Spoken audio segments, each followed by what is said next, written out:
It was October 1944, and the waters of the Pacific were about to witness the largest naval battle in recorded history.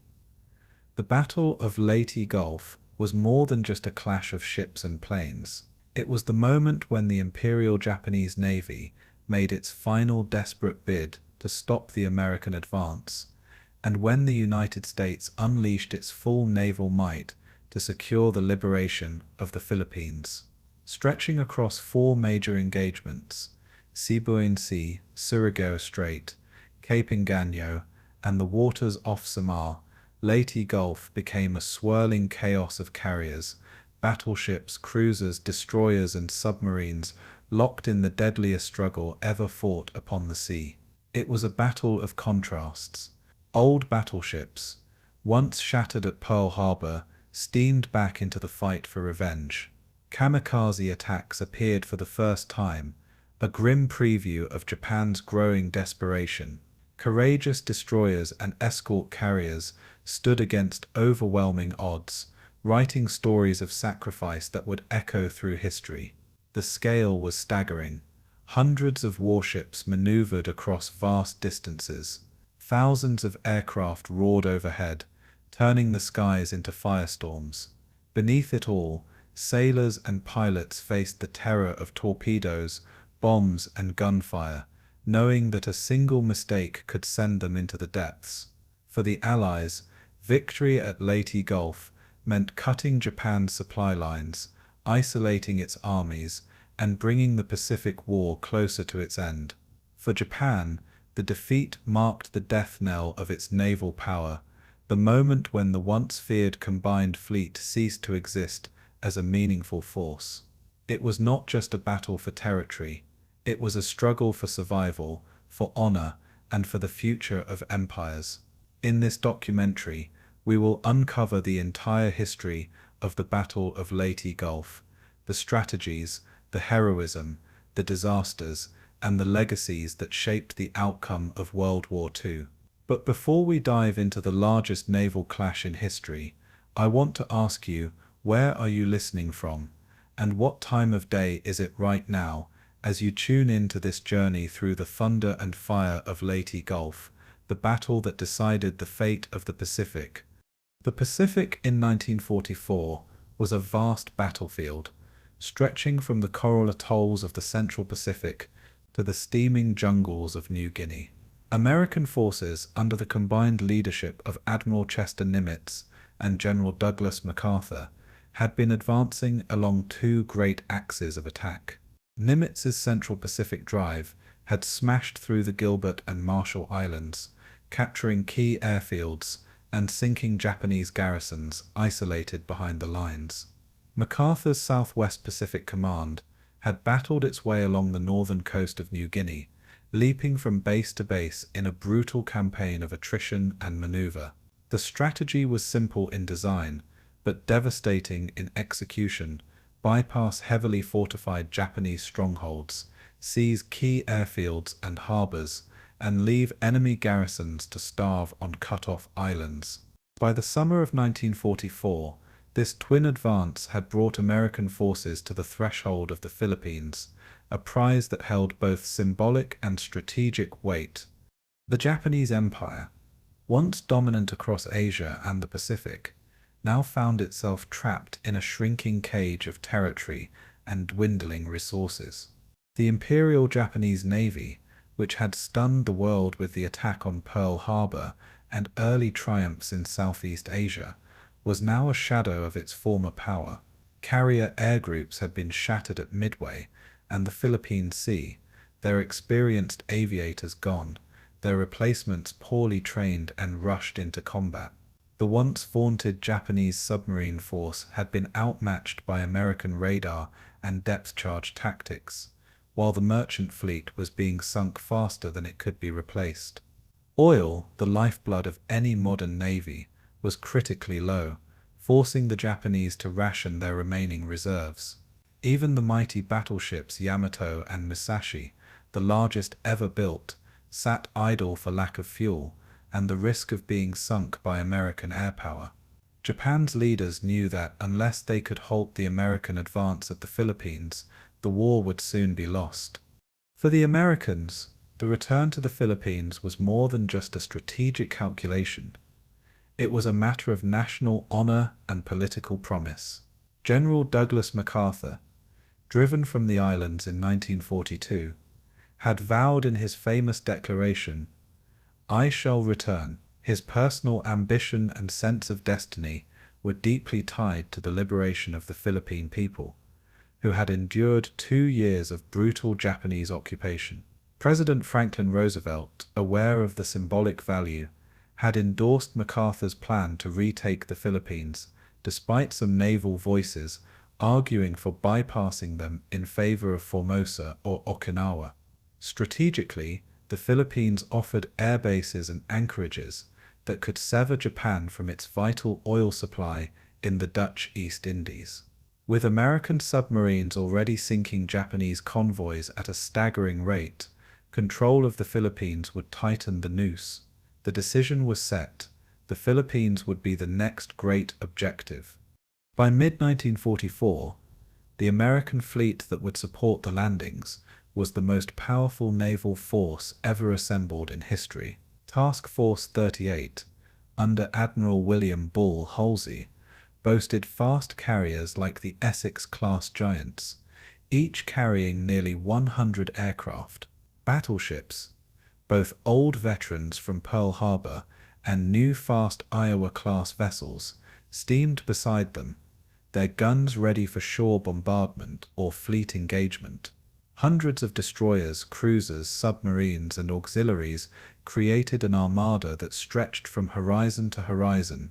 This fleet was supported by an industrial base that had outproduced the Axis on every front, with American shipyards launching vessels faster than Japan could sink them. Logistics, too, had reached a new level. Floating supply bases, underway refueling, and mobile repair ships meant the fleet could remain at sea indefinitely. No longer would distance or time constrain American operations. The Pacific had become, in effect, an American ocean. In contrast, the Japanese fleet, though still formidable on paper, was fractured and desperate. Operation Shogo. The plan to defend the Philippines reflected both boldness and despair. Japan would throw nearly every remaining capital ship into the battle, regardless of the risk. Admiral Somu Toyoda, commander-in-chief of the combined fleet, believed that if the Americans could be lured into a decisive naval clash, perhaps Japan could inflict a defeat so shocking it would change the political course of the war. The strategy was fatally flawed. Without adequate air cover, Japanese surface ships would be vulnerable to American carriers.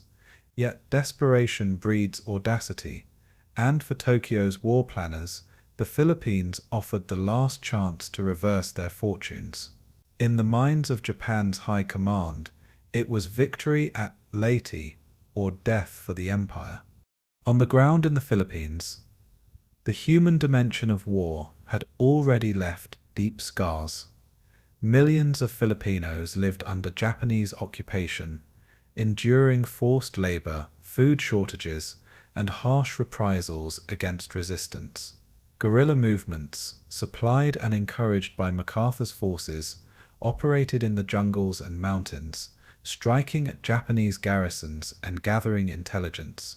Civilians awaited liberation with both hope and fear, aware that the coming battle would bring devastation to their homes and cities. Manila, once called the Pearl of the Orient, had been turned into a fortress by Japanese defenders, its population subject to suspicion and brutality. Farmers saw their harvests seized by occupation forces, while thousands were pressed into building fortifications for the Japanese war effort. As the American fleet sailed closer, the Philippines stood on the edge of both deliverance and catastrophe. The clash between the two empires was now inevitable, and geography dictated that it would be fought in and around Leyte Gulf. Located in the central Philippines, the Gulf provided a vast natural anchorage, sheltered waters for amphibious landings, and direct access to the island's heartland. Its capture would allow the Allies to control sea lanes stretching from Southeast Asia to Japan, effectively choking off the Empire's last resources. The Japanese understood this as well as the Americans, and thus their resolve to contest the invasion at any cost. The stage was set for the largest naval battle in history, fought not in one engagement, but in 4 great clashes across hundreds of miles of sea. But before the fleets collided, both sides had to make their final moves, gambles of strategy, timing, and sheer will. The road to Leyte was paved with ambition, sacrifice, and the relentless logic of war. For the Americans, it was the culmination of 2 years of grueling campaigns across the Pacific, a chance to deliver on a promise and cripple the enemy. For the Japanese, it was the last throw of the dice, a final attempt to defend their empire with courage and sacrifice, even in the face of overwhelming odds. On the horizon, the guns were ready, the carriers loaded, and the sailors braced for what lay ahead. The waters of Leyte Gulf would soon become a crucible of steel, fire, and blood, and when the smoke cleared, the fate of the Pacific War itself would hang in the balance. By the autumn of 1944, the Japanese High Command knew that time was slipping through their fingers, like sand falling in an hourglass that could not be turned. The combined fleet, once a terror to the world's oceans, was now scattered, weakened, and starving for oil. Aircraft carriers, those symbols of modern naval power, had lost their air groups at the Battle of the Philippine Sea, leaving their decks barren of skilled aviators. The battleships Yamato and Musashi, monuments of steel and pride, lay idle more often than they sailed, hoarding fuel for some future showdown. Every admiral in Tokyo understood the grim arithmetic of production. For every ship they lost, the Americans built 10. For every pilot who died, America trained 100 more. Yet in the war councils of the Imperial General Headquarters, there remained one final hope, a desperate throw of the dice that would either save the Empire or doom it entirely. This plan was codenamed Operation Shogo, the Victory Operation, though its name concealed the desperation at its heart.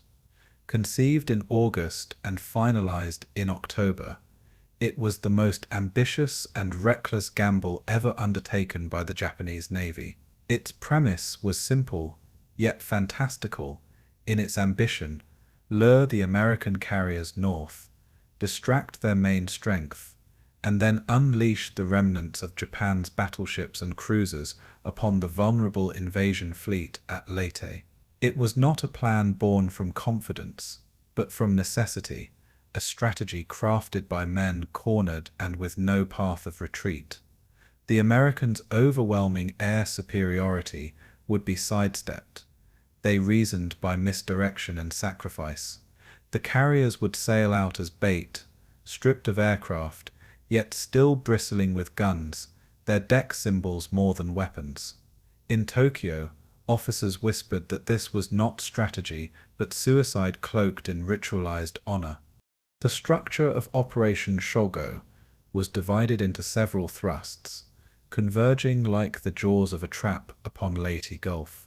Admiral Jisaburo Ozawa commanded the northern force, a carrier group designed to be nothing more than sacrificial bait. To the west, Admiral Takeo Kurita would lead the center force, the True Hammer, consisting of the Yamato, Musashi, and dozens of cruisers and destroyers. To the south, Vice Admiral Shoji Nishimura's southern force would attempt a desperate thrust through the Surigao Strait, a night attack aimed at catching the Americans off guard. Supporting them, Vice Admiral Kiyohide Shima would lead a second southern contingent, though coordination between the two was poor from the outset. Each force was tasked with converging on Leyte Gulf, where hundreds of American transports and landing craft lay anchored, vulnerable, and largely defenseless if stripped of carrier protection. It was an audacious, almost fantastical orchestration of steel across thousands of miles of ocean. At its heart, Shugo relied not on material superiority, but on psychology, deception, and above all, sacrifice. The northern force under Ozawa was expected to perish, every ship and sailor lost, so long as it drew Halsey's powerful carriers northward. The southern forces were unlikely to survive either, given the might of the American battleships and destroyers waiting in ambush.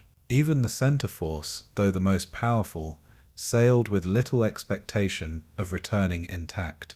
For the Japanese admirals, survival was not the measure of success.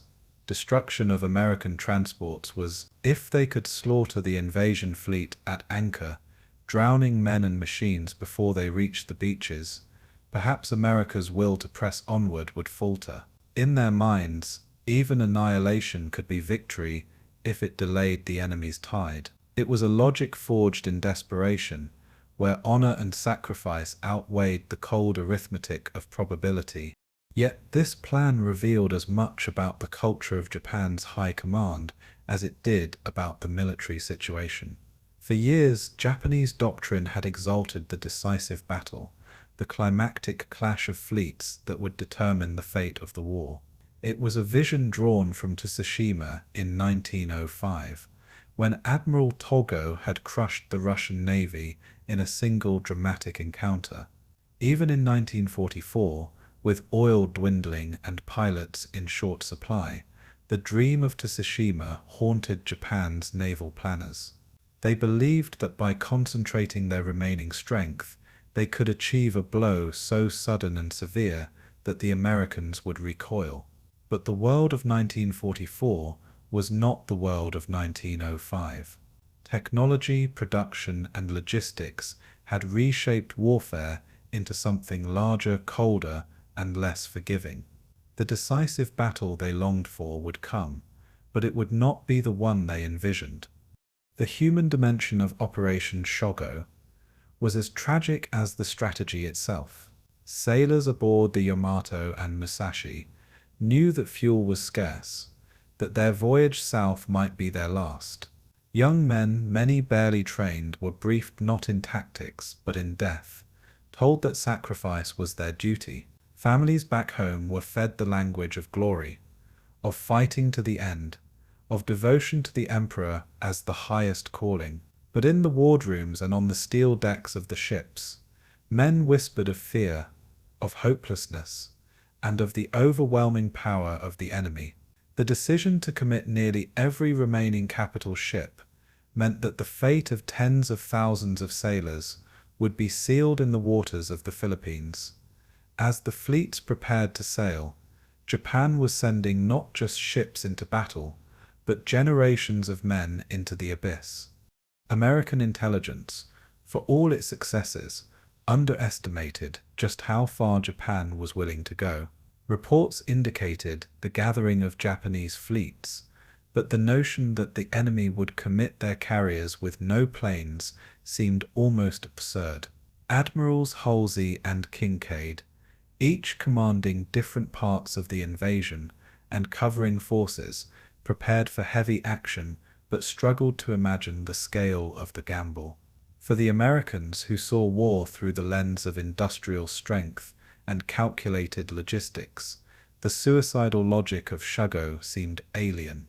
Yet, as events would soon prove, desperation can breed audacity, and audacity can catch even the strongest enemy by surprise. The Americans prepared for a fight, but not the fight the Japanese had scripted. In the halls of Tokyo, as the fleet steamed south, there was little illusion about what was being risked.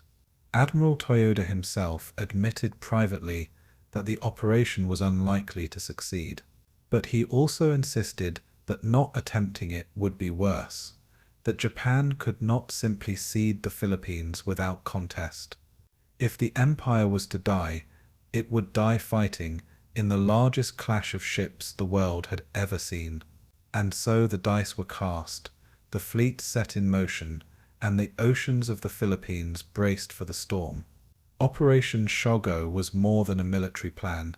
It was Japan's final gamble, a bid to turn back time, rewrite destiny, and defy the overwhelming tide.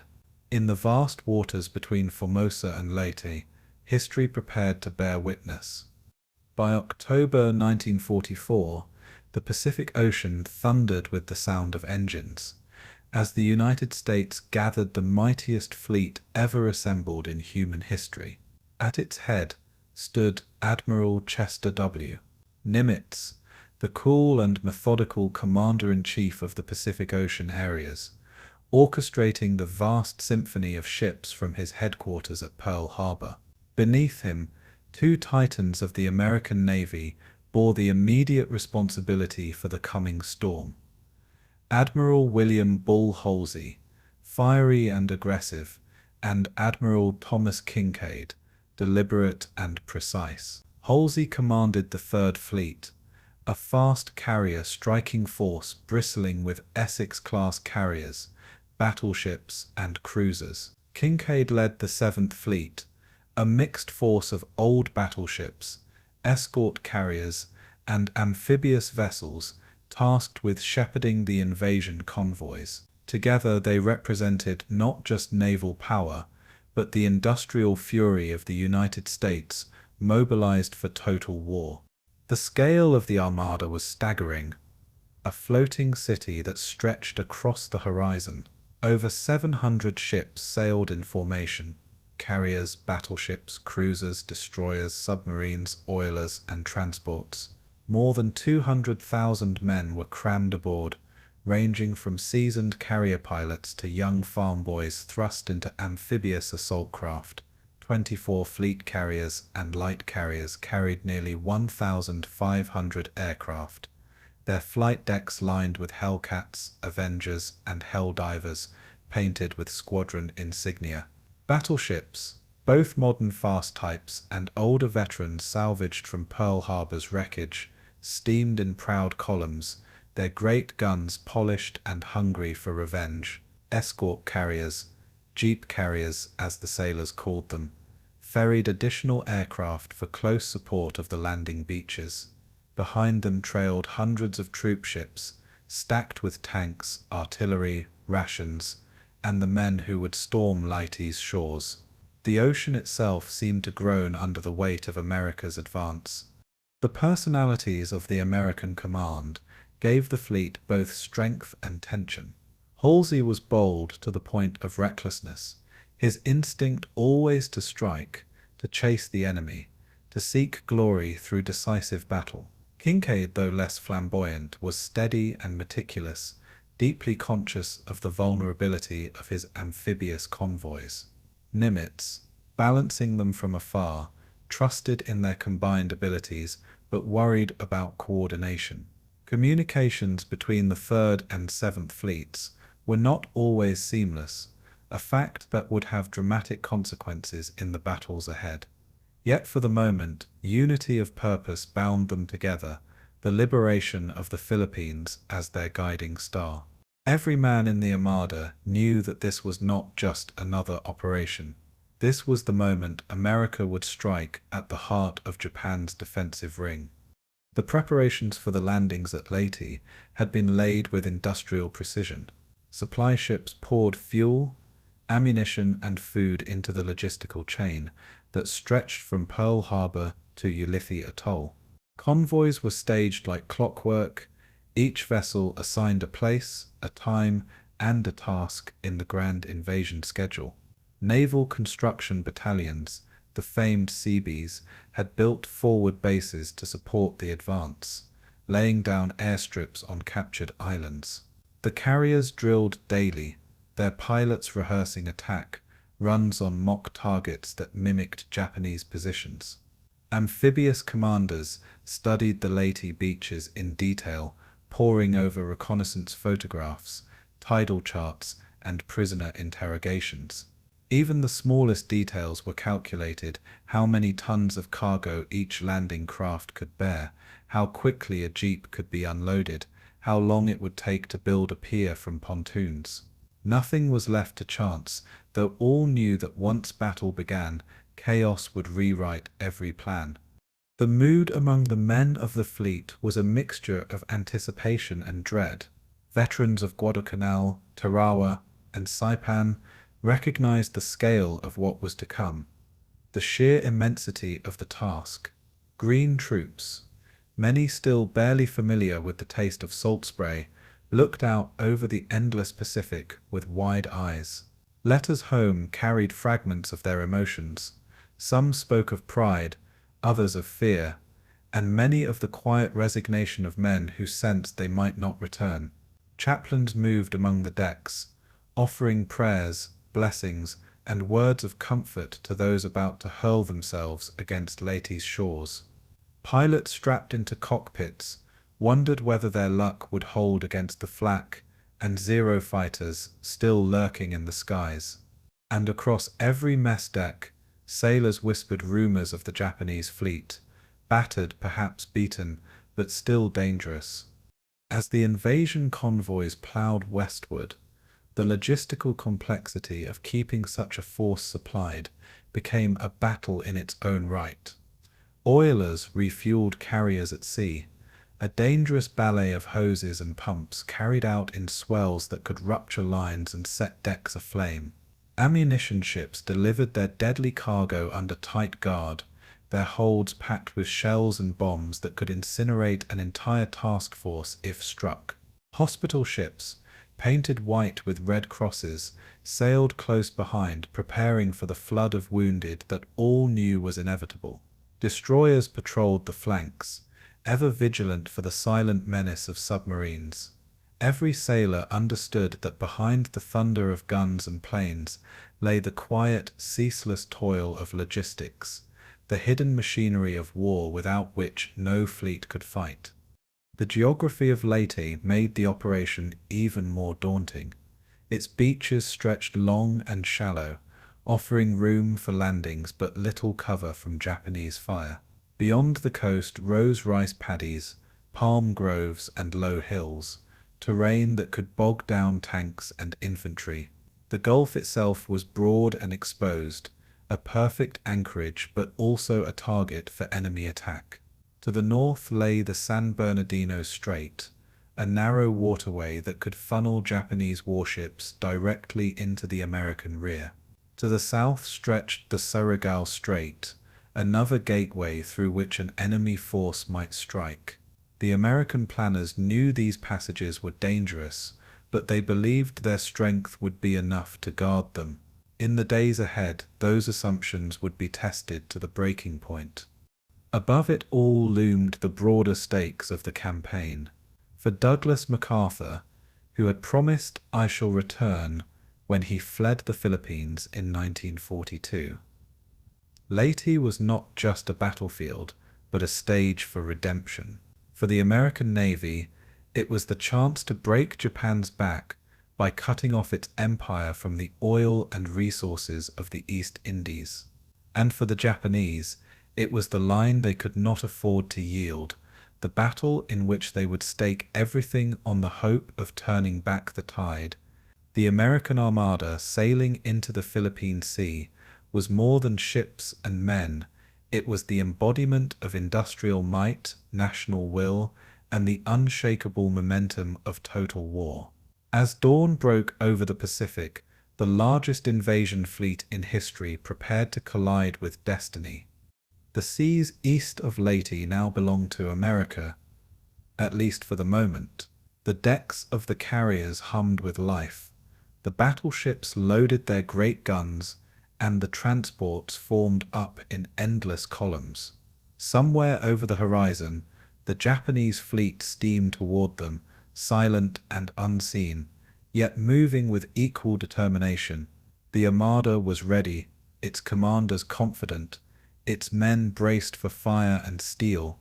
But even among the most seasoned veterans, a quiet question lingered. Would overwhelming strength guarantee victory, or would the enemy's desperation forge a storm they could not predict? In the stillness before the clash, the Pacific held its breath. October 20th, 1944, dawned grey and humid over the Philippine Sea, as the largest amphibious operation of the Pacific War unfolded against the beaches of Leyte. Thousands of American landing craft churned the surf, their engines droning as they carried soldiers toward a shore bristling with enemy defenses. General Douglas MacArthur, now returned from exile, watched the unfolding drama from the command vessel USS Nashville, his pipe clenched in his mouth and his staff anxiously scanning the coastline. Offshore, the thunder of naval gunfire shook the earth as battleships and cruisers hurled their shells into Japanese positions dug into the palm groves. The great invasion fleet stretched to the horizon, a sea of steel and canvas, carrying the promise of liberation and the shadow of bloodshed. Every man aboard knew this was the fulfillment of a vow, but also the beginning of a battle that could consume them all. The American Seventh Fleet, under Admiral Thomas Kinkaid, executed the landings with precision, honed by years of practice across the Pacific Islands. Amphibious assault waves were organized in tight intervals, each time to follow bombardments and airstrikes that churned the beaches into smoking craters.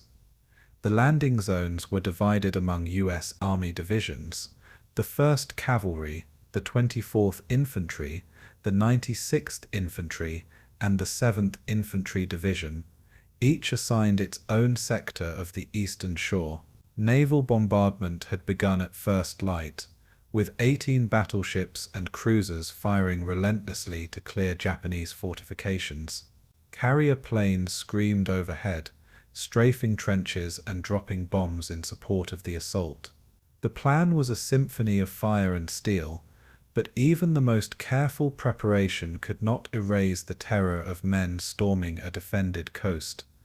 MacArthur seized the moment to fulfill his iconic promise, wading ashore in the shallows at Red Beach with a carefully staged landing party. Photographers and newsreel cameramen captured the scene as he strode with deliberate dignity through the surf, his khaki uniform unruffled despite the chaos around him. "I have returned," he declared in a speech broadcast to the Filipino people, words echoing across radios that had been silent under Japanese occupation. To the Americans, the landing symbolized national pride and the relentless march of victory. To the Filipinos, it was a moment of long-awaited liberation, though tempered by the destruction already visited upon their homeland. For the soldiers fighting their way inland, MacArthur's drama mattered less than the brutal reality of machine guns, mortars, and mines. The gulf between symbol and struggle was wide, but both were necessary in the theater of total war.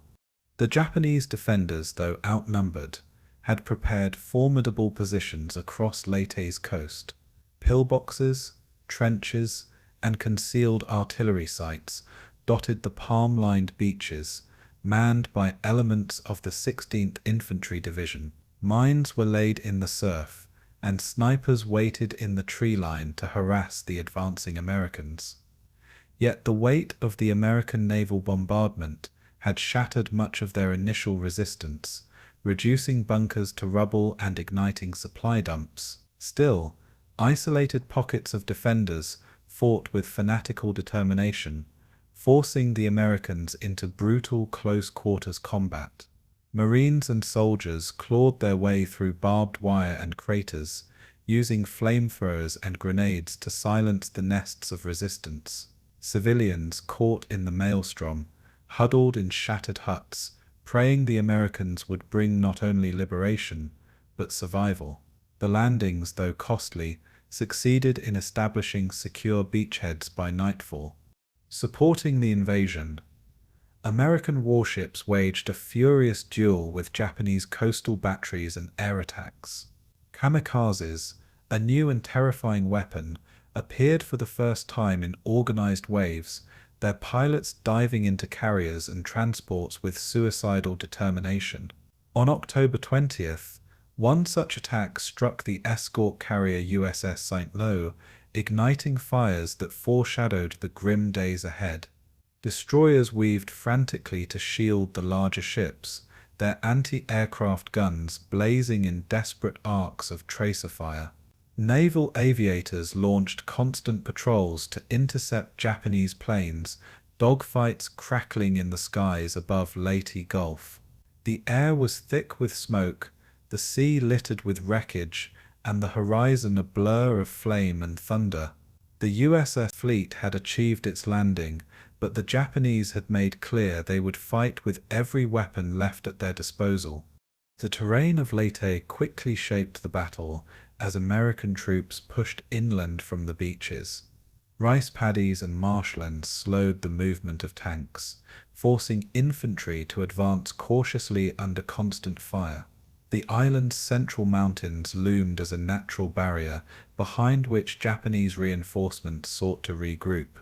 Rivers had to be forded under sniper fire, with engineers building makeshift bridges as shells burst around them.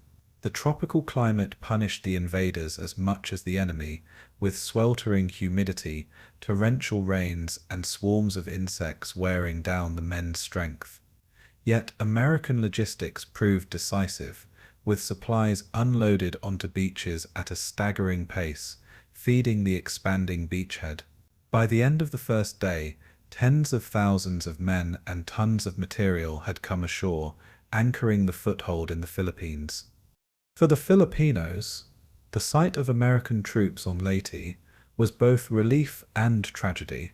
Villages turned out to greet advancing columns, offering food, shelter, and information about Japanese positions. Families risked their lives to guide soldiers through jungle trails, acting as scouts for U.S. patrols. But the Japanese retaliated savagely, executing civilians accused of aiding the invaders and torching villages to slow the American advance. The liberation brought hope, but also an intensification of suffering, as the island became a battlefield once more. In homes reduced to rubble, families searched desperately for lost children or clung to scraps of belongings salvaged from the flames. The human cost of liberation was immense, measured not just in blood, but in the lives torn apart by forces far beyond their control.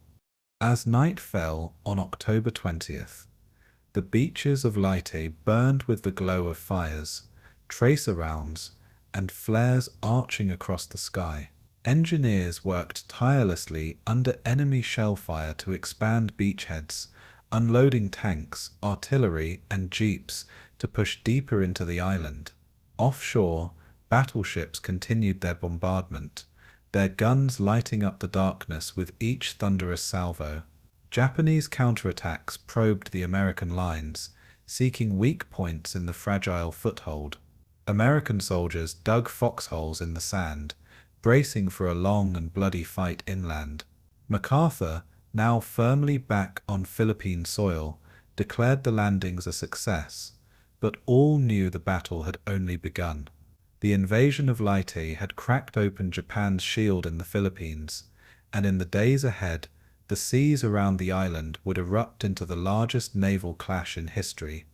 In the autumn of 1944, Japanese naval planners conceived a plan of extraordinary complexity and peril: divide their remaining fleet into 3 separate forces to strike Leyte Gulf from different directions. The objective was brutally straightforward: create confusion, draw American strength away from the landing beaches, and then hit the invasion convoys when they were most vulnerable. By attacking from the north, the center, and the south simultaneously, Tokyo hoped to achieve local superiority in each corridor, despite lacking the material resources to match the US fleet ship for ship. Such a multi-pronged approach demanded precise timing, disciplined radio silence, and the ability to synchronize movements across hundreds of miles of ocean. It was a plan that relied as much on deception and shock as it did on traditional naval arithmetic, folding the strategic idea of concentration into a tactical dispersal. For the Japanese, who could no longer afford a protracted war of attrition, the division of forces represented both an admission of weakness and a hope for a decisive counterblow. Each prong of the plan had a distinct character, One would be sacrificial bait, another the heavy hammer, and the third a daring night raid through narrow straits. That diversity of roles reflected both strategic creativity and operational desperation, a mixture that would test the limits of command and control. Across staff rooms in Tokyo and on the decks of capital ships, officers recalculated fuel estimates and assessed the thin margins for error that typified the enterprise. The very act of dividing the fleet, meanwhile, removed the possibility of massed firepower and increased the danger that each detachment might be defeated separately. Yet given Japan's dwindling options, Admiral Toyoda and his colleagues judged that dispersal, masked by audacity, offered the best remaining chance to blunt the American invasion. Thus Operation Shogo evolved from a single idea into a choreography of three converging movements, each carrying the fate of the empire on its forward bow. To the north sailed Admiral Jisaburo Ozawa, with a force that, on paper, still had the dignified silhouette of a carrier fleet, but in reality had been stripped of the very thing that gave carriers meaning: trained air groups. Ozawa's carriers carried only a paltry number of aircraft, many of them ground crew planes or minimally trained replacements, and their decks were largely symbolic anchors intended to lure Halsey like a moth to flame. The northern force included several light carriers, escort carriers, and a screen of cruisers and destroyers tasked with presenting a credible, visible threat to the American fast carrier task groups. Japanese planners calculated that Halsey, famed for his aggressiveness, would not be able to resist the bait of a carrier force, however compromised. If Halsey steamed north to chase Ozawa, then the San Bernardino Strait would be left less closely watched, potentially allowing Kurita's center force to slip through and strike the transports. Ozawa's mission was sacrificial by design. His ships were to draw off the most dangerous American striking power while preserving the illusion of offensive capability. The men aboard those carriers understood the grim calculus. Many sailors accepted their role as decoys with a stoic mix of duty and dread. Communication between Tokyo and Ozawa was constrained by radio silence and an assumption that signs of fleet movement would speak as loudly as orders. Despite being effectively hollowed-out carriers, Ozawa's ships were not without guns or resolve, and they still posed a danger to isolated Allied units and coastal facilities. The northern diversion thus became a psychological weapon as much as a naval asset, aiming to fracture American decision-making under the strain of uncertainty. In the months before Leyte, Japanese crews trained for decoy operations, calculating how best to present threat while accepting that their survival was unlikely. When Ozawa's force put to sea, it carried the weight of a terrifying bargain: lure the enemy and die if necessary, so that the center could strike with fury.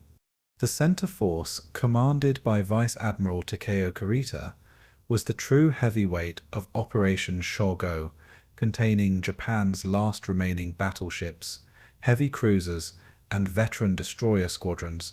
Kurita's formation included the super battleships Yamato and Musashi, whose massive guns and armor embodied Japan's pride, even as they became increasingly vulnerable to air attack. Escort cruisers and fast destroyers provided speed and screening, forming a balanced surface fleet intended to smash through resistance in the Sibuyan Sea and press into Leyte Gulf. The operational plan called for Kurita to transit through the Palawan and Sibuyan channels, then proceed northward into the Gulf, creating direct access to the vulnerable invasion transports. Crucially, Kurita's force carried few aircraft. It relied on the suppression of American carriers by Ozawa's diversion and on the cover of darkness to minimize exposure to airstrikes. Fuel shortages, however, already limited Kurita's operational range and speed, forcing him to ration steaming and reduce high-speed maneuvers that could otherwise have been decisive. Kurita himself was a seasoned commander, hardened by years of war, yet he faced a conundrum of epical proportions: to press forward into an uncertain trap, or to withdraw and preserve his ships for future engagements. The sailors aboard these ships spoke often of fatalism. They knew their fleet represented Japan's last credible surface deterrent, and that failure could spell naval extinction. The center force's passage through the Sibuyan Sea would be met by intense American air power, which soon demonstrated the vulnerability of even the mightiest battleships to coordinated carrier strikes. Kurita's commanders hoped that superior gunnery and night tactics, honed in earlier Pacific battles, could still tip engagements in their favor, particularly in confined waters where radar advantages might be mitigated. But the specter of American air reconnaissance, radar detection, and massed carrier attack planes complicated every assumption upon which the center's plan rested. In Kurita's steel columns, the Imperial gamble found its muscle, a force meant to be the hammer, but constrained by logistics, weather, and the growing dominance of Allied air power. From the south came the most audacious and perhaps most doomed component: Vice Admiral Shoji Nishimura's Southern Force, later reinforced by Vice Admiral Kiyohide Shima, tasked with surging north through the narrow Surigao Strait. Nishimura's battle line comprised older battleships, heavy cruisers, and a screen of destroyers expected to run the strait in a coordinated nighttime assault to reach Leyte Gulf at dawn. The narrowness of Surigao Strait promised to concentrate Japanese firepower, but also exposed ships to torpedo ambushes and crossfire from anchored American battleships. Admiral Nishimura believed that the darkness would hide his approach, and that a fierce, unexpected charge could overwhelm any scattered American defenses at the southern entrance of the Gulf. Yet communications between Nishimura and Shima were brittle, hampered by radio silence, and the chaos of moving a fleet under wartime pressure. The Southern force also lacked adequate reconnaissance, meaning its timing depended heavily on luck and on assumptions about how other Japanese elements were faring. The crews aboard these older ships included many veterans of mid-war engagements, men who had survived Coral Sea and Midway, and now faced a mission that might finally end their careers and lives. As the force steamed into darkness, small boats practiced torpedo launches, and lookouts strained for silhouette lights on the horizon, each man aware of the hazards that a strait presents. American planners, schooling themselves in the lessons of night actions, had prepared ambushes in the strait, using destroyers and PT boats, armed with torpedoes designed to turn the confined passage into a killing zone. The narrow geometry that Nishimura sought to exploit thus contained a deadly irony. It would also be the very terrain where local American tactical superiority might be most decisive. The Southern force's approach through Surigao was emblematic of Japan's gamble, bold in conception, fragile in execution, and ultimately at the mercy of coordination and chance. When Nishimura's ships steamed into the strait, they were entering a funnel that could magnify triumph or condemnation in equal measure. Across the ocean, the greatest enemy to the Japanese plan was not a single American ship, but the complexity of synchronizing three widely separated task forces under duress. Radio silence, intended to prevent Allied detection, paradoxically impaired friendly coordination and made exact timing a brittle thing to trust.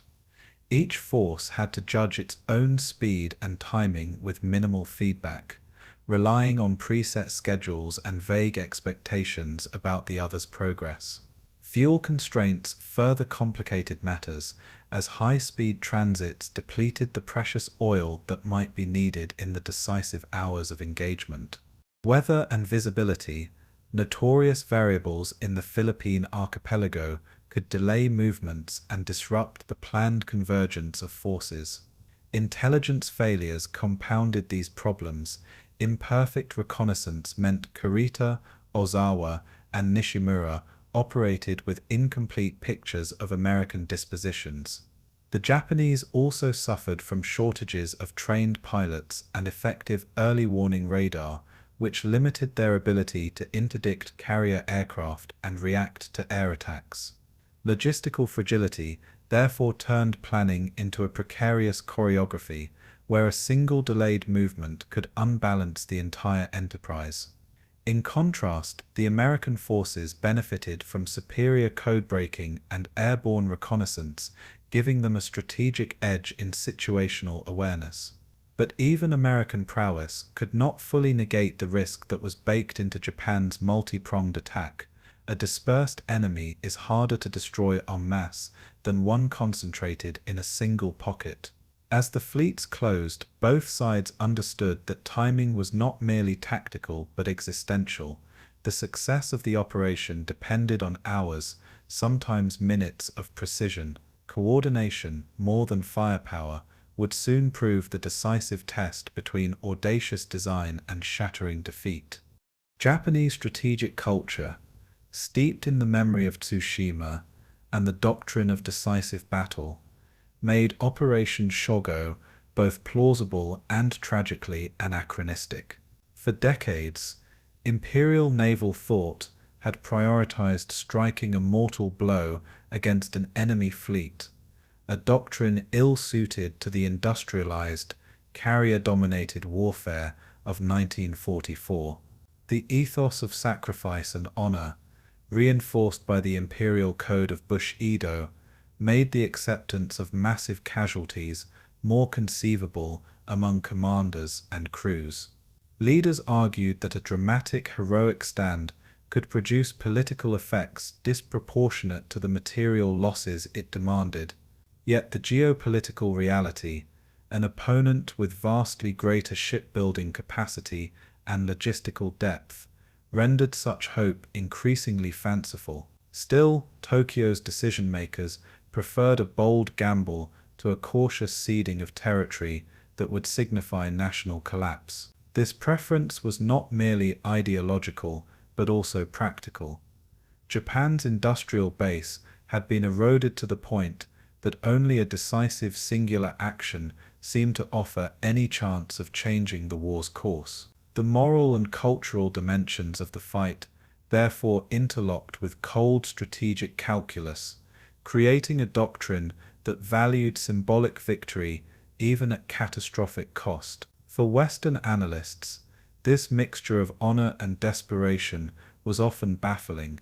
For Japanese officers, it was a matter of existential duty. Ultimately, Shogo became an operational expression of a civilization grappling with the limits of will against material reality. That collision of culture and strategy set the stage for violence that would be as much ritualized sacrifice as it would be industrial slaughter.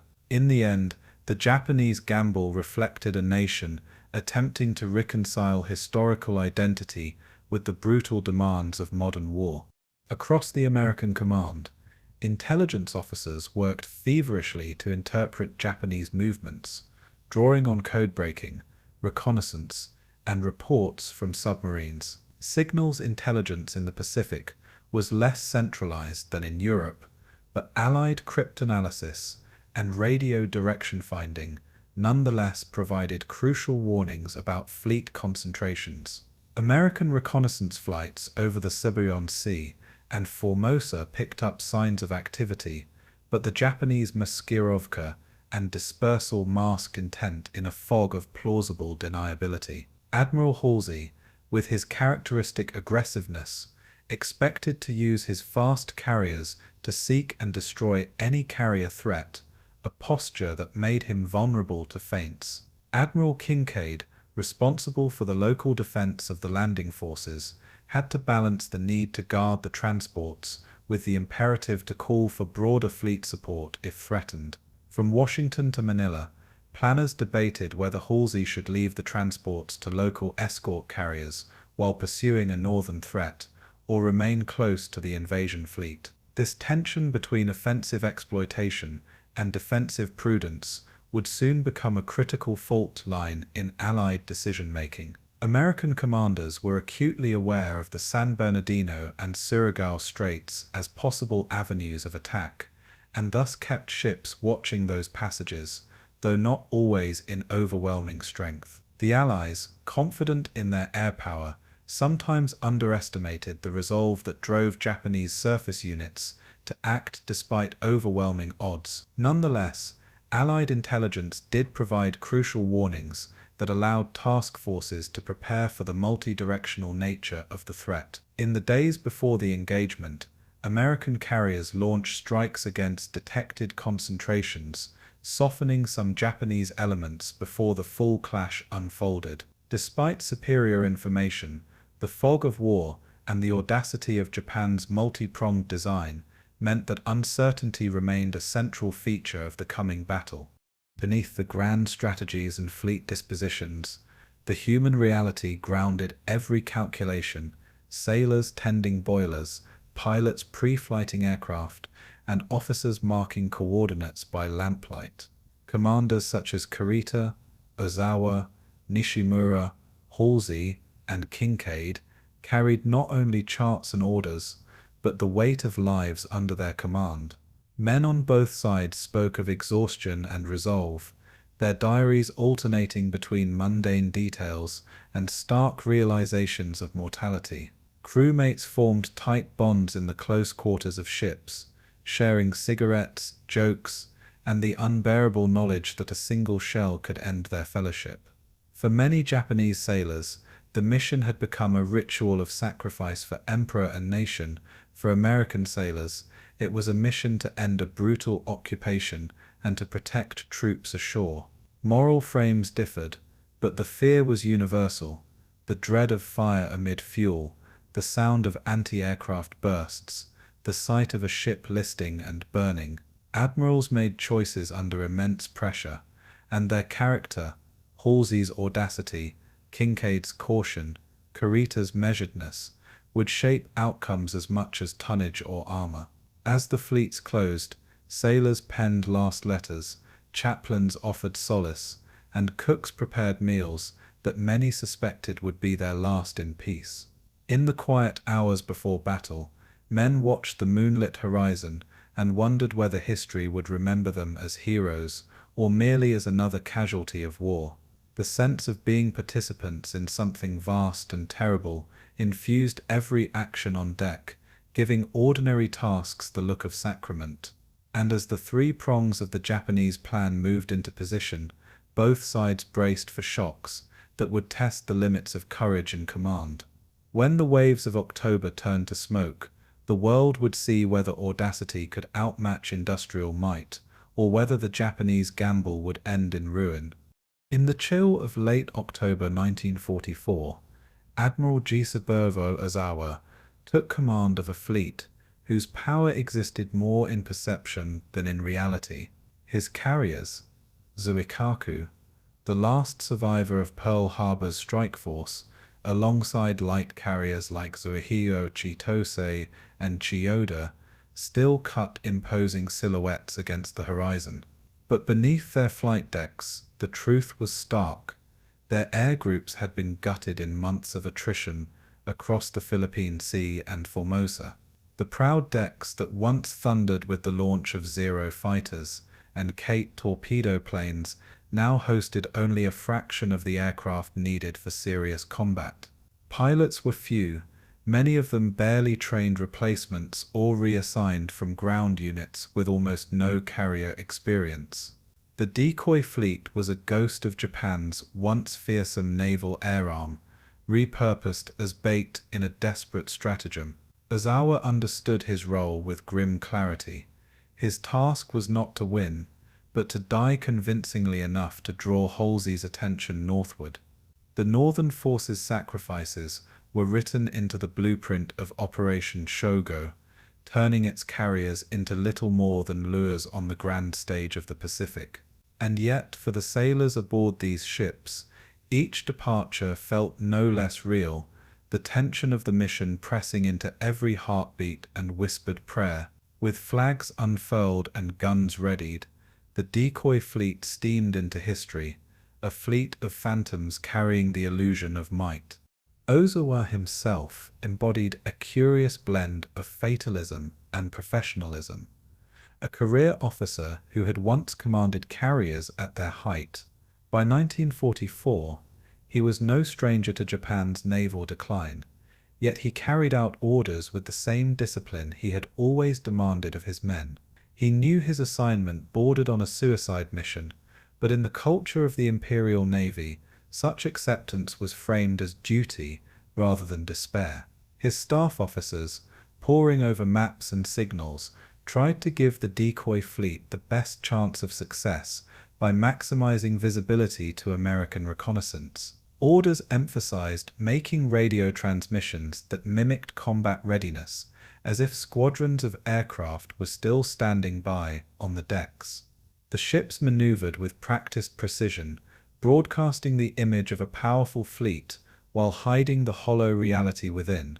Ozawa personally briefed his captains, stressing that their task was to sell the deception at all costs, even if it meant annihilation. Some commanders quietly questioned whether this sacrifice could alter the balance, but none dared disobey or hesitate.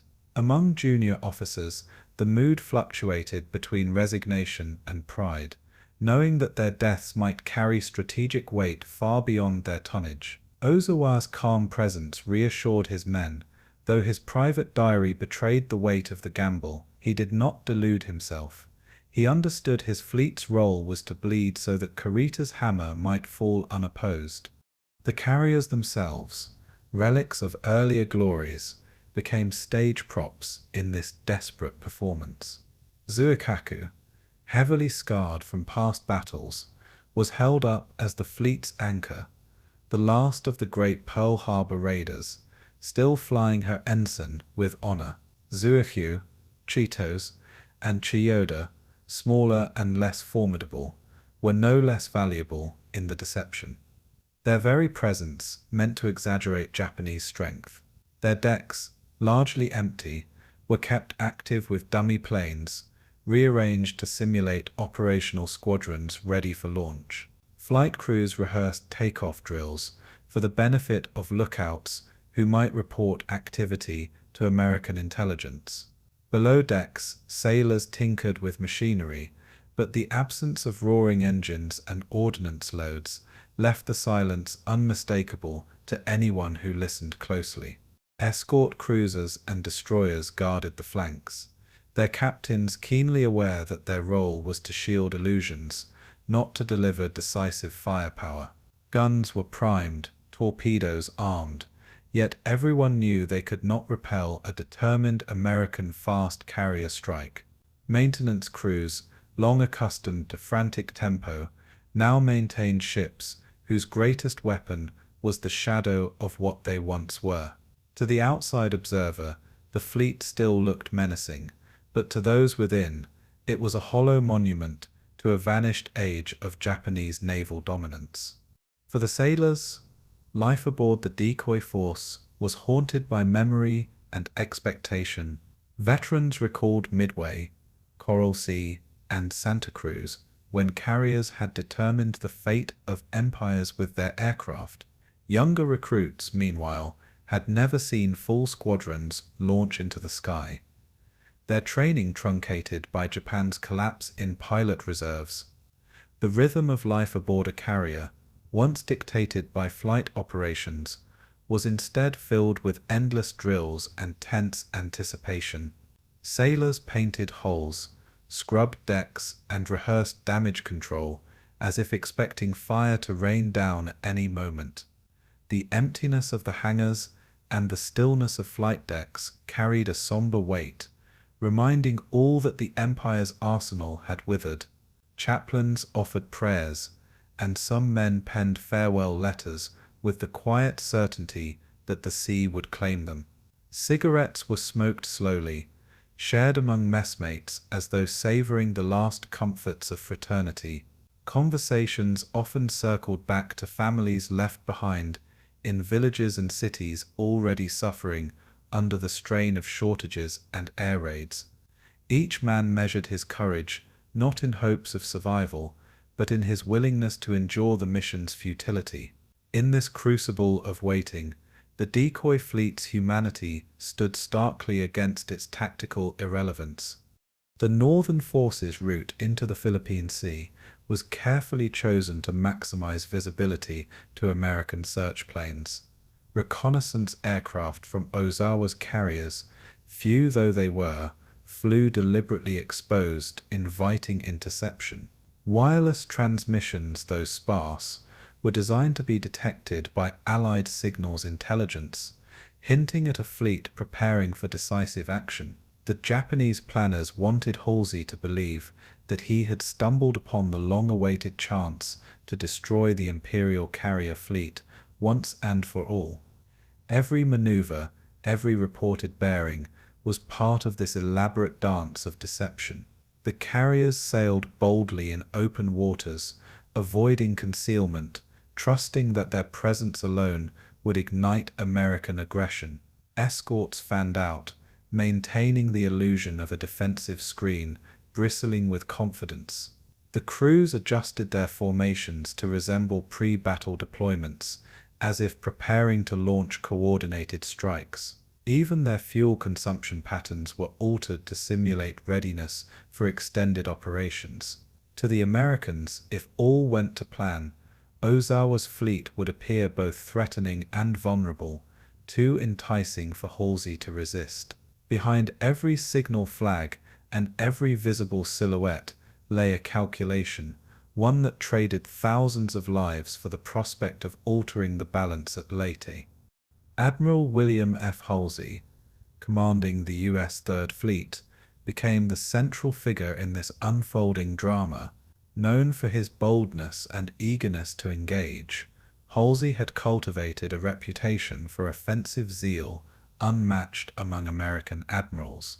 Japanese planners believed, with good reason, that he would take the bait if presented with the chance to annihilate carriers. Halsey's task force, bristling with Essex-class carriers, fast battleships, cruisers, and destroyers, represented the sharpest blade in the American arsenal.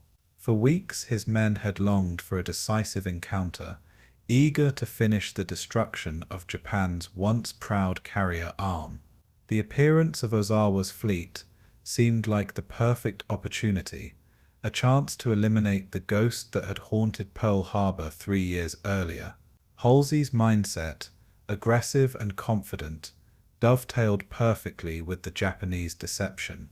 He believed in the value of striking hard and fast, and he knew Washington wanted dramatic victories that would accelerate Japan's collapse. Yet beneath his aggression lurked the risk of overextension, the danger that by chasing north, he might leave the transports at Leyte exposed. In Ozawa's gamble, Halsey's instincts became both the lever and the fulcrum, the human factor upon which strategy turned. Meanwhile, on the decks of Ozawa's ships, the sailors prepared themselves for annihilation with a mixture of fear and ritual. Anti-aircraft gunners checked their mounts again and again, aware that their task would soon be to die standing. Fire crews rehearsed damage drills, knowing the deluge of American bombs would overwhelm even the most practiced response. The mood aboard Suikaku especially was one of grim pride. She had carried Japan into glory at Pearl Harbor, and now she would likely die in sacrifice for the Empire's final throw. Signal flags fluttered in the wind as destroyers patrolled nervously, their captains preparing to expend themselves in desperate counterattacks.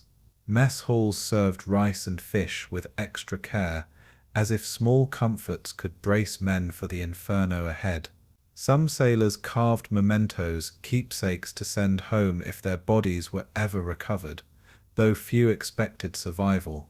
Pilots, undertrained and nervous, strapped into planes they knew might not return from even a single sortie. The hum of the engines, weak though they were, filled the decks with the memory of what once had been Japan's greatest strength. And as the fleet ploughed northward, every man carried the weight of knowing that his life had been wagered in a game of illusion. The Northern Decoy Force thus became more than a mere fleet movement. It was a stage play of desperation performed on the vast theatre of the Pacific. Ozawa and his ships were actors in a tragedy, carrying the appearance of power to mask the hollowness of Japan's arsenal. Their sacrifice was intended to open the door for Kurita's center force to deliver the hammer blow against the American invasion fleet. Yet the fate of Leyte Gulf would depend not merely on deception, but on the choices of men like Halsey, whose instincts could tip the balance between salvation and disaster. For the Japanese, the Northern Force was a calculated offering, an altar upon which they placed their last carriers in the hope of divine intervention by strategy. For the Americans, it was both a temptation and a trap, a chance to end an enemy fleet and a risk of leaving their transports unguarded. The convergence of illusion and decision created a tension that would electrify the coming hours of battle. As Ozawa's fleet steamed into its final destiny, the Pacific held its breath for the collision of audacity and firepower. And in that breath, history hung suspended, waiting to see if bait could bend the tide of war. In the southern waters of the Philippines, two Japanese admirals prepared to hurl their fleets into one of the most audacious and doomed thrusts of the Pacific War. Admiral Shoji Nishimura commanded the primary Southern Strike Group, a modest yet formidable force built around the veteran battleships Yamashiro and Fuso, supported by the heavy cruiser Mogami and 4 destroyers. Alongside him, though operating independently, Admiral Kiyohide Shima brought additional strength in the form of 3 cruisers and 4 destroyers.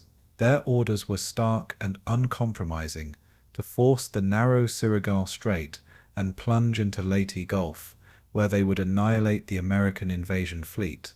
This task demanded they confront not only the U.S. 7th Fleet's defensive wall, but also the geographical trap of the strait itself, a bottleneck of death lined with mines, patrol craft and submarines. Nishimura, a determined yet rigid officer, accepted his mission with fatalistic discipline, knowing the odds were crushingly against him. Shima, by contrast, was more cautious, his force designed as a following wave, but he too understood that his path led into a cauldron of fire. The Southern Force represented the sacrificial spear of Operation Shoal, tasked with drawing American attention and creating chaos at the cost of near-certain destruction. And so, as October 24th gave way to night, 2 Japanese admirals set their prows toward destiny, bound for the narrow waters of Surigao Strait. The Southern Force's composition reflected the brutal attrition Japan's navy had already suffered. Yamashiro and Fuso, both relics of World War I design, were reconstructed battleships that carried heavy guns but lacked the speed and armor of modern capital ships. Their superstructures bristled with 14-inch main batteries and layers of anti-aircraft guns hastily bolted on during refits, yet they remained vulnerable to air attack and modern torpedoes. Mogami, a once proud cruiser, had been heavily damaged at Midway and rebuilt, but her reduced speed and structural weaknesses made her a liability. The destroyers, lean and fast, were the sharpest teeth of Nishimura's group, each armed with the deadly long-lance torpedoes that had shocked Allied navies earlier in the war. Shima's group, built around the heavy cruiser Nachi, was intended to reinforce Nishimura, but their coordination was tenuous at best. Together, these forces could not hope to match the massed American battleships and cruisers guarding the Gulf, yet they sailed forward under the banner of duty and the spirit of sacrifice. For many Japanese sailors, the mission was framed in the rhetoric of honor, the idea that even hopeless attacks could restore balance by crippling enemy morale. Their ships, though outdated and battered, were thrust into a plan that demanded they fight to the last gun and torpedo. The Southern Force embodied both the desperation and the lingering defiance of a navy on the brink of ruin. Admiral Nishimura, stern and uncompromising, was known for his inflexibility in command, a trait that had both earned him respect and criticism. He had little patience for hesitation, believing that strict adherence to orders was the highest expression of discipline. This rigidity meant he would push through Surigao Strait, regardless of the mounting dangers, even as intelligence indicated the Americans were fully prepared. His officers, aware of his reputation, knew that retreat was not an option, and they braced themselves for a night battle against overwhelming odds. Nishimura's flag flew from Yamashiro, the battleship he trusted to lead the charge into Leyte Gulf. He exuded a stoic determination, one that resonated with Japan's cultural emphasis on sacrifice for the emperor and nation. Yet behind his severity lay the awareness that his mission was designed as a diversion, a bloody distraction to support Kurita's central force. Nishimura's men, however, were not told of the full hopelessness of their role. For them, this was simply another battle in the long war at sea. His leadership style gave them no choice but to follow, even if that path led directly into the jaws of destruction. The southern force, under Nishimura's hand, steamed toward its fate with unwavering resolve, driven by command as much as by belief. Shima, on the other hand, commanded with more caution and ambiguity, traits that complicated coordination with Nishimura's advance. His task force, approaching from behind, was meant to support and exploit any breach the first wave achieved. However, delays and communications breakdowns meant Shima trailed hours behind Nishimura, weakening the impact of their combined assault. He was more pragmatic than Nishimura, often weighing risk against potential gain, but in this operation there was little room for prudence.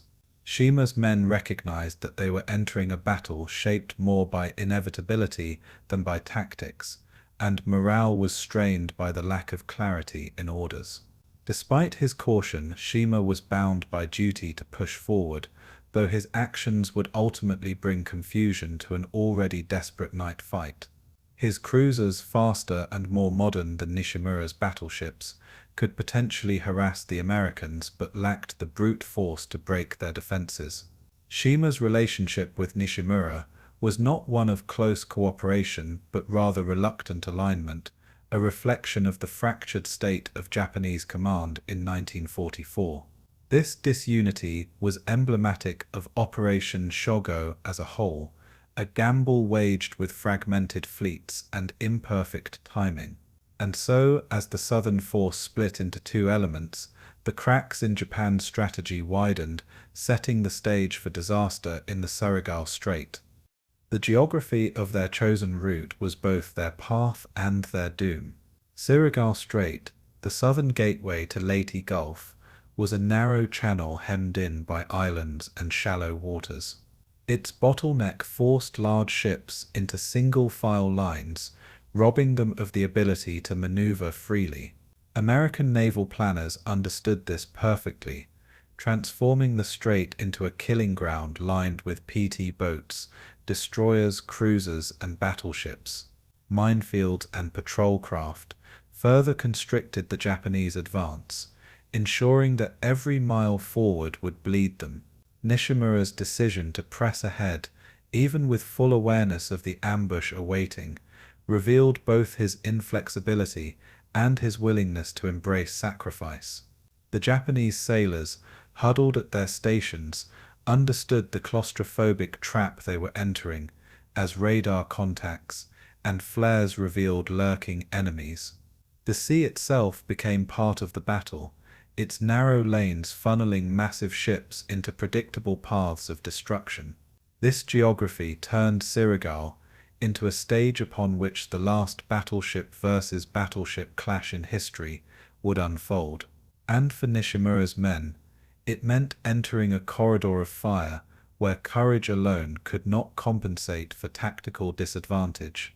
The strait, silent and dark on the eve of battle, held the promise of annihilation once the guns began to speak. The Southern forces' timing was crucial. Yet coordination faltered before the battle had even begun. Nishimura pressed forward relentlessly, determined to strike first and fulfill his duty without waiting for Shima's lagging group. The staggered approach weakened the Japanese assault, ensuring that their strength would be fed piecemeal into the jaws of the American defense. Shima, delayed and uncertain, would not arrive until after Nishimura's corps had already been broken apart. This breakdown in synchronization stemmed from poor planning at the highest levels, where Japanese strategists underestimated the difficulties of navigating at night under constant threat. Radio silence, maintained to preserve surprise, further crippled their ability to coordinate. The two admirals had little personal rapport, and their forces lacked the cohesion needed for a unified strike. As a result, instead of a concentrated thrust, the Southern force would fight as two isolated elements, each doomed to be swallowed separately. The failure to merge their strength reflected the wider disarray of the Imperial Navy, which by 1944 was fighting more on tradition and desperation than on coordinated strategy. For the Americans, this fragmentation meant that they could destroy one wave before the other even arrived, ensuring that the trap would spring with devastating efficiency. For the men aboard Yamashiro, Fuso, and Mogami, the hours before entering the strait were heavy with tension. Sailors performed final checks on their guns, torpedoes, and engines, though many knew it would make little difference against the wall of American firepower. In the darkened mess decks, men whispered prayers, some clutching amulets or family photographs, as the reality of their fate sank in. Officers moved among the crews with forced confidence, issuing steady orders to mask their own doubts. The destroyer captains, entrusted with launching long-lance torpedoes in the coming melee, understood their role as both attackers and sacrificial shields. The sound of boilers roaring and waves breaking against the hulls provided a steady rhythm, masking the silence of apprehension. Above deck, lookouts scanned the horizon, their eyes straining in the dark for the silhouettes of American patrols. The crews were veterans of years of war, hardened by loss, yet many sensed this battle would be their final voyage. Some spoke of home, others of revenge, but most simply waited, caught between fear and fatalism.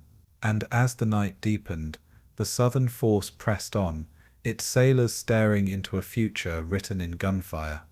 The Southern force's approach to Surigao Strait symbolized the larger tragedy of Japan's naval war in 1944. Admirals Nishimura and Shima carried out their duties with honor, yet their missions were framed by strategic futility and fractured command. Their battleships and cruisers, once symbols of might, had been reduced to pawns in a desperate gambit. The geography of the strait turned bravery into slaughter, stripping away maneuver and choice. Their staggered advance ensured that they would face annihilation not as a combined armada, but as isolated fragments, swallowed by superior American firepower. And yet, in their determination, there was a reflection of Japan's broader spirit, a willingness to sacrifice everything in the hope of delaying the inevitable. The sailors of the Southern force, from admirals to mess stewards, carried this burden together, bound by duty even as they sailed into certain destruction. Their march into Surigao Strait was not merely a tactical maneuver, but a solemn procession into history. Soon, the darkness would erupt with tracer fire, torpedoes, and the thunder of heavy guns. And in that storm, the Southern force would etch its final chapter, a testament to courage crushed beneath the weight of inevitability. At the heart of Japan's Operation Shogo, the central force under Vice Admiral Takeo Kurita represented the main striking power of the Imperial Navy. This armada, the largest surface fleet Japan had assembled since Midway, was designed to hammer its way through the Sibuyan Sea, past the San Bernardino Strait, and fall upon the vulnerable American invasion fleet off Leyte. Kurita's flagship was the battleship Yamato, the most powerful warship ever built, boasting 9 18.1-inch guns capable of firing shells heavier than a small car. Alongside her steamed her equally formidable sister ship, Musashi, both symbols of Japanese industrial might and naval pride.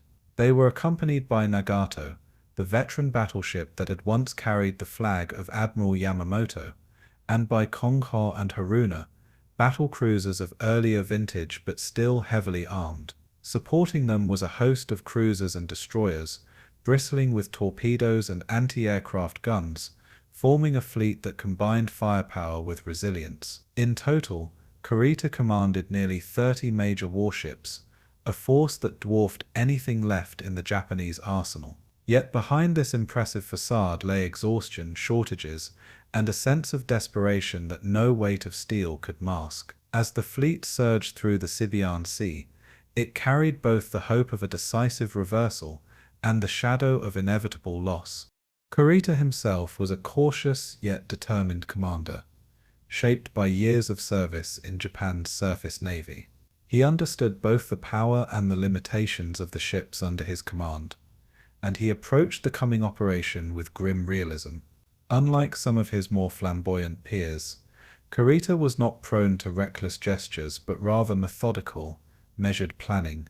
Yet the plan forced upon him by Imperial headquarters was far from methodical. It demanded that he hurl his ships into the teeth of American air power and modern naval doctrine. Kurita knew his task was less a strategy than a gamble, one predicated on surprise, timing, and sacrifice.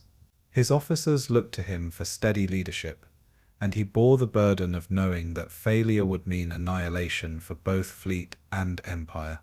He stood on Yamato's massive bridge, the enormity of the ship reflecting the enormity of the challenge before him. With every mile his fleet advanced, he moved closer, not just to Leyte but into the jaws of the US 3rd and 7th Fleets. The Sibuyan Sea became the stage upon which his decisions would determine the fate of thousands of sailors. Kurita, stoic yet haunted, pressed forward, bound by duty and by the belief that the emperor's cause demanded nothing less. The sheer size and composition of Kurita's armada gave it both strength and vulnerability. Yamato and Musashi, with their unrivaled guns and thick armor, were nearly unsinkable by surface fire, but they were glaring targets for American carrier aircraft. Nagato, though powerful, represented an older generation of battleship design, her armor and speed inferior to her newer counterparts. Kongho and Haruna, rebuilt battlecruisers from the First World War era, were fast and heavily armed but lightly armored, vulnerable to concentrated fire or aerial torpedoes. The heavy cruisers, such as Atago, Takao, Choskai, and Mineko, formed the cutting edge of Kurita's offensive thrust, their long lance torpedoes designed to gut enemy formations.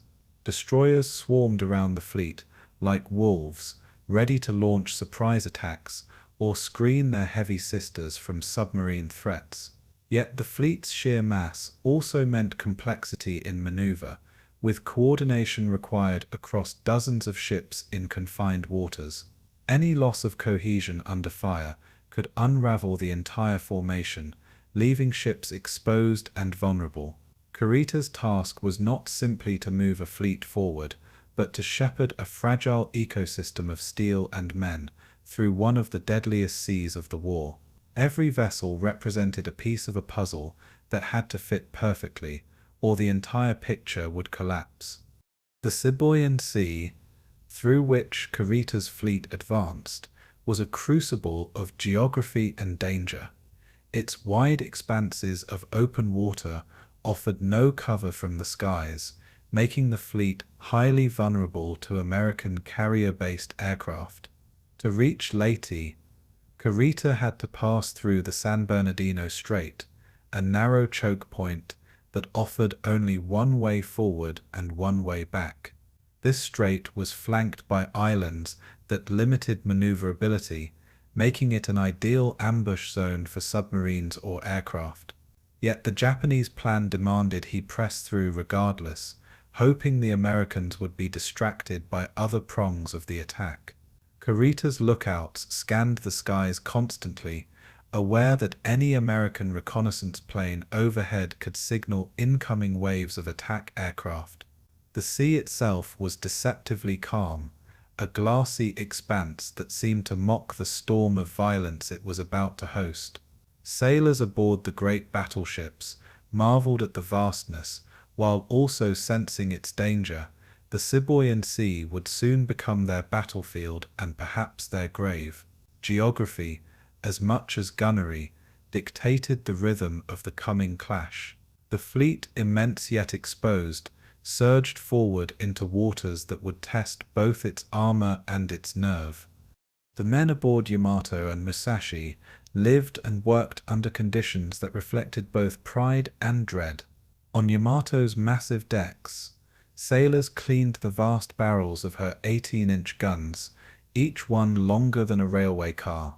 Below, stokers and engineers sweated in the cavernous engine rooms, their labor powering the largest battleship ever to sail. Mess decks bustled with activity, though rations were limited, and the tension of impending battle hung in the air. Sailors whispered about the fate of Musashi, which loomed in their minds as both sister and shield, knowing she would draw fire as readily as they would. Anti-aircraft gunners rehearsed their drills, scanning the skies as though expecting American dive bombers to appear at any moment. Officers moved with quiet urgency, maintaining discipline while privately questioning the wisdom of their mission.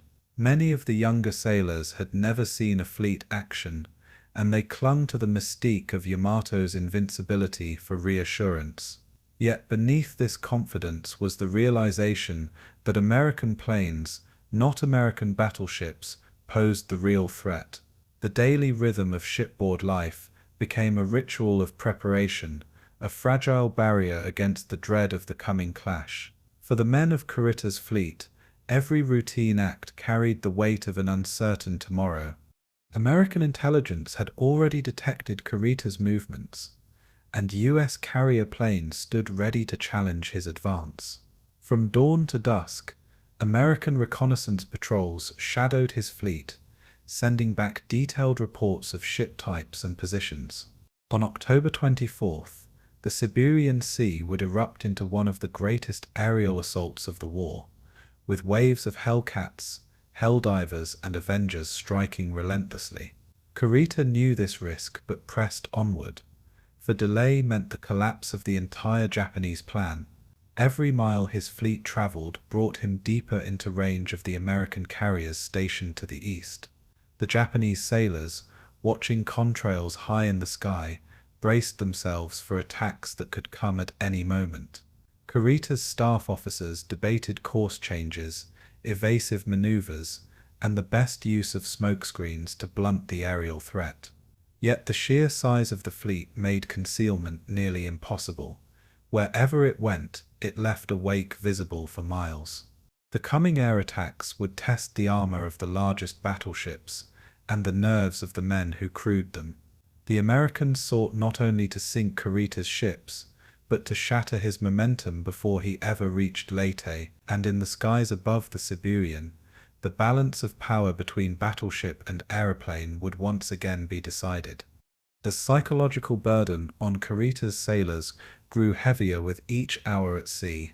Rumors of submarine attacks spread quickly, especially after Otago and Maya had already fallen victim to American submarines earlier in the campaign. Many sailors looked to the massive bulk of Yamato and Musashi for reassurance, believing their armor rendered them untouchable. Yet others, more experienced, whispered that even giants could fall under the relentless hammer of American air power. Officers reminded their men of the sacred duty they bore to protect the homeland by crushing the enemy at Leyte. But such words did little to ease private fears. Every drone in the sky set nerves on edge. Every distant splash suggested a lurking submarine. As the horizon grew brighter or darker, men wondered whether they would live to see another dawn. They were bound together by duty, pride, and resignation, each one a cog in the vast machinery of Kurita's Armada. And as the Sibuyan Sea stretched endlessly before them, they marched deeper into history, where steel and flesh would soon be tested to the breaking point. The central force under Kurita was not merely a battle fleet, but a symbol of Japan's last gamble for control of the Pacific. Yamato and Musashi carried more than shells and sailors. They carried the weight of a nation's pride and desperation. Every cruiser and destroyer in the Armada represented both courage and futility, for their mission was built on hope rather than on realistic strength. The Sibuyan Sea, wide and merciless, would soon become the stage for the most devastating carrier strikes Japan had ever faced. Kurita, a man of steady resolve, pressed forward despite the risks, knowing retreat would mean disgrace and perhaps the end of the war. His men, from admirals to the lowest stokers, lived each moment as if it were their last, clinging to duty as the only certainty. The central force moved like a leviathan, massive and menacing, but also lumbering and exposed. For the Americans, it was both a challenge and an opportunity, a chance to shatter Japan's last great battle fleet before it could strike Leyte. And so the stage was set, giants of steel steaming into a sea of fire, their fate to be decided not by gunnery duels, but by the wings that filled the sky. The central force, vast and proud, sailed into the crucible, its destiny entwined with the outcome of the largest naval battle in history. The morning of October 24th, 1944, broke with deceptive calm across the Sibuyan Sea, its glassy surface masking the storm of steel and fire about to descend. Kurita's central force had already been sighted by American reconnaissance planes, their coded messages relayed swiftly to Admiral Halsey's carriers positioned east of the Philippines. Within hours, the sky began to hum with the sound of engines as waves of Grumman-fed 6F Hellcats, Curtiss SB-2C Helldivers, and Grumman TBF Avengers lifted off their decks. The Japanese sailors looked upward, their eyes narrowing against the blinding sunlight as dark specks grew larger on the horizon. The shriek of dive bombers tore through the still air, their bomb bays open and payloads glinting in the light. Anti-aircraft crews manned their stations frantically, loading magazines into rapid-firing guns as officers barked orders over the thunder of engines. The first bombs fell with terrifying precision, geysers of water erupting around the Japanese battle line. Musashi, massive and defiant, absorbed the initial blows, her thick armor shrugging off near misses, but groaning under direct hits. The Sibuyan Sea had transformed into a cauldron of chaos, where the clash between air and sea would decide the fate of giants. The Musashi, pride of the Japanese Navy, soon became the focus of relentless American fury. Her immense bulk, visible from miles away, made her an irresistible target for pilots eager to test their skill against the largest battleship afloat. The first torpedoes struck her starboard side, shuddering her hull and flooding compartments, though her crew counter-flooded to keep her level.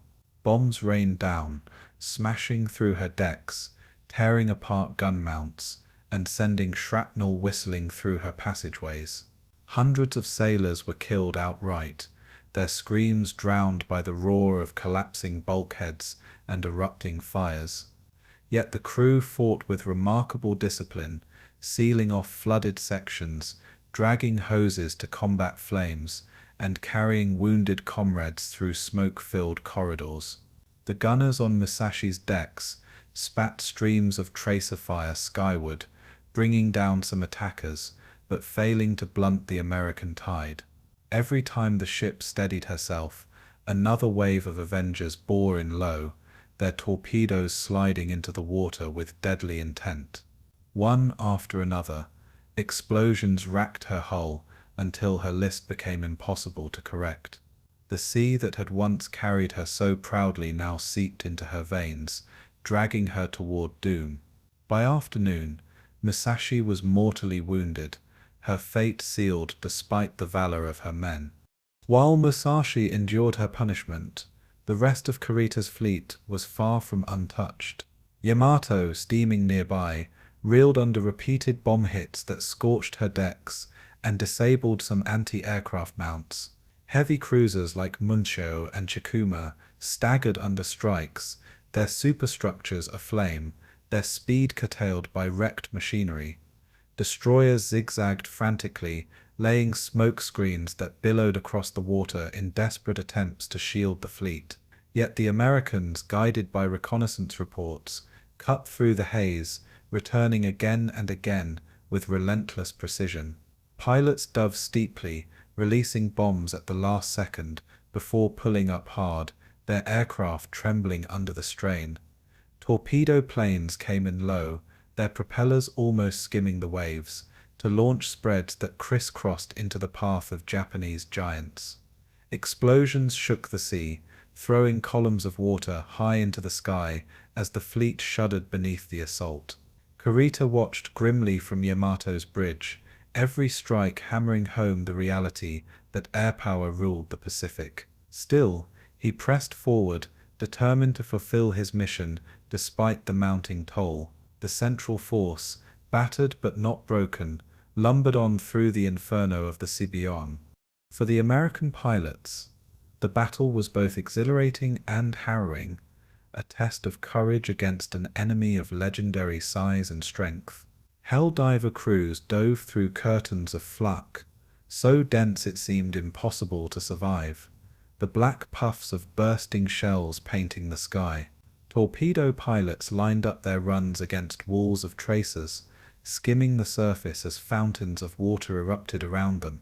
Many planes never returned, falling in flames or cartwheeling into the sea, but those who struck home earned immortality in their squadrons' logbooks. Radio chatter crackled with terse reports. Musashi hit, listing badly, each word a signal that the tide was turning against Japan's pride.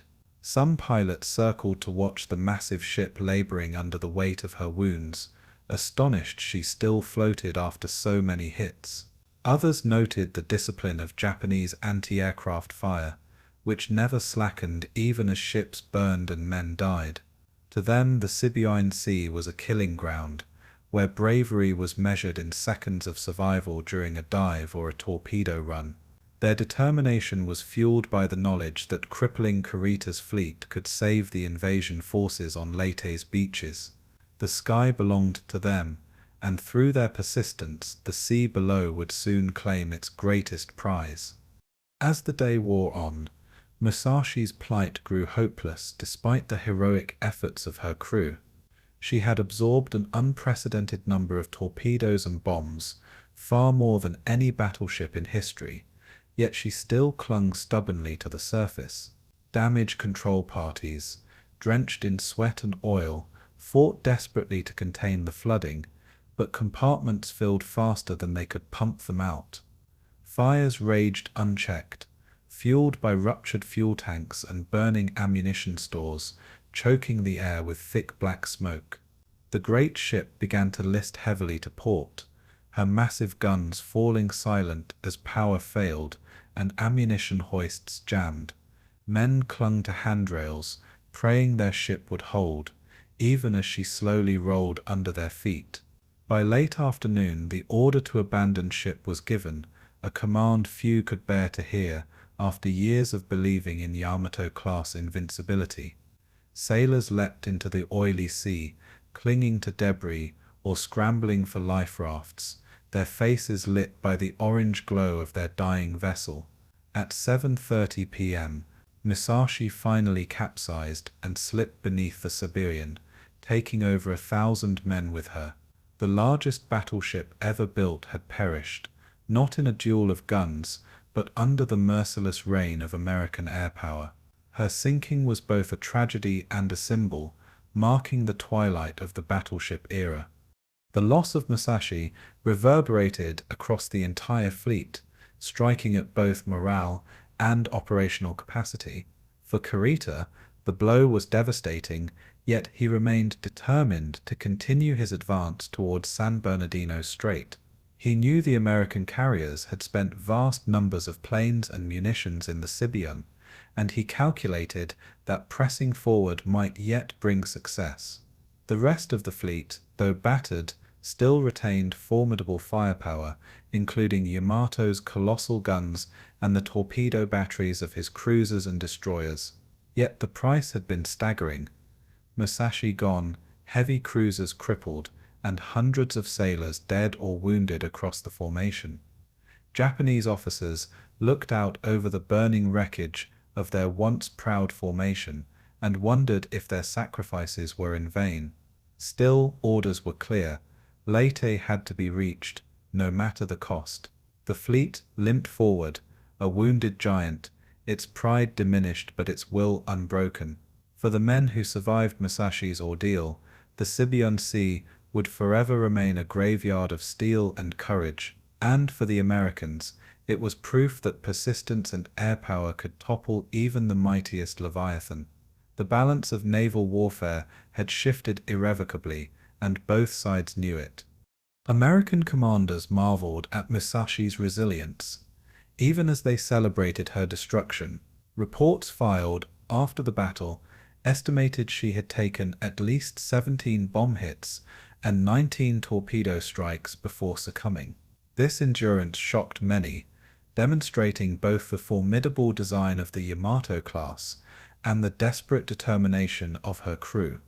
Yet it also highlighted the futility of such warships in an age where carriers dictated the pace of battle. Pilots returned to their carriers exhausted, many shaken by the sight of so many comrades lost to flak and fighters. On the decks of Essex-class carriers, ground crews rushed to rearm and refuel, knowing more strikes would be needed as long as Kurita advanced. The triumph was sobering, for victory came at a price measured in lives as well as tonnage. Yet the outcome was undeniable. The Japanese fleet was bleeding strength it could never replace. The sinking of Musashi was not just the loss of a ship, but the collapse of a symbol, one that had once embodied Japan's naval supremacy. Now, in the waters of the Sibuyan Sea, that supremacy had sunk forever beneath the waves. The Pacific had claimed another giant, and the war surged forward into its next brutal act. As night fell, the Sibuyan Sea lay littered with oil slicks, burning debris, and the cries of survivors clinging to life. The Americans withdrew their planes, conserving strength for the next day, while Kurita's battered fleet pressed on in darkness. For the Japanese sailors, the silence after the storm was haunting, broken only by the hiss of steam and the groans of damaged hulls. Survivors from Musashi floated in the black water, some singing softly, others praying, their voices carried by the gentle swell. Destroyers circled to rescue who they could, pulling shivering men from the sea, even as the fleet moved relentlessly eastward. Kurita stood on Yamato's bridge, his expression unreadable, watching the horizon as though searching for meaning in the darkness. The Sibuyan Sea had claimed one titan, and tomorrow it would demand more blood, more ships, and more courage. Yet for now, the Central Force endured, battered but alive, still bound to its mission. The greatest naval battle of the war was far from over, and the clash that began here would echo across the Philippines and into history. The Sibuyan Sea was no longer just a body of water, it was a grave, a crucible, and a turning point carved in fire and steel. The Surigao Strait, a narrow body of water between Leyte and Mindanao, became the stage for one of the last great battleship duels in history. On the night of October 24th, 1944, Admiral Shoji Nishimura led his southern force northward, determined to force passage into Leyte Gulf. His formation included two old battleships, Fuso and Yamashiro, supported by cruisers and destroyers, vessels that had already seen better days. Against him lay the formidable ambush prepared by Admiral Jesse Oldendorf, whose task force blocked the strait with 6 battleships, 8 cruisers and 29 destroyers. The stage was set for a textbook naval maneuver, one that would echo lessons of centuries past into the modern age. American submarines had already reported Nishimura's approach, allowing Oldendorf to ready his guns and torpedoes in the darkness. The calm waters of the strait shimmered in the moonlight, masking the deadly gauntlet that awaited the Japanese. By entering this funnel, Nishimura was sailing directly into history's last instance of crossing the T, and as the minutes ticked by, both sides prepared for a battle of annihilation that would unfold with shocking ferocity. The opening blows came not from the American battle line, but from the stealthy predators lurking beneath the sea. Submarines US Data and US Dace had already bloodied Kurita's Central Force days earlier, and now destroyers prowled ahead like wolves in the night. At 2 o'clock, the first American destroyers launched torpedo spreads, their wakes glistening faintly as they sped toward the unsuspecting Japanese. Fuso staggered under the impacts, explosions ripping into her hull and throwing sailors from their feet. Fires erupted across her decks, illuminating the strait with an eerie glow that betrayed her position to every enemy gunner. Confusion spread through Nishimura's formation as ships swerved violently, colliding or losing cohesion in the chaos. Yamashiro, the flagship, pressed onward, her great guns ready to answer any challenge despite the growing inferno. American destroyers darted in and out like phantoms, launching torpedoes at near-suicidal ranges before peeling away under sheets of spray. The Japanese countered with their own torpedo spreads, but in the darkness and confusion most ran harmlessly into the void. It was the opening movement of a symphony of destruction, one that only grew louder as the night deepened. As Nishimura's force advanced deeper into the strait, it encountered the concentrated firepower of Oldendorf's cruisers.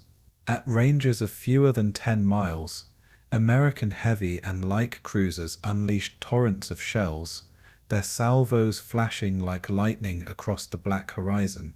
The Japanese destroyers bore the brunt of this storm, their thin hulls torn apart in seconds as explosions shattered their decks. Survivors flung themselves into the sea, clinging to wreckage as burning fuel slicks spread across the water. Yet still Yamashiro pressed forward, firing back with desperate fury, her shells splashing perilously close to American ships. Fuso, mortally wounded, drifted behind, consumed by fire and flooding, until she broke apart in 2 burning halves. The waterlogged strait now bore wreckage, oil, and corpses.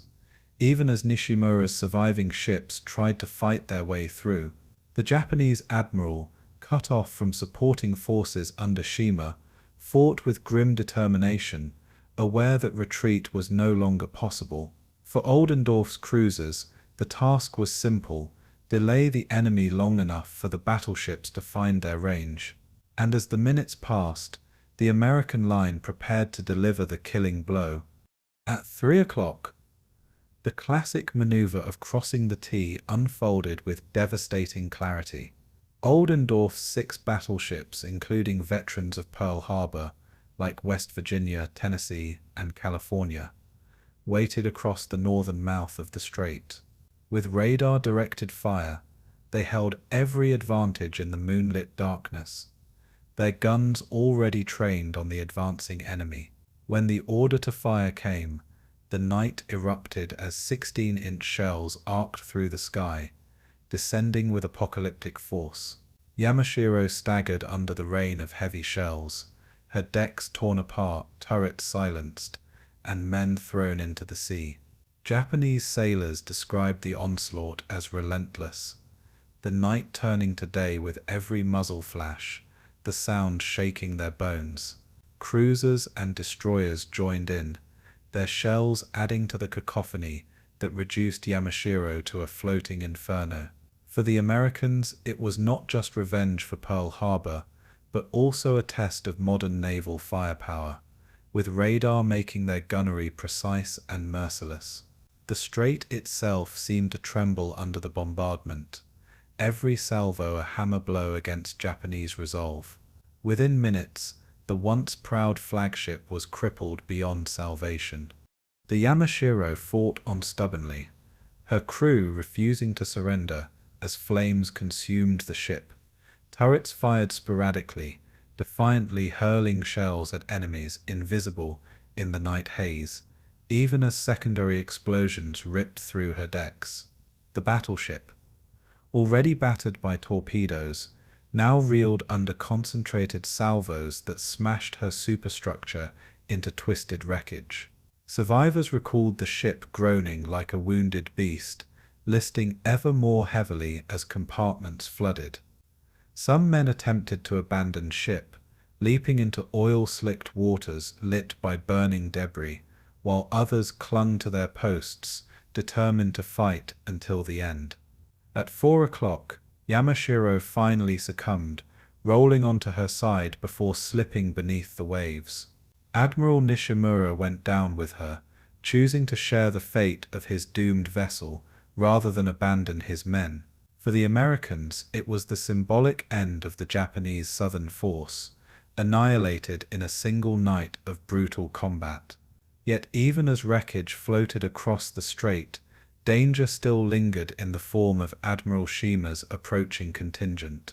The night was far from finished, and the waters of Surigao still had more blood to claim. Admiral Shima, commanding a second group of cruisers and destroyers, entered Surigao Strait just as Nishimura's force collapsed.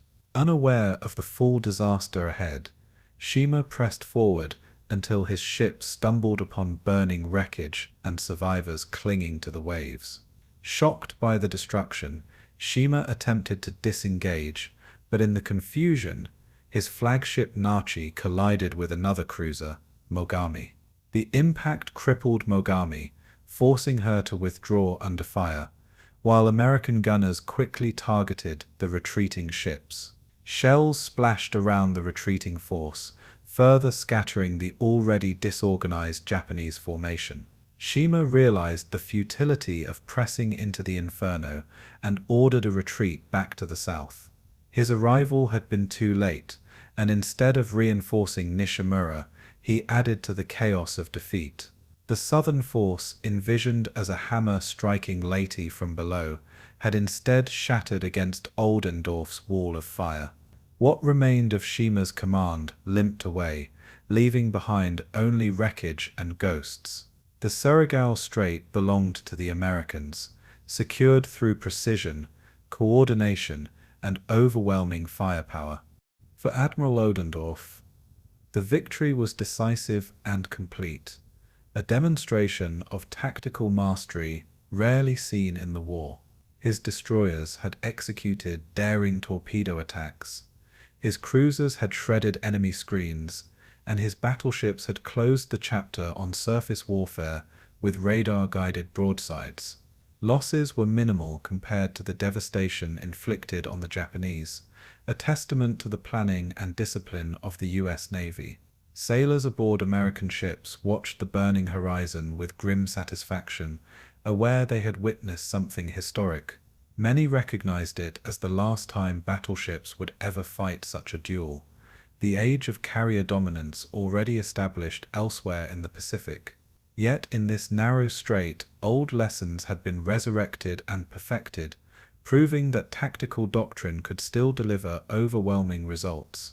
Survivors rescued from the sea told harrowing tales of men lost in fire, water, and steel, adding human voices to the statistics of annihilation. For the Japanese, Surigao was a disaster that erased an entire fleet wing in a single night, and for the Americans, it cleared the southern approaches to Leyte Gulf, securing the invasion force ashore. The Battle of Surigao Strait ended with dawn breaking over a sea littered with wreckage, oil slicks, and lifeless bodies drifting in silence. American sailors leaned against the rails, staring at the carnage, reflecting on the terrible cost of naval warfare. Survivors plucked from the sea were huddled aboard destroyers, shivering and silent, their eyes hollow with the weight of defeat.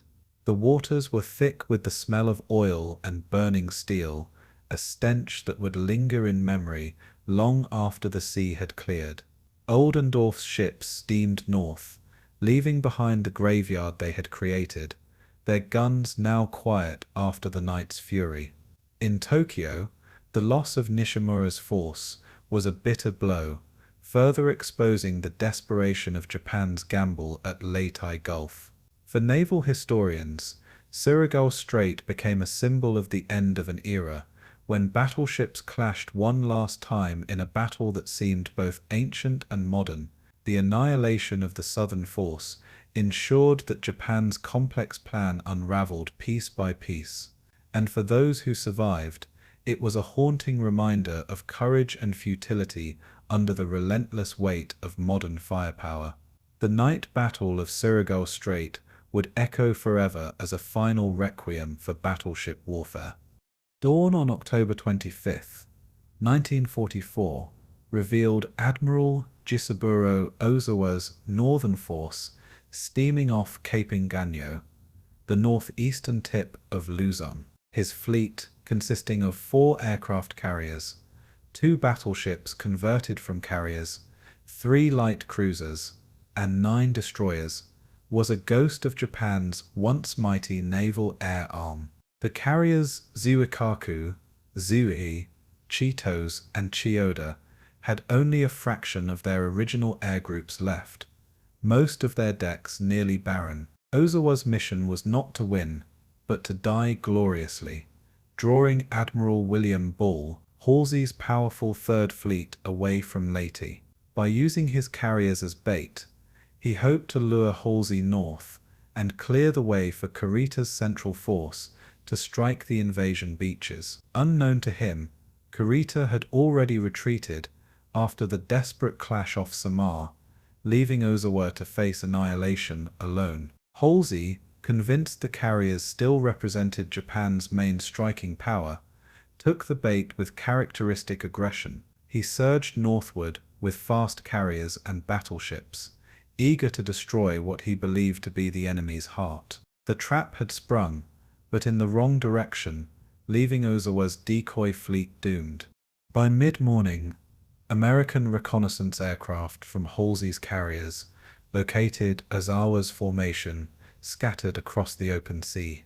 Pilots reported carriers stripped of their former air power, their decks oddly quiet, like stage props waiting for destruction. Carriers Essex, Lexington, Intrepid, Franklin, and Enterprise launched successive waves of aircraft, filling the sky with hundreds of fighters, bombers, and torpedo planes. The first strikes fell upon the light carrier Chitosa, whose decks erupted in flames as bombs tore into her hull. Within hours, she capsized and sank, taking hundreds of her crew with her. American pilots, many veterans of earlier Pacific battles, were stunned by the weakness of the Japanese opposition.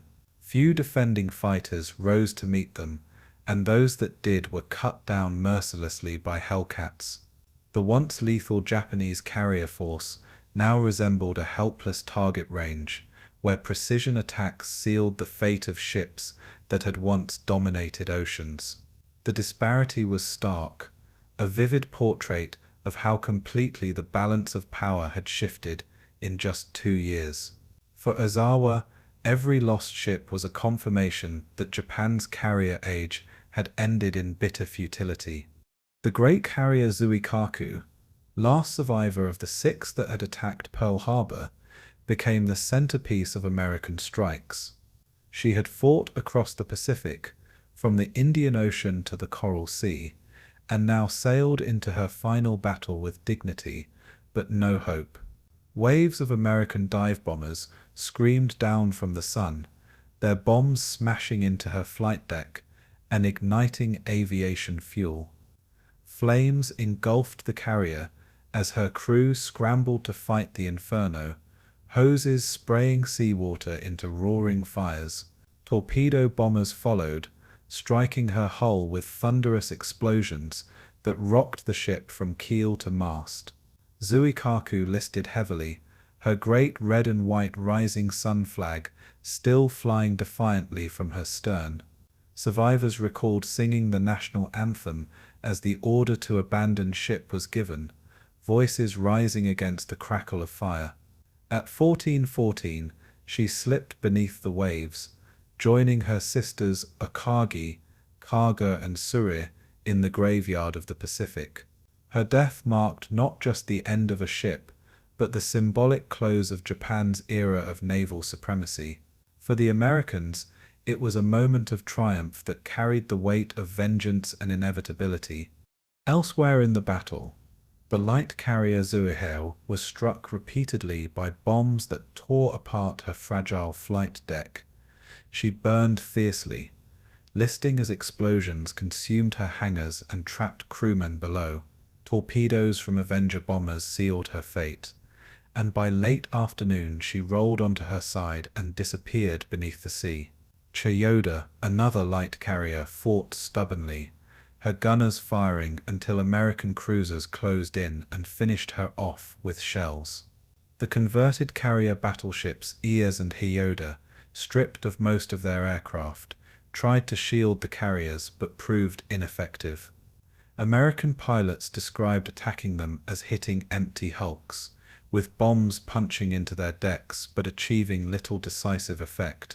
Yet their role as decoys had succeeded, for Halsey had indeed chased them to the north. Ozawa's force was shattered piece by piece, with each sinking marking another page in the eulogy of Japanese carrier aviation. By nightfall, only wreckage and oil slicks marked where Japan's proud fleet had once sailed. The destruction was total, the battle one-sided in a way that contrasted sharply with earlier carrier clashes. Admiral Ozawa, aboard his flagship Zuikaku until the very end, transferred to a destroyer after ordering his men to save themselves. He knew the mission had been suicidal from the start, a sacrificial gesture to buy time for Kurita's battleships. Watching his carriers burn and sink around him, he remarked with calm resignation that the fleet had fulfilled its duty. Yet his sacrifice achieved nothing, for Kurita had already withdrawn, leaving the decoy effort tragically pointless. Ozawa's sailors, many still teenagers, went down with their ships or floated in the wreckage awaiting rescue. American pilots, circling above, saw the survivors waving desperately from the water, tiny figures in a vast sea of oil and fire. Few could forget the sight of men who once served aboard the most feared carriers in the Pacific, now reduced to wreckage and despair. It was a human tragedy, wrapped in the greater collapse of Japan's naval strategy.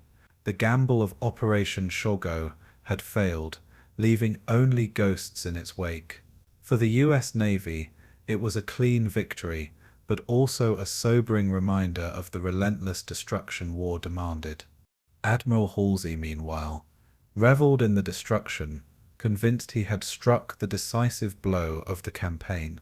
His Third Fleet's aircraft had torn through Ozawa's force with overwhelming efficiency, a display of air power unmatched in naval history. Yet critics later noted that his obsession with the carriers had left the invasion beaches vulnerable to Kurita's central force. The epic struggle off Samar, where escort carriers and destroyers held off battleships, was the direct consequence of Halsey's decision. While his aviators celebrated the sinking of Zuikaku and her sisters, American sailors in Taffy fought for survival against overwhelming odds. The dichotomy between triumph in the north and desperate struggle in the center remains one of Leyte Gulf's defining contrasts. Halsey's aggressiveness had achieved a spectacular tactical victory, but nearly risked strategic disaster. Historians still debate whether his pursuit of Ozawa was brilliance, recklessness, or simply the byproduct of a naval warrior's instincts. For the Japanese, it mattered little, as their carrier fleet ceased to exist as an offensive weapon. Off Cape Engaño, Japan's naval dream died with its carriers, never to rise again. By the evening of October 25th, the battle was over, and the seas off Luzon were littered with burning oil, drifting wreckage, and lifeless bodies. American warships cruised through the area, rescuing their own downed pilots, while watching Japanese survivors cling to debris. The scale of the destruction shocked even hardened veterans, who understood they had witnessed the final chapter of a once feared force. For Japan, the carriers lost off Cape Engaño could never be replaced, the nation's industry too crippled by bombing and blockade. For the United States, it was the ultimate confirmation of their strategic supremacy in the Pacific, achieved through industrial might and unrelenting pressure. The sinking of Zuikaku carried deep symbolic meaning, a circle closed since Pearl Harbor nearly 3 years before. In Tokyo, news of the losses was met with silence, the reality of defeat sinking deeper into the nation's soul. For the sailors of both sides, the battle left scars that would last a lifetime, memories of fire and steel under a tropical sun. The destruction was not just of ships, but of a legacy that had once ruled the seas. The battle off Cape Engaño stands as both a triumph and a requiem in naval history. It showcased the overwhelming dominance of American carrier aviation, capable of dismantling an entire fleet in a single day. It also highlighted the futility of Japan's desperate gambles, sacrifices made in vain as defeat became inevitable. The engagement ended the carrier era for the Imperial Japanese Navy, stripping it of the weapon that had defined its early war victories. For the Americans, it was a crowning moment of air-sea power, validating the doctrine of carrier supremacy beyond doubt. Yet beneath the triumph lay the human cost. Thousands of Japanese sailors consigned to the depths, their ships monuments of a fallen empire. Survivors carried memories of Zuikaku's final hymn and Zuiha's burning decks for the rest of their lives. In the larger tapestry of Leyte Gulf, Engaño was both epilogue and epitaph, a battle that mattered more for its symbolism than its strategy. The seas around Luzon became a graveyard, reflecting the twilight of one navy and the dawn of another. And as the sun set over Cape Engaño, the Pacific bore witness to the death of Japan's carrier fleet, forever silenced by fire from the skies. On the morning of October 25, 1944, Admiral William Bull Halsey faced the most consequential decision of his storied career. Reports streamed in that Admiral Ozawa's Decoy carrier force was spotted north of Luzon, seemingly poised to threaten the American invasion fleet at Leyte. To Halsey, still haunted by the ghosts of Pearl Harbor and the carrier clashes of 1942, the sight of Japanese flight decks represented the very essence of danger. He believed carriers were the ultimate threat to amphibious operations, capable of devastating transport ships and cutting off the beachhead. Yet unknown to him, those carriers were nearly empty of planes, their decks stripped of effective striking power. At the same time, Admiral Takeo Kurita's central force, battered but still formidable, loomed beyond the San Bernardino Strait. If it broke through, battleships like Yamato and Nagato could pour fire onto vulnerable landing forces. The choice Halsey made, to race north and leave the strait unguarded, would shape not just the battle but his legacy. It was a decision of instinct over caution, driven by experience, pride, and the lure of a decisive kill, and it left the heart of the American invasion perilously exposed. Halsey's fleet was the most powerful naval striking arm ever assembled, bristling with fast carriers, battleships, and destroyers. Yet even such overwhelming force could not be everywhere at once in the vast Philippine archipelago. The San Bernardino Strait was a narrow passage, a funnel through which Kurita's central force would have to pass if it pressed its attack. Admiral Thomas Kinkaid of the 7th Fleet assumed Halsey would guard it, protecting the invasion beaches with his fast battleships. But Halsey had other priorities, believing the destruction of carriers was the only way to ensure lasting dominance. He organized his fleet into Task Force 38, ordering every available carrier and battleship north toward Ozawa's Bait.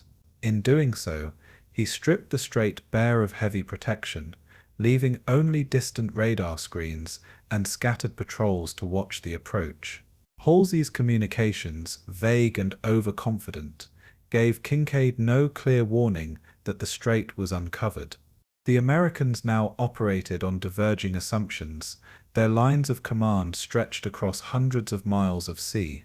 It was a gap the Japanese would soon exploit, turning Halsey's triumph into a near catastrophe.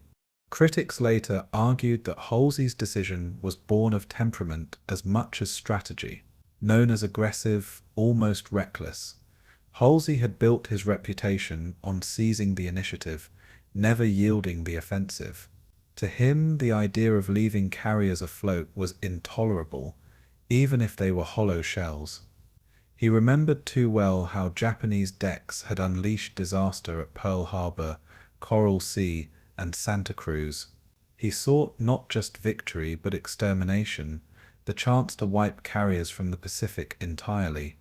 Yet in pursuing Ozawa, he dismissed intelligence that suggested Kurita was regrouping after Sibuyan Sea. Submarine reports and scout planes had tracked Kurita reversing course, steaming once again toward San Bernardino. Halsey believed Kurita had retreated for good, assuming his strikes had broken the Central Force's will. But Kurita, though battered, was still determined to strike Leyte with Yamato and her sisters.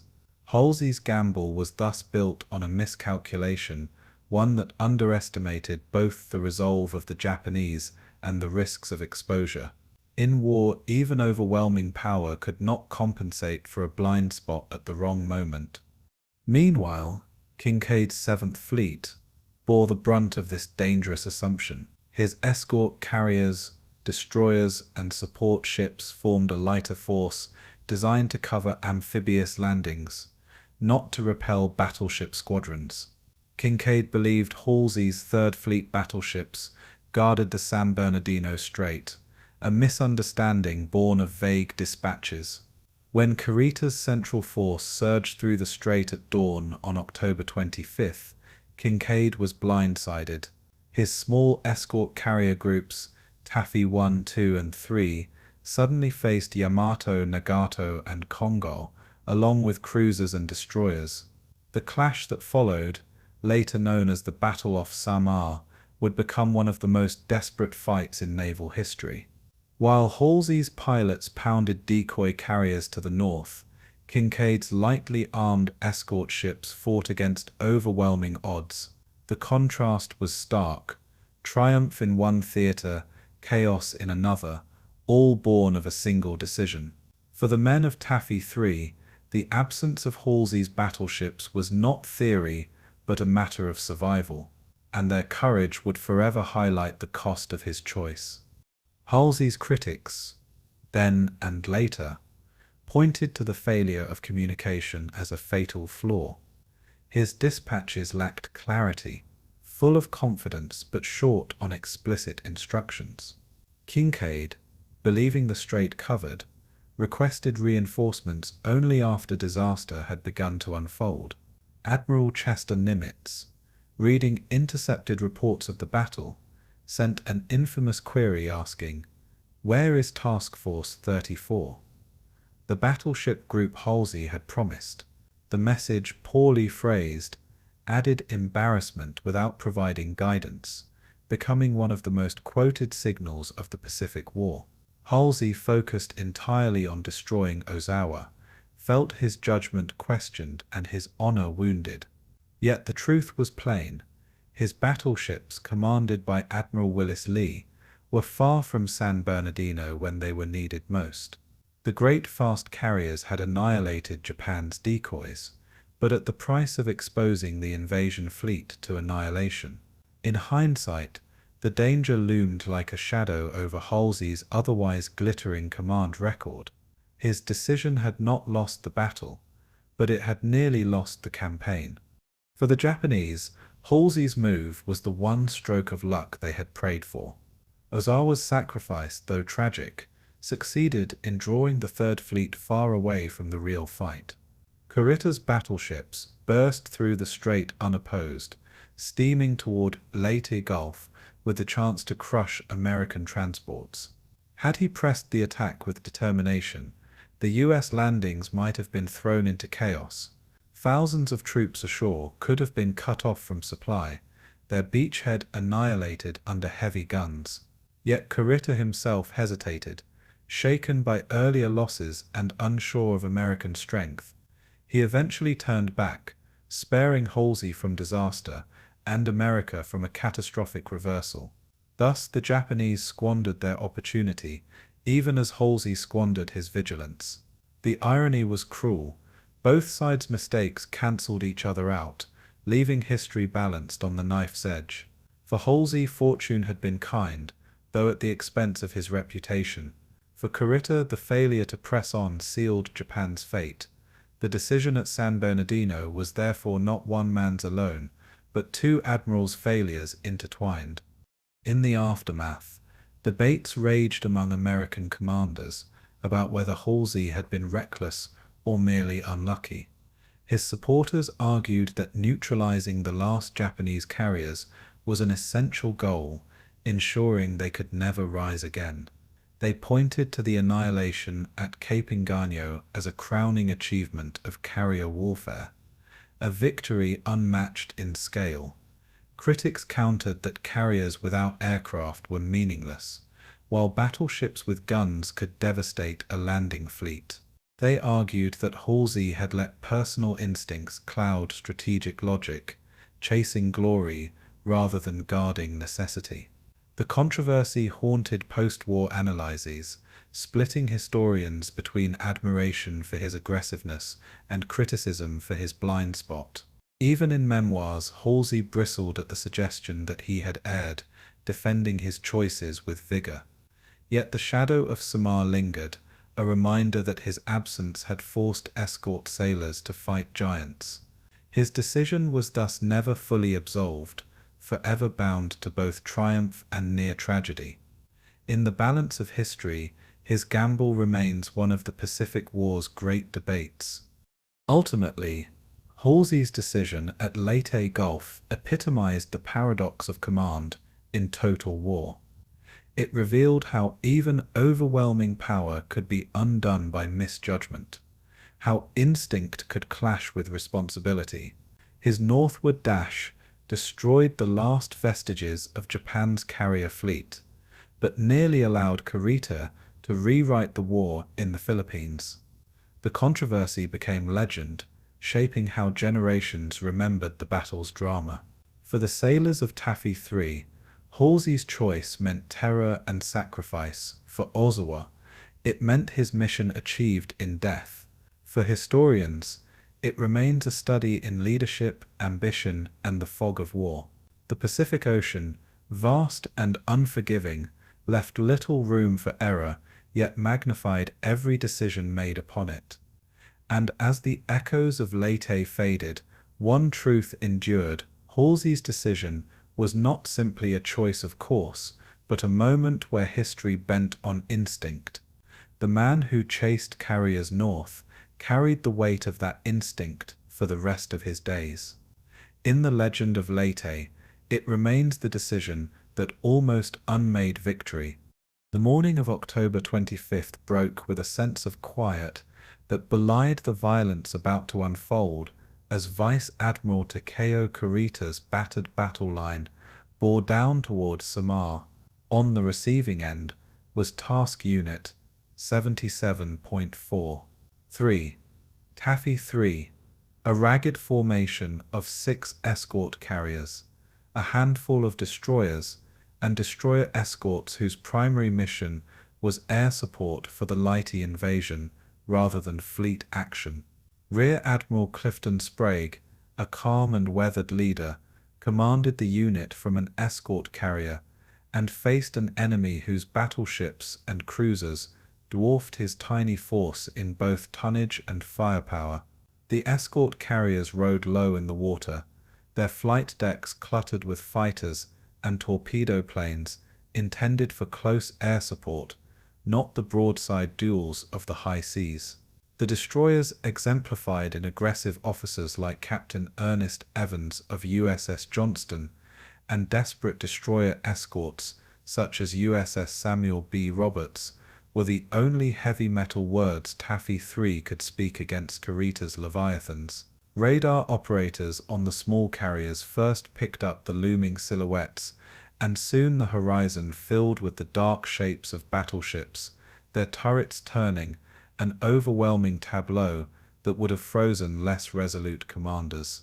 So abrupt was Kurita's appearance that many aboard the escort carriers had only minutes to scramble fighters, arm anti-aircraft batteries, and prepare to fight the unthinkable. Ordinarily, the doctrine called for escort carriers to flee or hide behind screens of destroyers, but this doctrine meant little when shore-bound transports lay vulnerable within the Gulf behind them.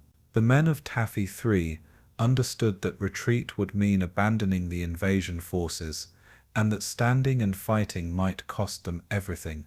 Their choices would thus be moral as well as tactical. Across Kurita's deck crews, veteran sailors readied the big guns, their faces set with the same grim professionalism they'd shown through days of air assaults in the Sibuyan Sea. Yet even among the Japanese, there was a flicker of uncertainty about the exact strength and intent of the American force they had encountered, for radar contacts did not translate easily into clear orders amid the fog of war. In those first precious moments, both sides tacitly acknowledged a brutal truth. An encounter between David and Goliath was not merely about steel, but about initiative, nerve, and the capacity to improvise under fire. Taffy 3 reacted with desperate improvisation, launching every available plane, fighters, Avengers, Helldivers, often with minimal fuel and limited ordnance, sending them screaming at ships that dwarfed them 100-fold. Pilots who had trained for ground support found themselves strafing and bombing Japanese cruisers and battleships in near-suicidal runs, aiming at superstructures and gun crews rather than small targets.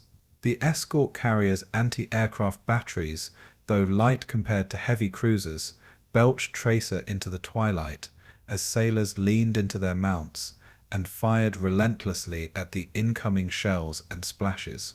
Smoke generators aboard the American ships coughed out billowing veils that sought to mask tiny carriers from Kurita's gunners, turning the sea into a patchwork of grey ruptures in the night.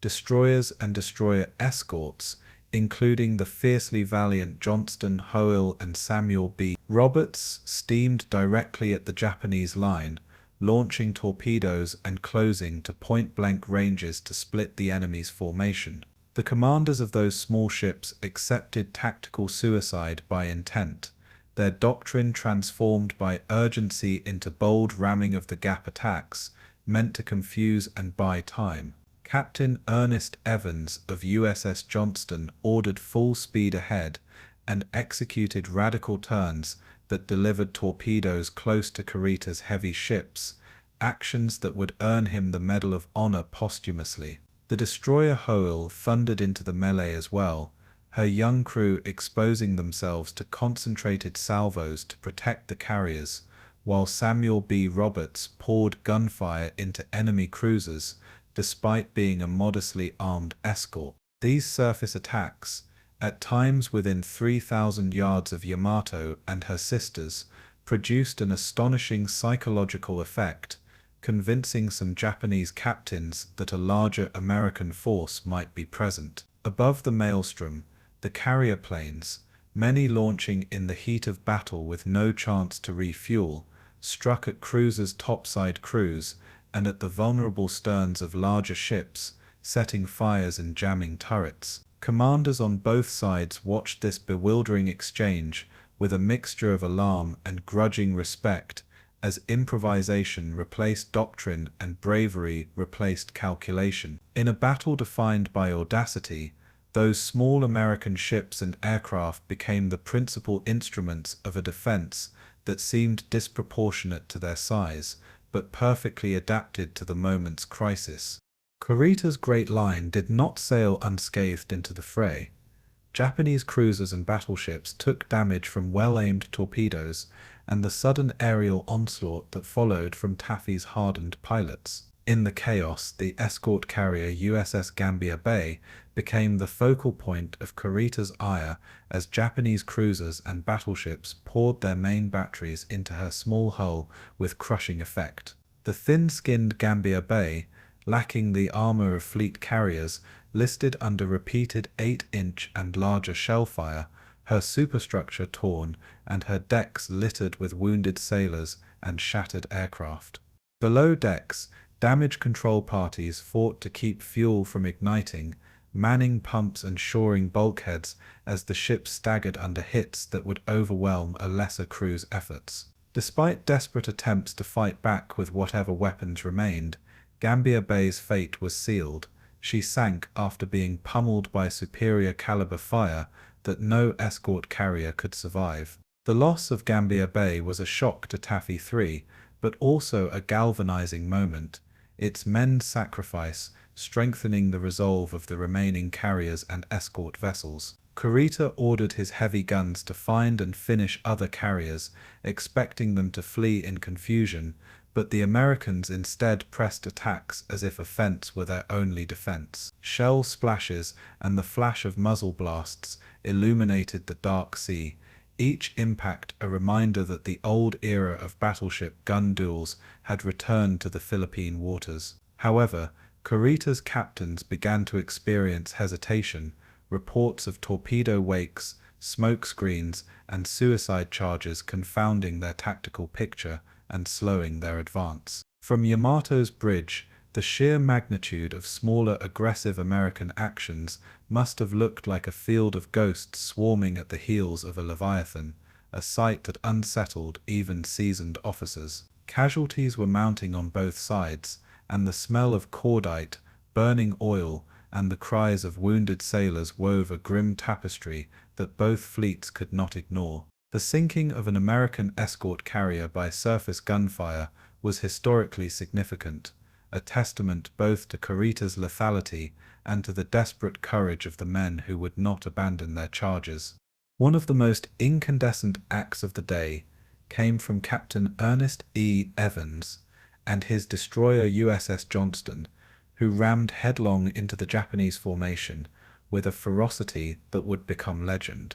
Evans ordered bold, erratic maneuvers that brought his ship within hail of cruiser and battleship gunfire, launching torpedoes that struck home and, according to survivors, helped blunt Kurita's drive. Johnston herself was rocked by overwhelming fire and eventually suffered catastrophic damage, her decks torn and her boilers shot out, yet her men fought on, gunners feeding the ship's last bands of AA shells into the sky. Captain Evans was mortally wounded in the action, but his daring had bought invaluable minutes for the carriers to launch planes and for escorts to press their attacks. Meanwhile, USS Holer, fighting against 3 times her weight, charged into the line and absorbed punishing salvos before her forward structure collapsed under the crush of heavy shells. The destroyer escort USS Samuel B. Roberts, a smaller but resolutely aggressive vessel, made a desperate high-speed torpedo run against heavy cruisers, expending her scant armament in a bid to disrupt Kurita's coordination. Roberts' crew fired every gun they had and hurled torpedoes into the dark until a catastrophic explosion broke the ship's back and sent her down, a blaze of courage that would later be memorialized in Navy history. Each of these actions was tactically small, but operationally enormous. The sorties and suicide charges forced Kurita to weave and hesitate, and to distribute salvos that might otherwise have annihilated the carriers. Survivors from Johnston, Howler, and Roberts clung to flotsam in oil-slicked seas, while the thunder of guns receded, their faces etched with shock and the heavy taste of survival. Medals of honor and unit citations would later honor the captains and crews, whose courage arguably bought the fleet its salvation, but in the moment the men cared only to have done their duty. Their sacrifice became a defining human thread in the larger tapestry of Leyte Gulf, an example of how small units in decisive moments can shape the fate of entire campaigns. The legacy of those last-ditch attacks is not measured solely in tonnage saved, but in the preservation of the invasion that would bring down Japan's hold on the Philippines. While destroyers charged, the escort carriers never ceased their own assault, launching repeated strikes with whatever ordnance their planes could carry to harry and harass the enemy. Torpedo planes aimed at the blind spots beneath the heavy ship's hulls, while fighters strafed deck crews and dive bombers scored hits that started fires and jammed turrets. Even light damage to a cruiser's superstructure or a battleship's directors could degrade its rate of fire and blunt the calculated accuracy of its main battery salvos. The escort carrier's pilots often flew with minimal fuel and returned with shrapnel-scarred airframes, their courage matched only by the engineering crews who turned damaged planes around in hours. Smoke and haze compounded Kurita's uncertainty as torpedo wakes cut through the water and PT boats and destroyers performed audacious harassment tactics along his flanks. Reports of Japanese ships struck by torpedoes and airbursts filtered up the line, giving Kurita a stew of reports to interpret in high-pressure minutes that allowed no leisurely deliberation. The kamikaze threat appeared later that day in the Gulf, and escort carriers such as USS St. Lo would later be victims of these desperate attacks that marked a grim new phase of aerial warfare in the Pacific.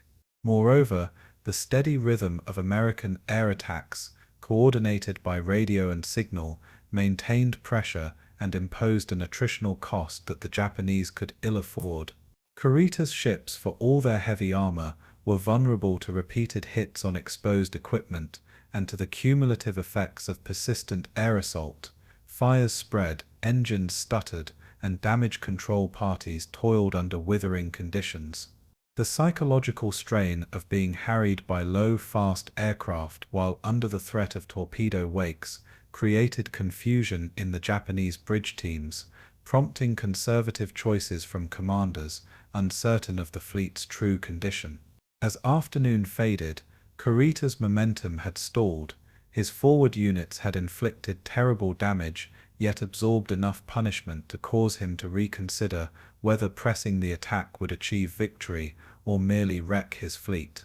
The interplay of air pressure, daring surface attacks, and the courage of the small ships had, by late afternoon, altered the operational picture enough to give the Americans hope that their tiny carriers might yet survive. Vice Admiral Kurita's decision-making in the evening would become one of Leyte Gulf's most debated moments, for he had the guns to continue, but chose instead to disengage and swing westward. Several factors converged: fragmented intelligence, the fear of renewed massed air strikes at sunset, and the sudden ferocity of aggressive torpedo and destroyer charges that made the route ahead appear perilous. Kurita had witnessed the Sibuyan Sea's toll and Musashi's loss, and he had to weigh the potential prize of slaughtering transports against the near-certain attrition his fleet would suffer if it lingered. His staff passed him confusing reports that suggested larger American surface forces might be present, a misperception amplified by the damage and the audacity of Taffy 3's defense. Discipline and the instinct to preserve capital ships for future operations tugged against the doctrine of decisive battle that had guided Japanese planners into the operation. He also faced logistical constraints. Fuel reserves had been strained by long transits and high-speed maneuvers, and night operations in confined passages risked collisions and further chaos. Kurita ordered a flank movement that would withdraw his center from the immediate threat area, an action that stunned many American sailors who had felt the danger was imminent only an hour before. For the American commanders and the men of Taffy 3, Kurita's withdrawal felt like a gift from fortune, saving the invasion fleet from destruction at the hands of the last great Japanese surface force.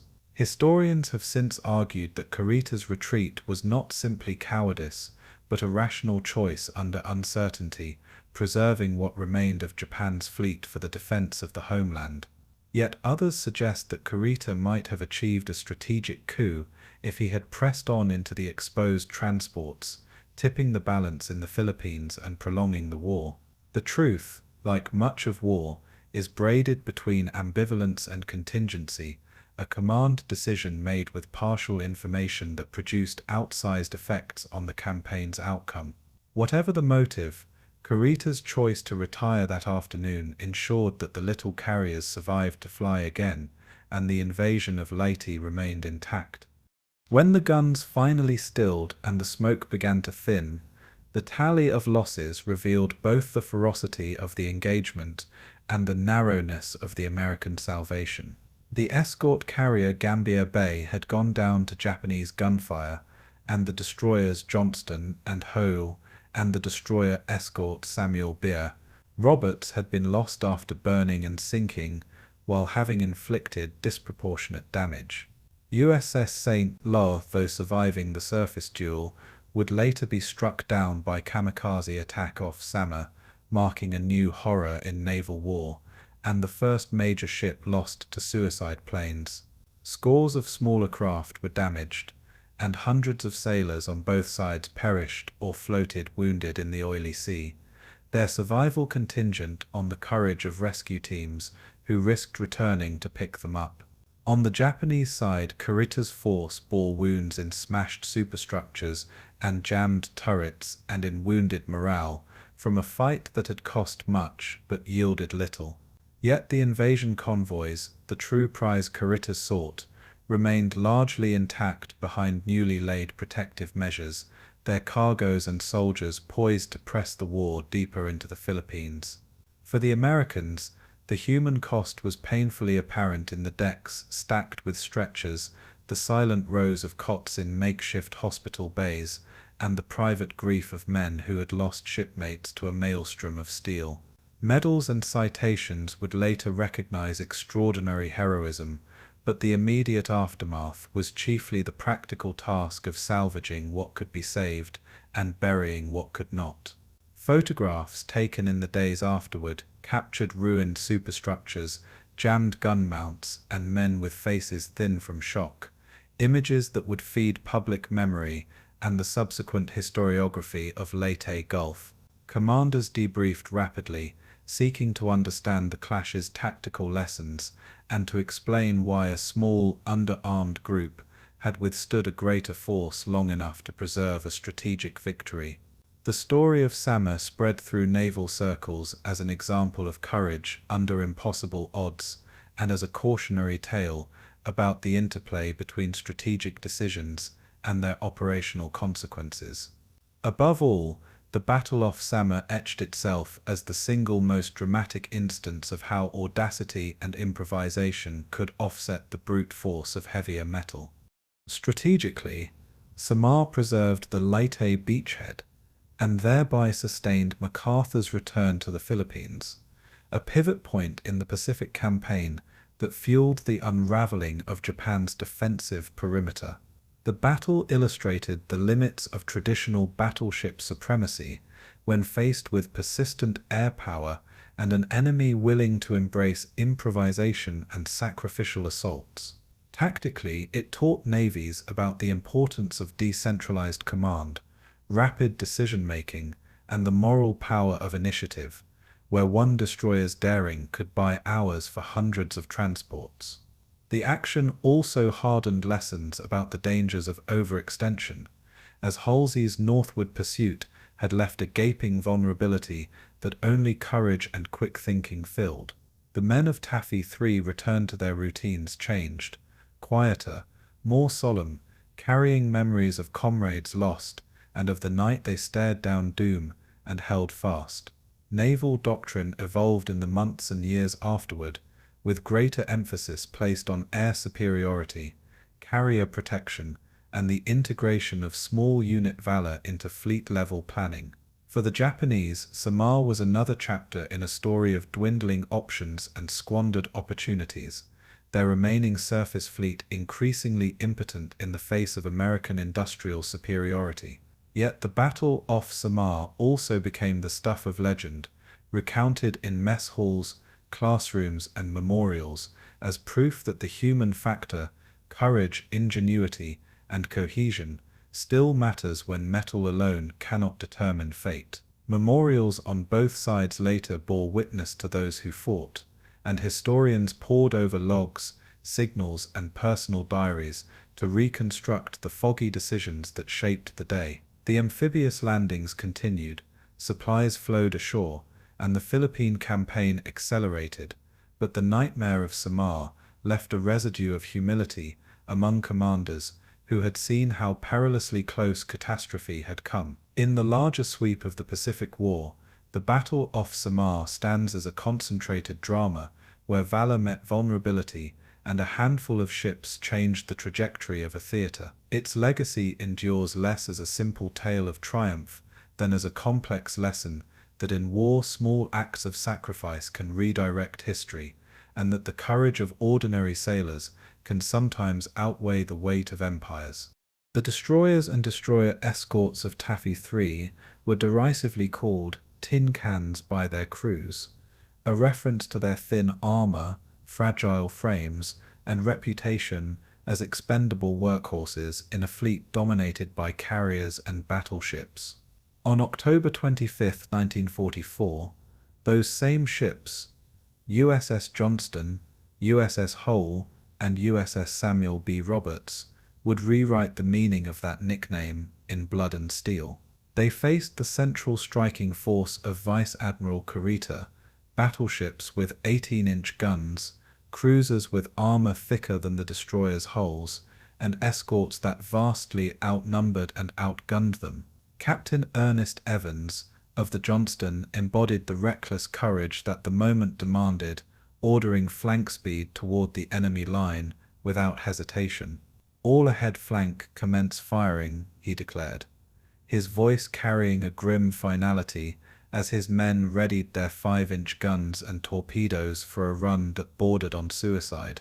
The Hull and the Samuel B. Roberts followed suit, closing with Kurita's Leviathans in a desperate attempt to buy time for the carriers retreating under clouds of smoke. The seas churned under their keels as the destroyers heeled over into attack runs, their wakes slashing white across the grey Pacific waters. Every sailor aboard knew that the odds of survival were slim, yet the sense of duty to shield the vulnerable carriers overrode fear. Radar operators called out ranges as giant silhouettes loomed closer, the distance collapsing into seconds that would decide life or death. Smoke, oil, and the acrid tang of cordite already filled the air as the first exchange of fire erupted, the tin cans spitting back at enemies 100 times their size. In that instant, David did not merely face Goliath. David charged forward with torpedoes primed, his sling loaded, and no expectation of returning alive. USS Johnston led the charge, her captain Ernest Evans steering directly into the teeth of the Japanese line with a ferocity that stunned even his own men. At 35 knots, she weaved through geysers of water as Kurita's heavy guns bracketed her with near misses that threw sailors from their feet. Johnston's 5-inch guns barked continuously, shells sparking off Japanese superstructures, shredding lighter mounts, and setting fires where they could. Evans brought the ship so close to the enemy that Japanese gunners were forced to depress their barrels to fire, their salvos tearing into Johnston's decks and smashing compartments below. Despite the pounding, Evans pressed on, launching a spread of torpedoes at the cruiser Kumano, one of which struck with devastating effect, blowing off her bow and sending her reeling out of formation. The strike was a brief but vital success, sowing confusion in Kurita's ranks and proving that even a destroyer could wound a giant. Yet Johnston paid dearly, her hull riddled by multiple 14 and 8-inch shells that knocked out guns, crippled steering, and killed scores of crew. Captain Evans, wounded but unyielding, shifted control to manual steering and kept the ship in the fight, circling back to shield the carriers with smokescreens. His voice over the intercom carried no hint of defeat, only orders and encouragement, as the crew fought on with what weapons they had left. Fires burned below decks, men struggled at hand pumps, and the ship staggered under hits that would have sent most destroyers to the bottom. Still Johnston refused to die quietly, clawing back into the line with guns that spat defiantly at the enemy to the very end. USS Howell entered the fray with equal ferocity, charging forward on a torpedo run that would become one of the most selfless acts of the battle. Commander Leon Kintberger steered his ship into withering salvos from battleships Congo and Yamato, their shells ripping through Howell's thin skin. Shell fire knocked out her radar, smashed her bridge, and reduced much of her superstructure to twisted wreckage. Yet she pressed on into the jaws of annihilation. Torpedo tubes fired in rapid succession, their wakes cutting toward the massive silhouettes ahead, forcing the enemy to scatter and disrupting their fire control. Hull's guns kept blazing even as compartments flooded, her crews manually feeding shells into damaged mounts with sweat-streaked faces and bloodied hands. The Japanese poured fire into her, every broadside sending fountains of steel and water across her decks, but her resistance continued until the ship was fatally broken. Survivors recalled the eerie calm of those final minutes, sailors still manning their stations as the ship listed heavily, her guns firing until they went silent. Over 250 of her crew would perish, their sacrifice buying minutes for the escort carriers to regroup and escape. For those who lived, the sight of Howell disappearing beneath the waves was etched forever into memory, a destroyer that had fought battleships and held them at bay with little more than courage and torpedoes. In the smoke and chaos, the Howell's example stood as proof that even fragile ships could become fortresses if their crews refused to yield. Her legacy became inseparable from the saga of Samar, a ship that embraced certain death to give others a chance at survival. In her final dive, Howell carried with her the honor of men who had chosen duty over life. The destroyer escort USS Samuel B. Roberts, smaller and more lightly armed than her destroyer sisters, proved that size was no measure of valor on that desperate morning. Known affectionately as the Sammy B, she had been designed for convoy protection, not fleet duels, yet her commander, Lieutenant Commander Robert Copeland, chose to attack. Charging full speed into the heart of Kurita's line, Roberts weaved through shellfire so close that survivors later recalled the ship trembling under the concussions. Her crew, many barely out of training, fired with every weapon they had, their 5-inch guns scoring hits on cruisers and her torpedoes unleashed in a furious run. Against all odds, Roberts managed to strike the heavy cruiser Chokai, her gunfire setting fires and disorienting enemy gunners who had not expected such defiance from a tiny escort ship. The Japanese responded with overwhelming firepower, shells tearing through Roberts' decks, smashing her boilers and leaving her dead in the water.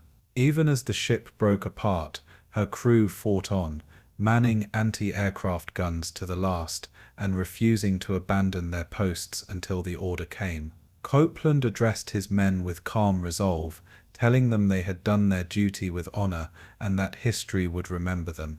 When Roberts finally went down, only a fraction of her crew survived to tell the tale, but their story became a legend in naval history.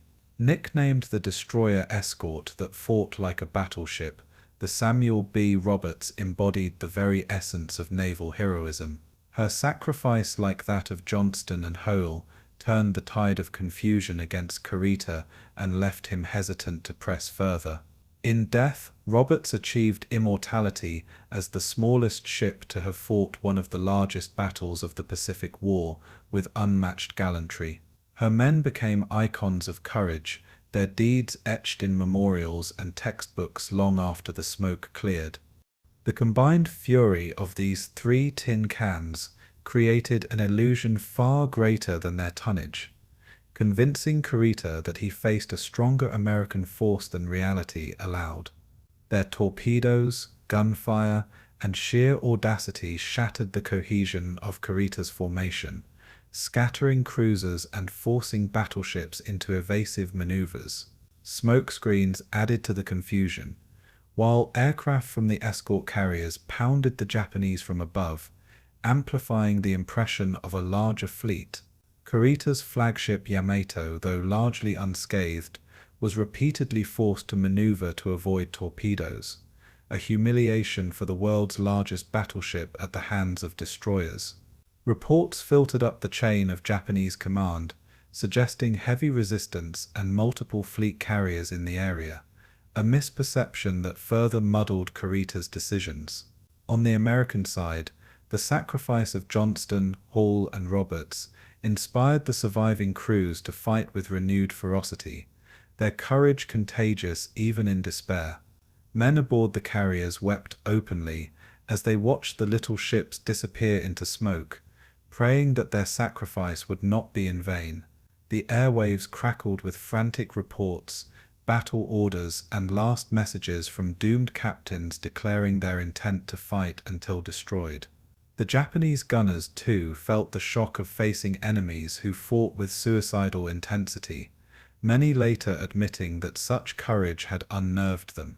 In the annals of naval warfare, rarely had so few ships managed to create such outsized effects on the course of battle. The tin cans had transformed from expendable escorts into the fulcrum upon which the survival of the Leyte invasion balanced. Amid the chaos, survivors from Johnston, Hull, and Roberts clung to rafts, debris, and oil-slicked waters, their ordeal only beginning as hours passed with no immediate rescue. Sharks prowled the waters, dehydration set in, and the psychological toll of watching shipmates slip beneath the waves tested every ounce of endurance. Some sailors sang songs to keep spirits alive, while others whispered prayers or clung silently to fading hope. On makeshift rafts, men tended to the wounded as best they could, tearing strips from their own uniforms for bandages and rationing tiny sips of water.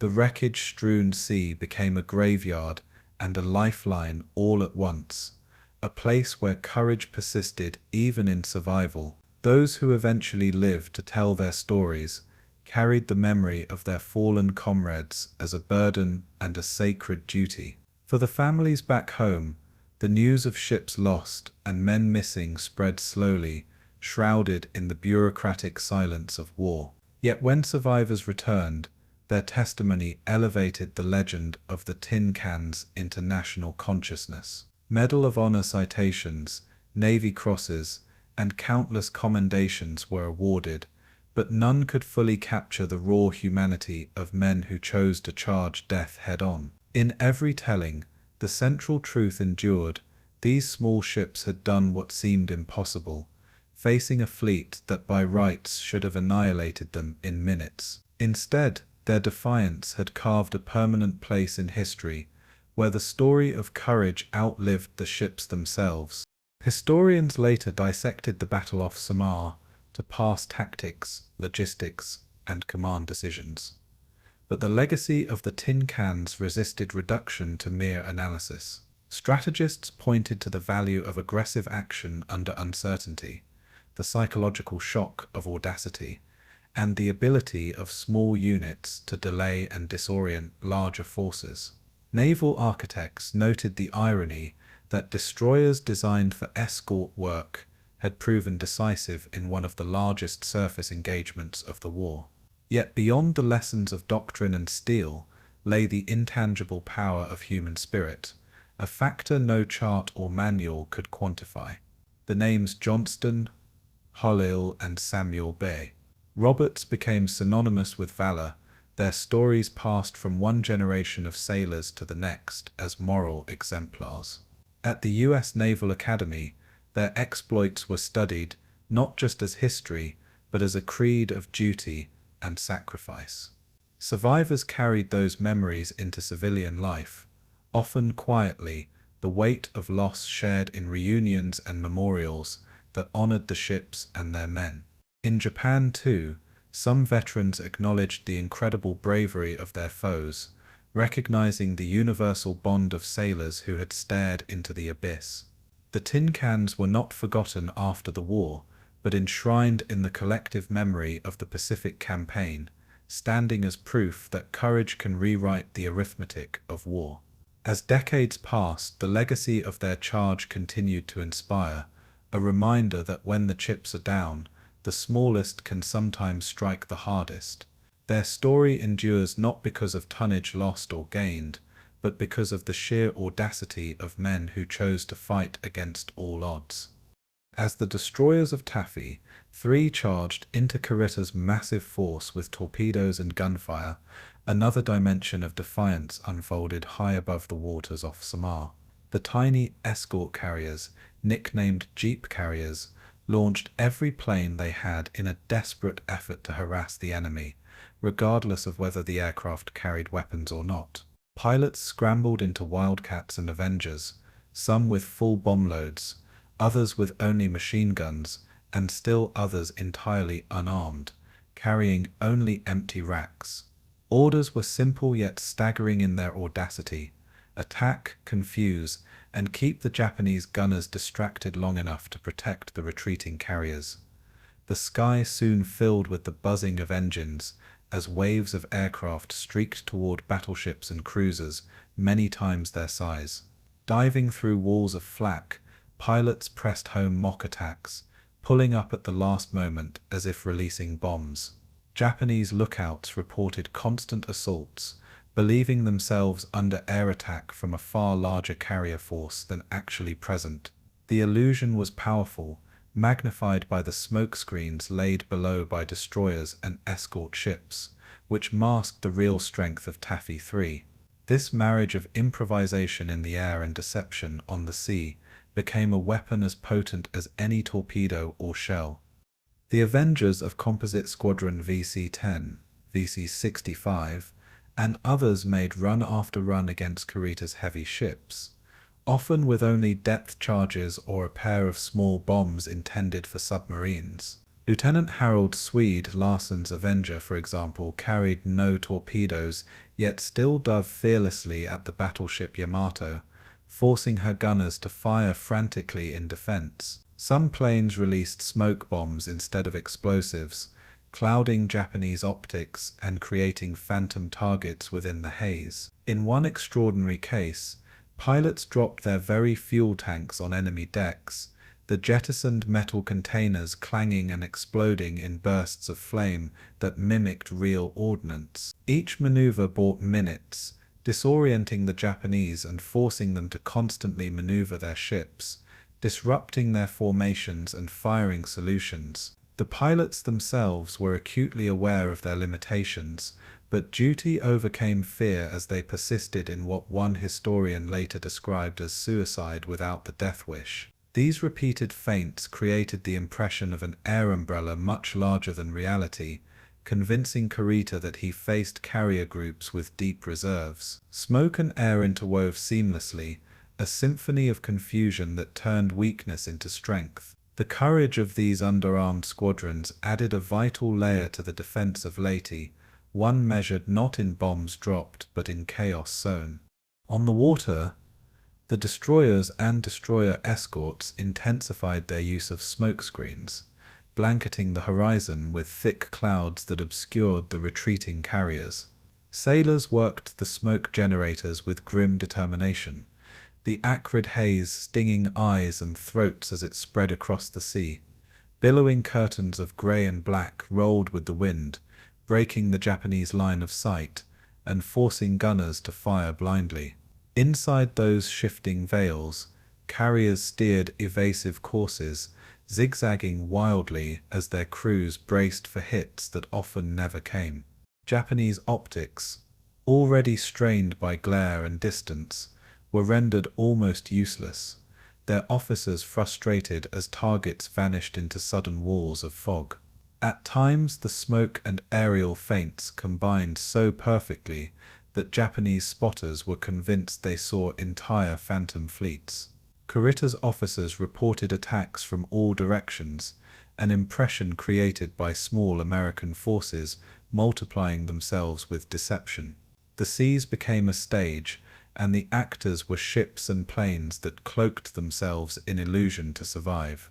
The tin cans dove back into smoke after firing, disappearing like ghosts and re-emerging to strike again. This interplay of concealment and audacity became the heartbeat of Taffy 3's defense. In every plume of smoke, in every shrieking dive, the Americans built a narrative of strength that the Japanese could not easily dismiss. Above the chaos, pilots improvised with extraordinary bravery, diving on battleships with nothing but machine guns and nerves of steel. Lieutenant Commander Robert Copeland of the Samuel B. Roberts had already charged to his death below, but in the skies above, his spirit was mirrored in airmen who flew into near-suicidal fire. Lieutenant Thomas R. Hamilton, flying a Wildcat, pressed an attack run against the cruiser Chokai, strafing her decks to pin down gunners, even though his rounds could do little against armor.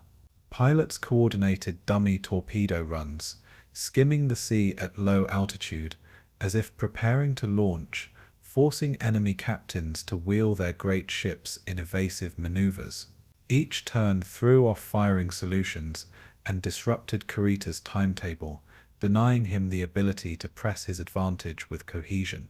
Smoke clouds below further deepened the Japanese panic as ships collided with their own salvos or scattered out of formation to avoid torpedo tracks that did not exist. For the Americans, every minute bought by these feints meant more time for the carriers to escape and regroup. For the Japanese, every turn into empty waters meant momentum lost, precious minutes wasted in hesitation. This was not mere desperation. It was a tactical masterclass in deception, born in crisis and executed with unflinching courage. The Japanese reaction to these combined assaults revealed the power of perception in battle, where the mind often outweighed metal. Reports aboard Yamato and Nagato spoke of constant waves of airstrikes, an exaggeration born of smoke, repeated feints, and relentless harassment. Kurita's staff began to suspect that they faced not an isolated escort group, but the screen of a much larger carrier task force. The confusion was compounded by smoke, which made accurate spotting nearly impossible, and amplified the illusion of multiple American units. In some cases, Japanese gunners fired at shadows in the haze, or even at the wakes of their own ships, wasting ammunition in frantic bursts. Pilots of Taffy 3 watched in astonishment as enemy battleships dodged phantom torpedoes, their colossal silhouettes lumbering away from threats that had never been real.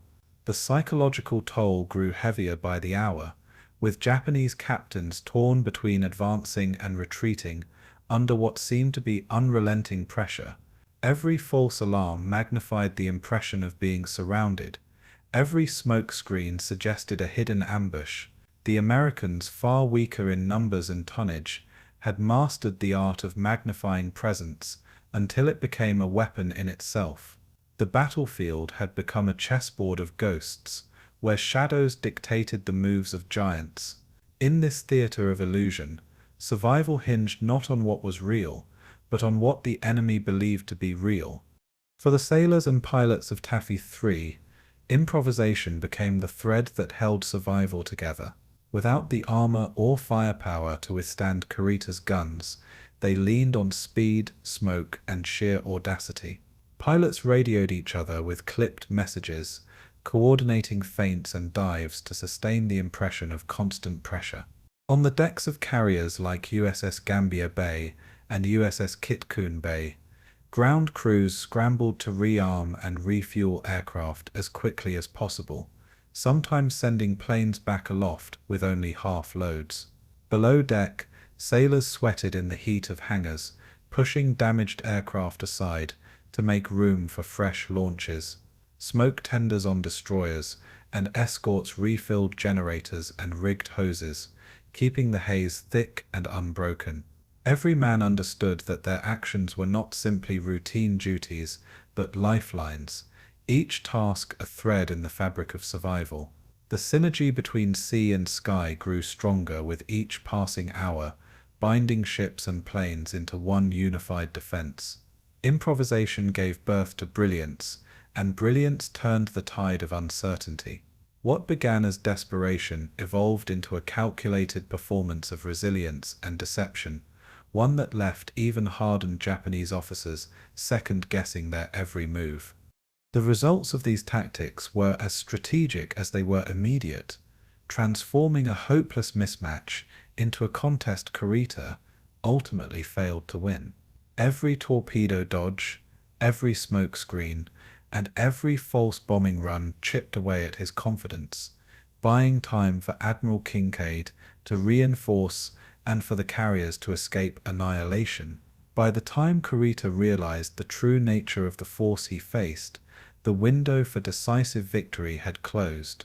His fleet, bloodied and scattered, had expended precious hours against illusions rather than exploiting its superiority. Meanwhile, the sacrifices of the tin cans below and the audacious feints above became intertwined, each feeding into the other's effectiveness. Survivors later marveled that such fragile ships and lightly armed planes had compelled one of the mightiest fleets in the world to hesitate and falter. In the annals of naval warfare, this combination of smoke and air power stood as one of the most remarkable examples of courage amplified by ingenuity. The price in lives was heavy, but the payoff was the survival of the Philippine landings and the preservation of MacArthur's return. For Taffy III, the line between life and death had been drawn not only by steel and fire, but by smoke, illusion, and the audacity to make the enemy see ghosts. The sea battle off Samar had reached its crescendo, and yet, at the very moment when Japanese guns stood poised to crush the fragile American escort carriers, hesitation seized Vice Admiral Takeo Kurita. His central force, though bloodied by airstrikes and weakened by losses, still possessed overwhelming superiority. 4 battleships, including the Titanic Yamato, 6 heavy cruisers, and 2 light cruisers, accompanied by a dozen destroyers. Facing them were 6 escort carriers with no armor, 3 destroyers already crippled or sinking, and a handful of destroyer escorts fighting beyond exhaustion. On paper, the outcome should have been inevitable: a slaughter of American sea power in Leyte Gulf that could have severed MacArthur's invasion lifeline. Yet, as Kurita stood on the bridge of Yamato, reports flowed in of heavy resistance, constant air attacks, and smoke screens masking unknown numbers of enemy ships. In his perception, what lay before him was no longer a fragile screen, but the spearhead of a larger American fleet lurking just beyond the horizon. Hesitation turned to doubt, and doubt slowly hardened into retreat. The pivotal decision that followed would shape not only the Battle of Leyte Gulf, but the course of the Pacific War itself. Kurita's reasoning was shaped by the brutal hours leading up to this moment. In the Sibuyan Sea, his fleet had endured relentless American airstrikes that sank the super battleship Musashi and inflicted heavy damage on several cruisers. By the time his force emerged into Samar, it was already diminished and shaken, its morale tested by the scale of American carrier aviation.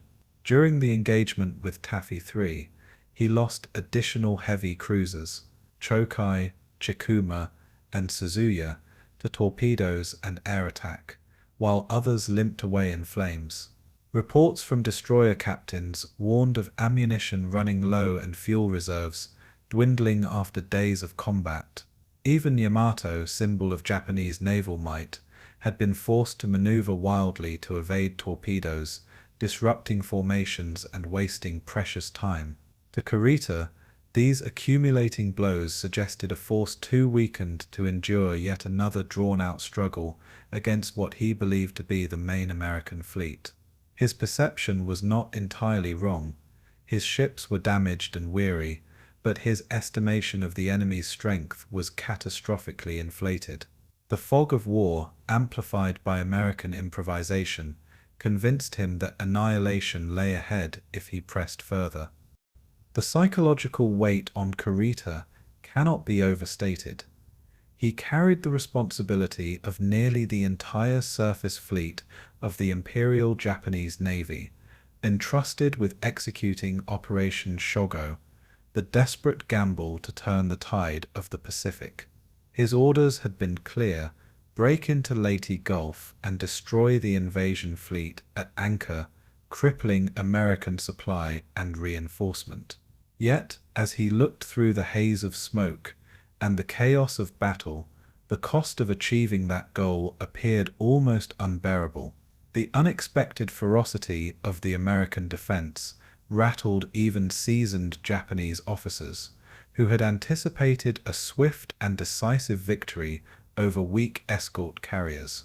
Instead, destroyers charged like mad dogs, and tiny planes pressed attacks again and again, convincing many that the Americans were willing to sacrifice an entire carrier group to protect something larger behind them.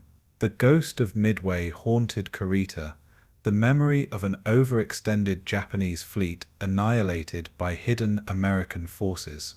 Each decision he weighed was colored by that trauma, and each cautious order revealed a mind caught between duty and survival. The weight of command bore down, and hesitation hardened into prudence. In that moment, Kurita chose caution over glory. The tactical situation was more complex than it appeared. Though Kurita's force had achieved local dominance, its cohesion was frayed by days of non-stop movement and combat. His formation was scattered, with battleships and cruisers operating without tight coordination.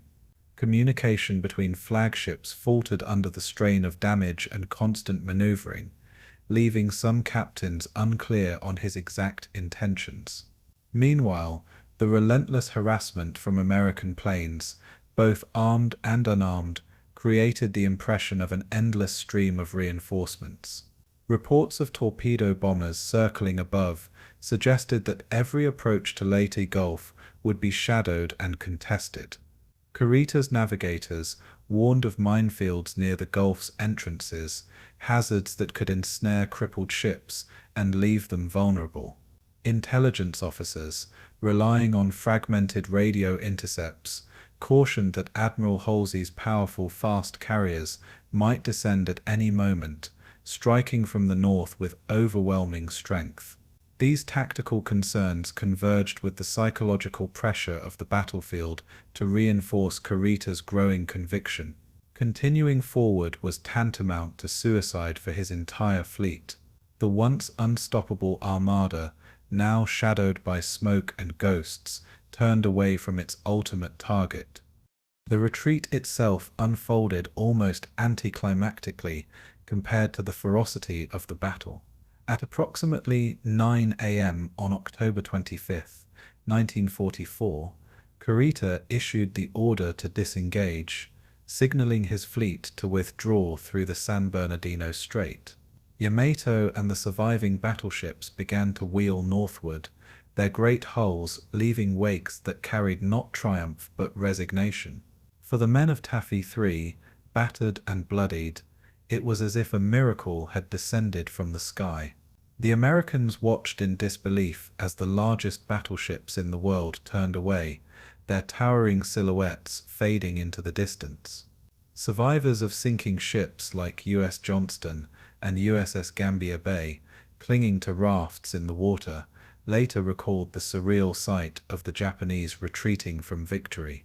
Kurita's withdrawal did not come with fanfare or final blows. It was marked instead by exhaustion, uncertainty, and the silent acknowledgement of an opportunity lost. In that moment, the greatest chance to shatter MacArthur's invasion force slipped from Japan's grasp. The tide of war, already turning, now surged irreversibly toward American victory. The aftermath of Kurita's decision reverberated across both navies. For the Americans, his retreat was hailed as providence, an outcome that defied logic yet validated the courage and sacrifice of Taffy III. Admirals Kinkaid and Sprague recognized that their fragile carriers and destroyers had survived only because of Japanese miscalculation. For the Japanese, the retreat sparked bitter debates within the fleet and the high command in Tokyo. Critics accused Kurita of lacking the resolve to finish the mission, branding his caution as cowardice in the face of opportunity. Others, however, defended his judgment, pointing to the crippling losses already sustained and the futility of pressing on with depleted ammunition and the constant threat of American carrier aviation. The truth lay somewhere between. Kurita had faced a tactical victory that threatened to become a strategic disaster. His decision preserved what remained of Japan's fleet, but doomed Operation Shogo, ensuring that the Philippine landings would stand unchallenged. The gamble had been made, and the dice had rolled against the rising sun. Kurita himself remained haunted by the choice for the rest of his life. In post-war interviews, he defended his actions, insisting that advancing into Leyte Gulf would have meant the annihilation of his fleet without achieving decisive results. He emphasized the depletion of his ships, the chaos of the battle, and the overwhelming threat of American air power as reasons for turning back. Yet even as he justified his retreat, Kurita carried the weight of failure, knowing that history would forever mark Leyte as the end of Japan's naval supremacy. His words revealed a commander torn between his duty to obey orders and his responsibility to preserve the lives of his men. For the sailors who had fought under him, the retreat brought both relief and bitterness. Relief that they survived, bitterness that their sacrifices seemed wasted. Kurita's decision became a case study in the clash between operational necessity and strategic expectation, a reminder that even the strongest steel bends under the pressure of uncertainty. The ghost of Leyte Gulf would shadow him until his final days, a decision never fully settled in his own conscience. The broader significance of Kurita's withdrawal stretched far beyond the waters of Samar. With his retreat, Japan's last major fleet action collapsed, and the Imperial Navy ceased to exist as a coherent fighting force. Never again would battleships and cruisers sortie in such numbers, and never again would Japan threaten American amphibious operations on a grand scale. The retreat symbolized the end of an era, the twilight of surface warfare dominated by heavy guns, swept aside by the relentless rise of carrier aviation and submarine warfare. For the Americans, the decision sealed the safety of MacArthur's return and the liberation of the Philippines, paving the way for the advance toward Iwo Jima and Okinawa. For the Japanese, it marked the final confirmation that no matter how bravely fought, no gamble could overturn the overwhelming tide of American industrial and naval might. Kurita's retreat was not just a tactical turning point, it was the symbolic death knell of Japanese sea power. The war at sea had been decided, and its future belonged to the carriers and the skies. The retreat at Samar endures in history not merely as a missed opportunity, but as a testament to the thin line between victory and defeat. Kurita stood at the threshold of triumph, yet saw only disaster, a commander blinded not by cowardice, but by the illusions of war and the shadows cast by American courage. His withdrawal preserved ships but surrendered destiny, ensuring that Japan's naval story ended not with a thunderous victory, but with a quiet turning away. For the men of Taffy III, That decision transformed sacrifice into survival and desperation into legend. For historians, it remains one of the most debated choices of the Pacific War, a moment where hesitation altered the course of history. The waters off Samar, stained with blood and smoke, became a place where giants faltered and the small stood unbroken. In the echoes of that retreat, the future of the Pacific War was written. The Battle of Leyte Gulf, for all its sweeping movements and grand strategy, was ultimately measured in blood and steel. Over the course of 4 days, the sea became a graveyard for ships and men, as fire and water consumed everything in their path. For Japan, the cost was catastrophic. 4 carriers, 3 battleships, 10 cruisers, and 11 destroyers sent to the bottom, shattering what remained of the Imperial Navy's striking power. The Americans, though victorious, also paid dearly, with 3 escort carriers, 2 destroyers, and a destroyer escort lost, along with hundreds of aircraft. Each sinking was not just a tally on a staff map, but a calamity of screaming men, shattered steel, and burning oil spreading across the waves.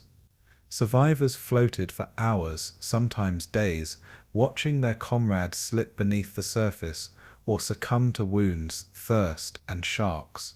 The battle's human cost reverberated across 2 navies, reminding all who survived that even triumph at sea came with a terrible price. In the silence that followed, the Pacific bore witness to both glory and ruin in equal measure. For the Japanese, the loss of carriers was especially bitter, for they were not merely ships but symbols of naval prestige. Zuikaku, the last surviving veteran of Pearl Harbor, was among those destroyed, struck repeatedly by American air power off Cape Engaño before finally capsizing. With her went hundreds of sailors, many trapped below decks as the ship rolled and water swallowed its steel corridors. Alongside her perished Zuiho, Chitos, and Chiyoda, carriers that had once represented the offensive heart of Japan's fleet.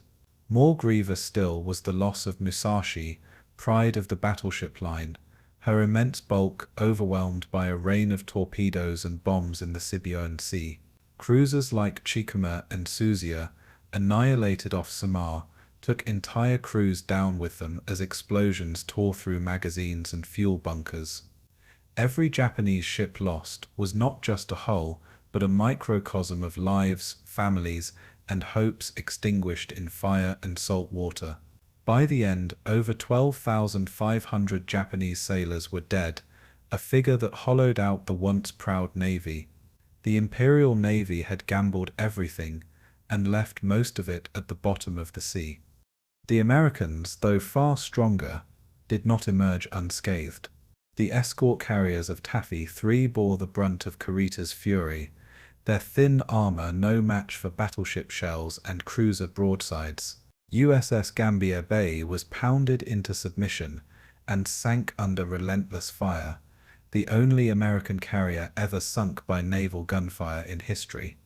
Lowe met a different fate when a Japanese kamikaze plunged into her deck, igniting fires that reached her bomb magazine and tore her apart in a single cataclysmic blast. Destroyers USS Johnston and USS Howell, along with the destroyer escort Samuel B. Roberts, fought with suicidal bravery before being reduced to smoking wreckage and slipping beneath the waves. Their crews fought to the last shell and torpedo, their sacrifice buying time that saved thousands of lives in the invasion fleet. Across all engagements, over 3,000 American sailors perished, with many more wounded or scarred for life.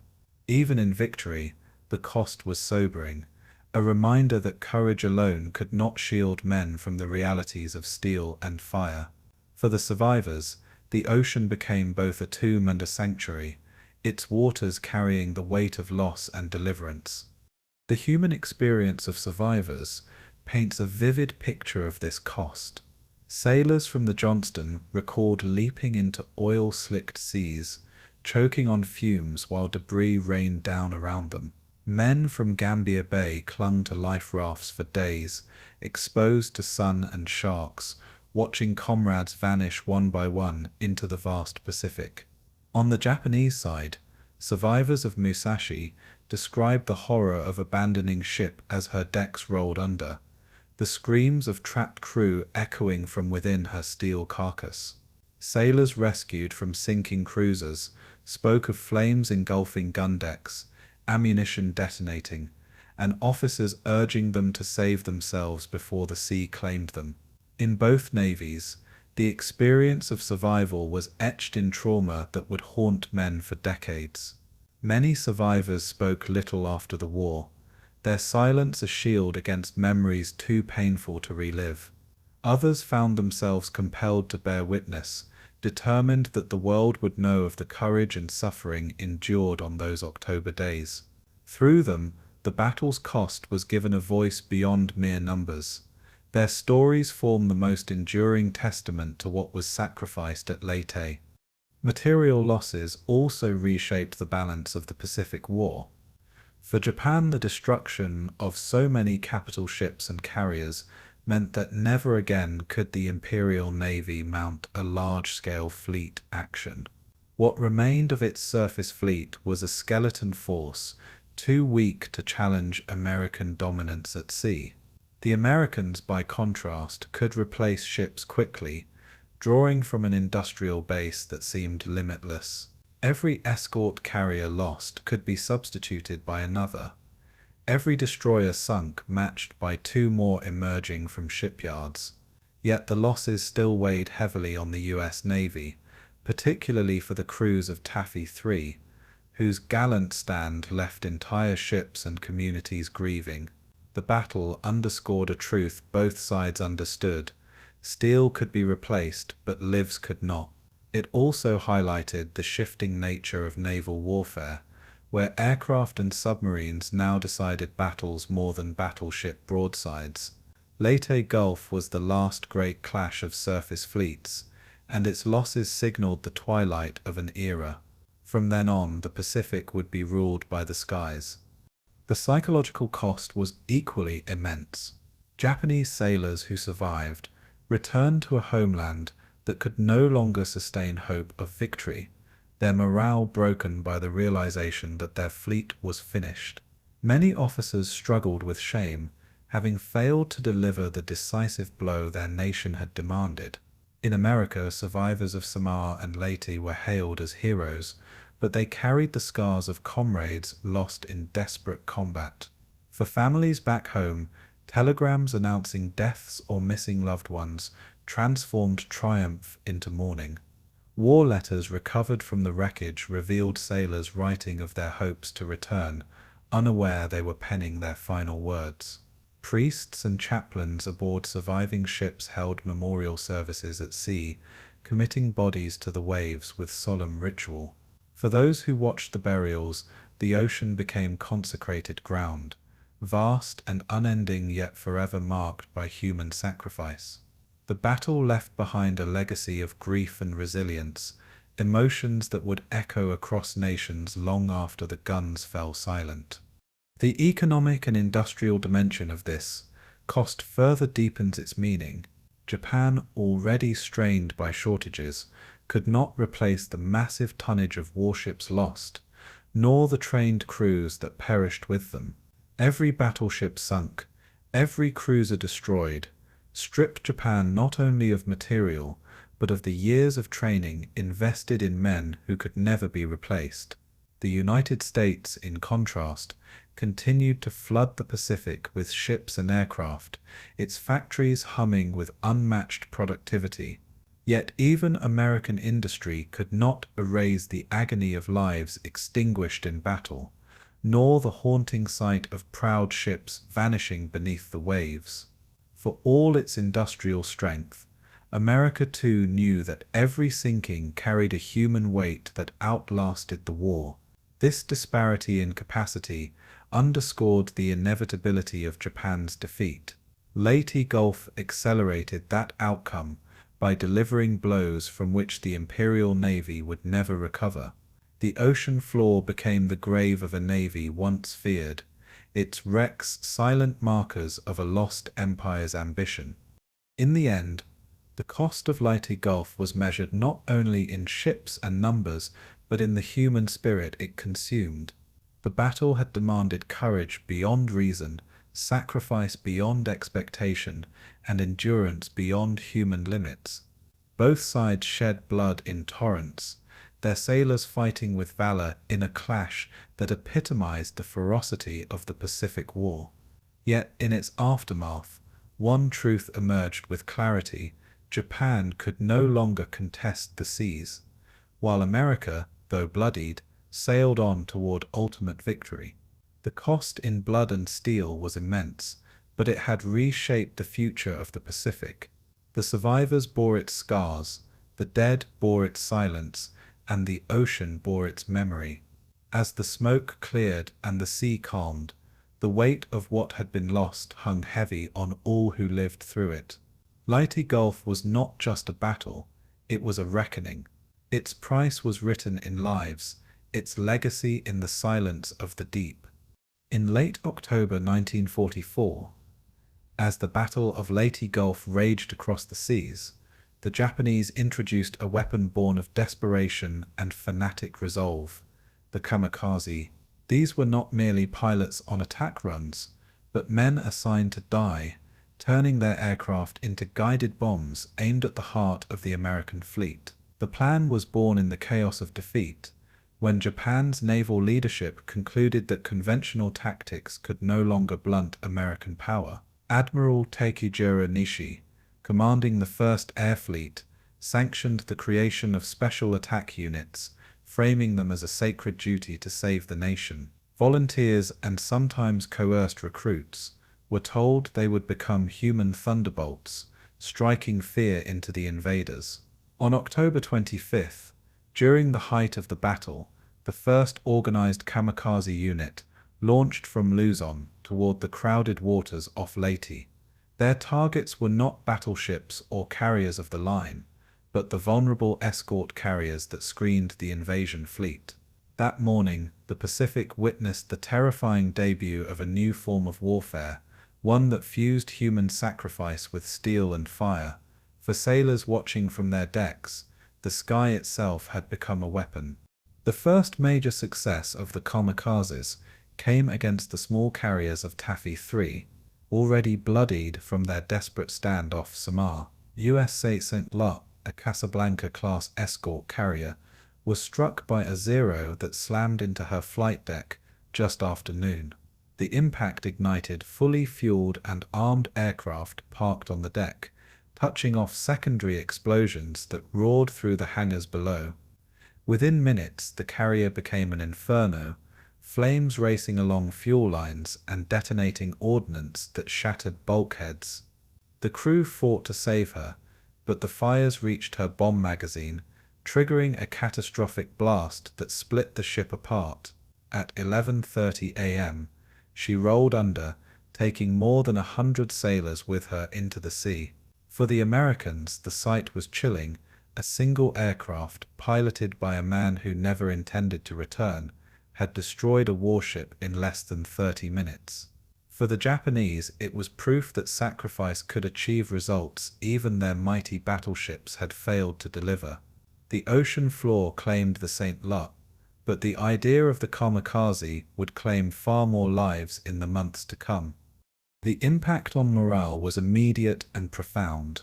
American sailors had faced bombs, torpedoes, and shells, but never before the certainty of an enemy deliberately using himself as the weapon. Lookouts strained at the skies, their voices hoarse from constant warnings of approaching aircraft. Pilots and gunners on deck faced the unnerving reality that their opponent did not care about survival, only impact. Accounts from survivors speak of the shock as men realized the kamikazes could not be deterred by flak or fire, only destroyed before they struck. Japanese pilots, for their part, wrote farewell letters to their families, often invoking the emperor or divine duty, before climbing into cockpits heavy with explosives. Some were barely out of flight school, their training cut short in favor of immediate deployment. The mixture of youthful faces and certain death gave the missions a tragic quality, even as they unleashed devastation. The Americans began to understand that this was not just a new tactic, but a new psychological battlefield. The seas off Leyte became haunted not only by the wrecks of ships, but by the shadows of men who had chosen or been chosen to die. The debut of kamikazes was not confined to a single strike, but part of a wider coordinated effort. Across the Philippine skies, Japanese units targeted transport convoys, supply ships, and carriers with increasing frequency. Escort carriers like Kitkun Bay, Kalinin Bay, and Fanshawe Bay all reported suicide attacks tearing holes into their decks or smashing into their sides. Destroyers and destroyer escorts were hit as well, their smaller size offering little protection against diving aircraft. In many cases, the kamikazes came in low, skimming waves to evade radar, before pulling up in a sudden arc to plunge downward. Gunners poured fire into the sky, but with multiple planes approaching at once, at least one often got through. Damage control crews scrambled constantly, fighting fires, patching holes, and tending to the wounded amid choking smoke. The cumulative effect was a grinding attrition, one that forced the US Navy to dedicate ever more resources to anti-aircraft defense. Even as Japan's conventional fleet crumbled, its skies turned into a deadly gauntlet of sacrificial strikes.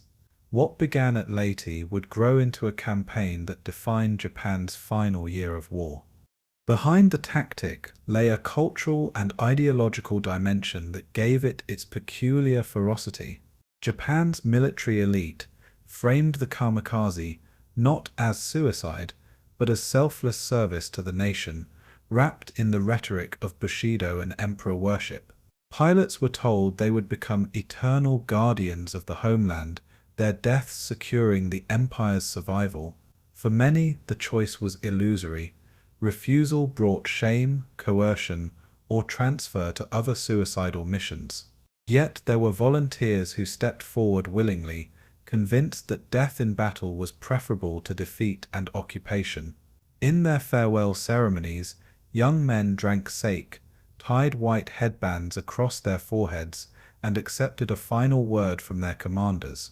Photographs captured smiling faces beside aircraft, an eerie juxtaposition of youthful vitality and impending doom. Families received letters filled with poetic declarations of duty, though some privately confessed fear or reluctance. In the skies above Leyte, those cultural imperatives met the raw calculus of war, turning human lives into munitions. The kamikaze was not just a weapon, but an expression of Japan's collapse into desperation. For the Americans, adapting to this new form of attack demanded both tactical and emotional resilience. Carrier groups tightened their formations, placing more destroyers and escorts on the perimeter as a living wall of anti-aircraft fire. Radar picket ships, stationed far ahead of the fleet, bore the brunt of early strikes, often suffering heavy losses in order to protect the core of the invasion armada. Fighter patrols circled endlessly, intercepting attackers before they could descend into the deadly dive. Yet even with layers of defense, some kamikazes always slipped through, their sudden plunges too fast and determined to stop. Damage control became a matter of survival, with sailors trained to battle flames before they consumed entire decks. Morale officers worked to steady men unnerved by the knowledge that their attackers sought only to die. In this new war, victory meant not just defeating the enemy, but surviving his embrace of death. Leyte was the proving ground where America first confronted the kamikaze storm. From that moment, every fleet action carried the shadow of men who fought with no thought of return. The sheer effectiveness of the first kamikaze strikes forced Japan to expand the program rapidly. By the end of the Leyte operations, hundreds of aircraft had been earmarked for suicide missions, forming the first dedicated kamikaze units. Their commanders calculated that the destruction of even a handful of carriers or transports could slow the American advance long enough to regroup. The gamble was brutal arithmetic. Japan would sacrifice a generation of pilots to claw back strategic time. Though the tactic could not reverse the balance of power, it inflicted undeniable pain. American records from Leyte list over 20 ships sunk or damaged by suicide attacks, including carriers, destroyers, and transports. Each success encouraged the Japanese High Command to pour more into the effort, even as fuel shortages and dwindling aircraft strained resources. Leyte became the crucible from which the kamikaze strategy emerged as central to Japan's final defense. The psychological shockwaves it unleashed would ripple far beyond the Philippines. The battle had introduced the world to a weapon unlike any other men turned into living missiles. For the sailors who witnessed these first strikes, the memory was etched in fire and fear.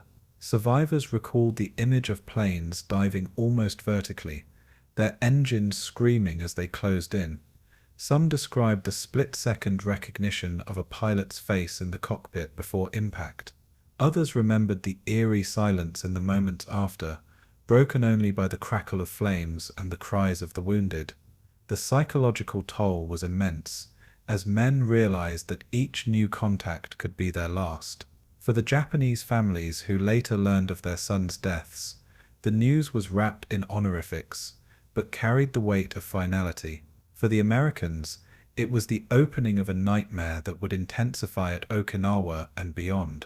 At Leyte, the ocean became the stage for the kamikaze's debut, its waves littered with burning wreckage and human sacrifice. It was the start of a grim new chapter in modern warfare, one where death was not avoided, but weaponized, one where the line between courage and compulsion blurred in the smoke of battle. When the echoes of battle still reverberated across the Philippines, General Douglas MacArthur stood upon the reclaimed shores of Leyte and fulfilled his legendary vow, "I have returned." The scene was cinematic in its own right, staged amidst the wreckage of amphibious landings and the smoke of distant naval gunfire. MacArthur, dressed in his familiar khakis and aviator sunglasses, walked deliberately through the surf alongside Philippine President-in-exile Sergio Osmeña and other commanders. It was both a declaration of victory and a symbolic restoration of Filipino sovereignty, carried out with deliberate drama to resonate across the world. To the Filipino people, who had endured 3 years of occupation, the gesture was not mere theater, but a promise of liberation at last. American soldiers, some barely clinging to consciousness after days of combat, watched as their commander embodied the return of hope. The press cameras captured every detail, ensuring that the image would circle the globe as propaganda and inspiration. In the minds of many, Leyte was no longer just a battlefield, but the stage of a promised redemption. For MacArthur, it was the culmination of years of determination, ambition, and carefully cultivated legend. The proclamation was not an empty gesture, but the exclamation mark on a campaign that had tested Allied coordination to the limit. The Leyte landings had been the largest amphibious assault in the Pacific to date, involving more than 700 ships and over 130,000 troops in its first wave. The Japanese had resisted ferociously, committing their surviving naval power to one last gamble at Leyte Gulf. Yet, despite air raids, kamikaze attacks, and desperate ground counterattacks, the Allies had secured their beachhead. MacArthur's appearance on the shore was designed to tell both his troops and the world that the turning of the tide was now irreversible. Leyte was the doorway through which the Allies would march toward Luzon, Manila, and ultimately Tokyo itself. Even as soldiers dug foxholes in sodden mud and engineers struggled to clear wrecked landing craft, the symbolic meaning of the moment rang louder than artillery. MacArthur was not merely returning as a general, but as a figure of destiny, framing the Pacific War in terms of restoration and moral clarity. His words fused military achievement with political theater, and in that fusion, the Philippines became the centerpiece of his legacy. The battle for Leyte had been far from easy, and MacArthur's proclamation carried weight precisely because of the cost. Japanese counterattacks inland sought to dislodge the beachheads, with heavy fighting in the hills and jungles beyond Tacloban. Torrential rains turned fields into quagmires, where tanks bogged down and wounded men lay half-submerged in muck. Filipino guerrillas, who had resisted the Japanese occupation for years, now emerged from hiding to guide American troops through difficult terrain and ambush enemy patrols. Supply lines strained under the burden of feeding, arming, and moving so many troops across shattered infrastructure. Yet through grit and determination, the Allies pressed forward, encircling Japanese defenders and cutting off their avenues of retreat. The naval battles offshore had destroyed much of Japan's ability to reinforce or resupply its garrisons. By the time MacArthur waded ashore for his proclamation, the outcome was clear: Leyte was secure, but the sacrifices made to secure it hung heavy over the proclamation. The triumph was real, but it was paved with thousands of lives. For MacArthur, that duality only deepened the drama of his return. Filipino civilians greeted the liberation with jubilation that carried both relief and sorrow. Crowds emerged from villages waving homemade American flags or portraits of MacArthur, saved in secret since 1942. Children ran alongside columns of GIs, offering fruit or flowers as tokens of gratitude. Priests led prayers in ruined churches, framing the arrival of Allied troops as a kind of deliverance. Yet behind the cheers lay the scars of occupation, families broken, villages burned, and countless dead at the hands of the Kempeitai. Survivors whispered stories of massacres and forced labor, of loved ones lost in prison camps or jungle retreats. For them, MacArthur's words carried the promise of justice, not just victory. American journalists, embedded with advancing units, captured the human side of liberation in their dispatches home. These accounts reinforced the symbolism of MacArthur's return as a moral and spiritual victory, not only a military one. For the Allies, the Philippines became more than a strategic stepping stone. It was a rallying point of human resilience. Leyte was both battlefield and resurrection ground. For the Japanese defenders, MacArthur's triumph was a bitter defeat that underscored their collapsing empire. Isolated garrisons continued to fight on in the hills of Leyte, many refusing to surrender even after the main battle had been lost. Cut off from supplies, they turned to guerrilla-style resistance, staging night raids and ambushes that prolonged the suffering. Yet without air cover, naval support or reinforcements, their efforts were doomed to futility. Captured Japanese officers later admitted that Leyte marked the breaking of Japan's strategic back in the Pacific. The Imperial Navy's defeat at Leyte Gulf left the army stranded, with no realistic hope of recapturing the islands. For Tokyo, MacArthur's return was a humiliation that resonated far beyond the battlefield.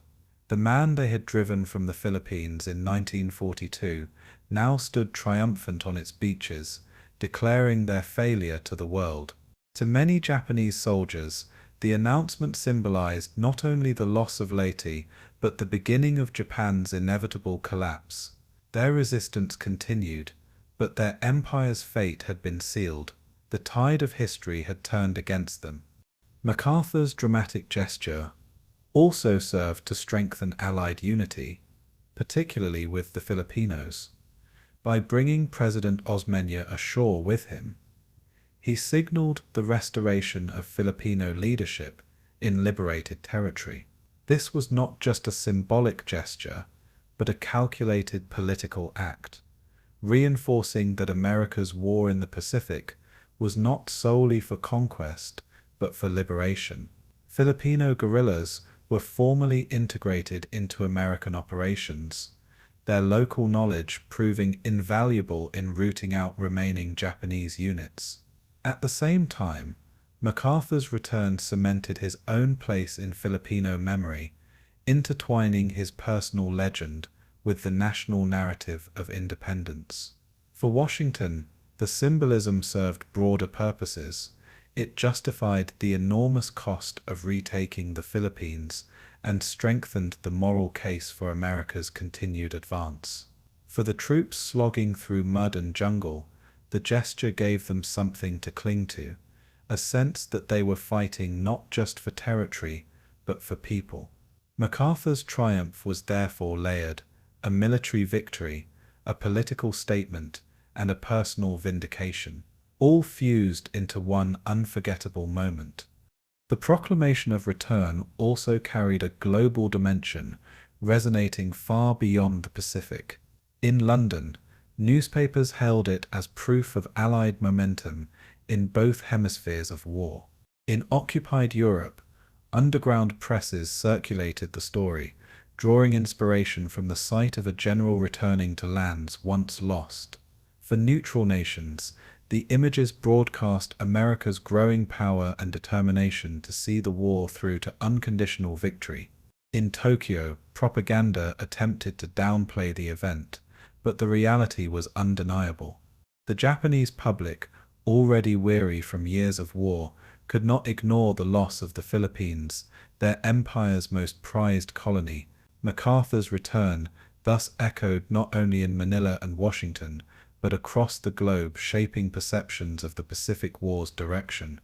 It confirmed to allies and enemies alike that Japan was on the defensive and that America's advance was unstoppable. The drama of his return had therefore become more than personal. It was geopolitical theater on a grand stage, one that spoke to the entire world about the course of the war. Yet behind the spectacle lay MacArthur himself, a man as complex as he was commanding. Critics accused him of vanity, of staging the return for cameras to bolster his own legend. Admirers insisted it was a necessary act of leadership, a rallying cry that galvanized morale at a pivotal moment. The truth, perhaps, was a fusion of both. MacArthur understood the power of image and narrative, and he wielded them as deftly as any weapon in his arsenal. His return to Leyte was not only about fulfilling a promise, but about shaping how history would remember him, and history did remember. For decades, the photograph of MacArthur wading through the surf became one of the most enduring images of World War II. It symbolized resilience, redemption, and the relentless drive of a man determined to bend events to his will. On that October day in 1944, MacArthur's triumph was both personal and collective. It belonged to the Filipinos, to the Americans, and to all who saw in it the promise of ultimate victory. Leyte had been secured, and with it, the road to Japan lay open. When the thunder of Leyte Gulf faded, the silence that followed was more telling than the battle itself, for it marked the moment when the Imperial Japanese Navy ceased to exist as a true fighting force. The 4 carriers sacrificed at Cape Engaño, Suikaku, Suihao, Chitose, and Chiyoda were not merely ships lost, but the symbolic coffin of Japanese naval air power. Suikaku, the last surviving veteran of Pearl Harbor, went down under the weight of American dive bombers and torpedo planes, its decks aflame, its flag still flying defiantly as it slipped beneath the waves. The carriers had launched almost no aircraft, for they had been stripped of their air groups long before, their decks now little more than bait for Halsey's fleet.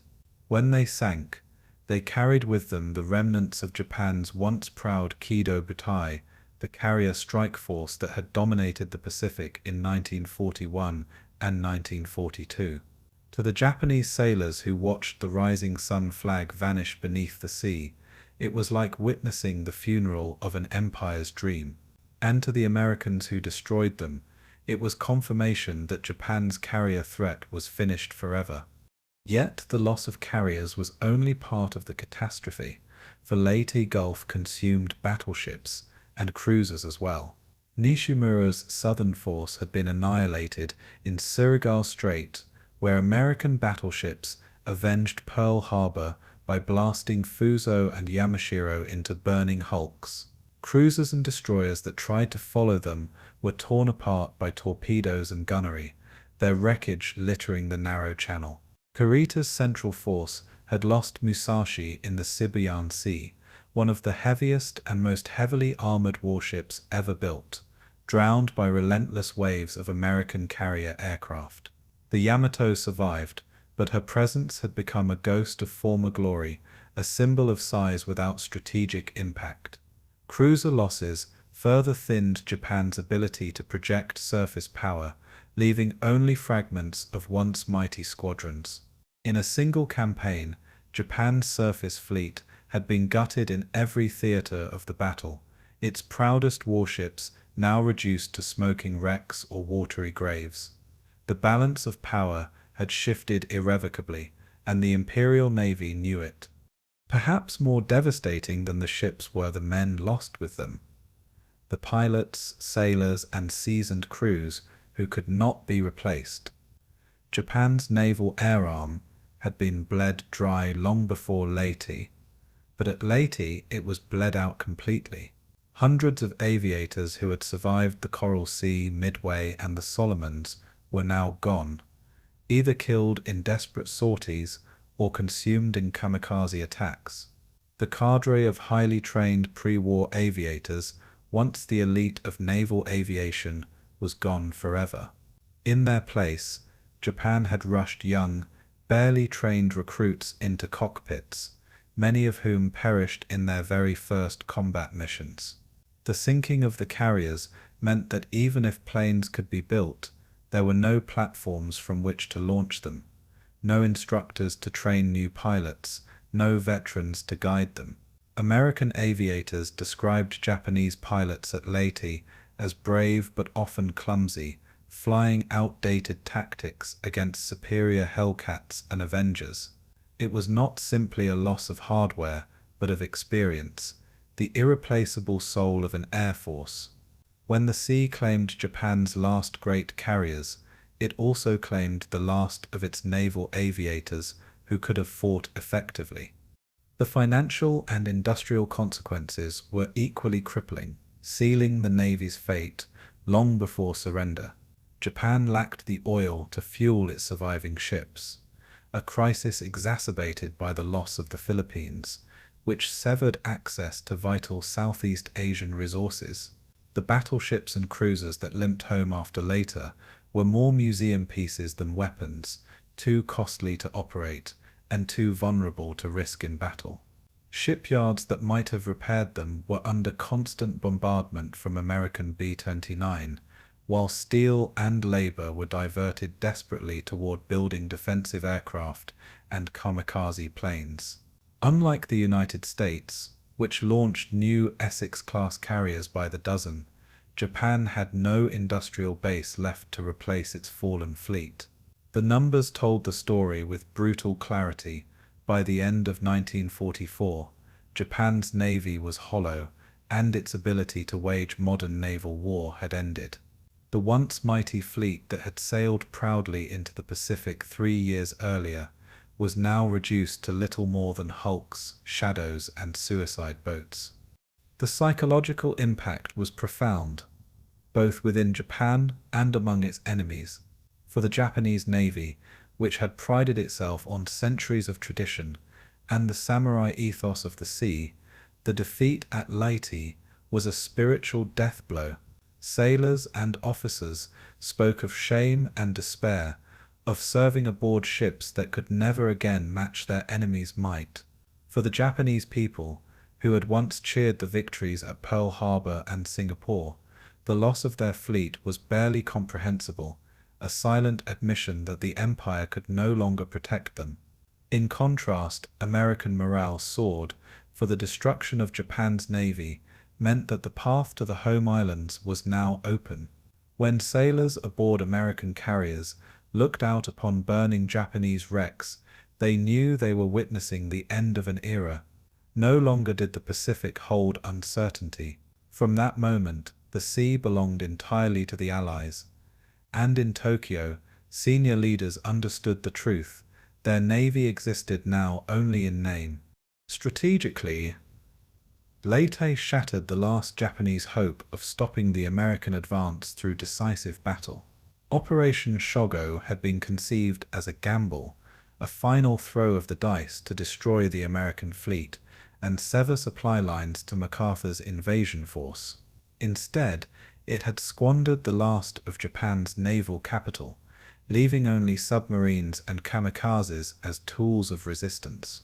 Without fleet carriers, without trained aviators, without the fuel to sortie their surviving ships, the Imperial Navy could no longer shape the course of the war. The Pacific would now be an American Ocean, dominated by fleets that seemed to grow larger every month. The Japanese army would fight on in the Philippines, Iwo Jima and Okinawa, but it would fight alone, without the shield of the Navy. Leyte had severed the bond between sea and land strategy for Japan, leaving its soldiers isolated and its empire doomed. What had begun with the vision of a decisive battle ended instead with decisive collapse. The dream of victory was gone. For historians, the death of the Imperial Navy at Leyte represents more than just a battle lost. It represents the transformation of naval warfare itself. Carrier warfare had proven itself the supreme arbiter of the seas, eclipsing the battleship tradition that had dominated strategy for centuries. Japan's insistence on using battleships like Yamato in surface engagements had proven futile in the face of carrier air power. The Americans had mastered logistics, combined arms, and the relentless projection of air and sea power across thousands of miles. Leyte Gulf was not merely the largest naval battle of World War II, but the conclusive proof that naval strategy had entered a new age. In its wreckage lay the lessons of the future, lessons written in steel, oil, and blood. Japan had gambled everything on the old vision of decisive fleet action, and it had been annihilated by the new. For the men who fought it, however, the end of the Imperial Navy was not abstract theory, but searing memory. Survivors of Zoakaku, of Musashi, of Yamashiro, spoke in later years of terror, courage, and the unbearable loss of comrades. American sailors remembered the bravery of their opponents even as they marveled at the scale of their victory. The sea around the Philippines had become a cemetery for tens of thousands, a place where glory and tragedy intertwined. And yet, within this graveyard, the course of the Pacific War had been decided. With the Imperial Navy gone, Japan's fate was sealed, and the countdown to surrender had begun. Leyte was more than a triumph. It was the moment when an empire's lifeblood drained into the sea, never to rise again. In the vast theater of the Pacific, intelligence was as lethal a weapon as any gun battery, and at Leyte Gulf the match between signals and secrecy would shape the outcome as surely as steel and fuel. What commanders saw on their plotting boards was only the shadow of reality, a mosaic of intercepted messages, aerial photographs, submarine reports, and local reports stitched together by cryptanalysts, linguists, and intelligence officers working under immense pressure.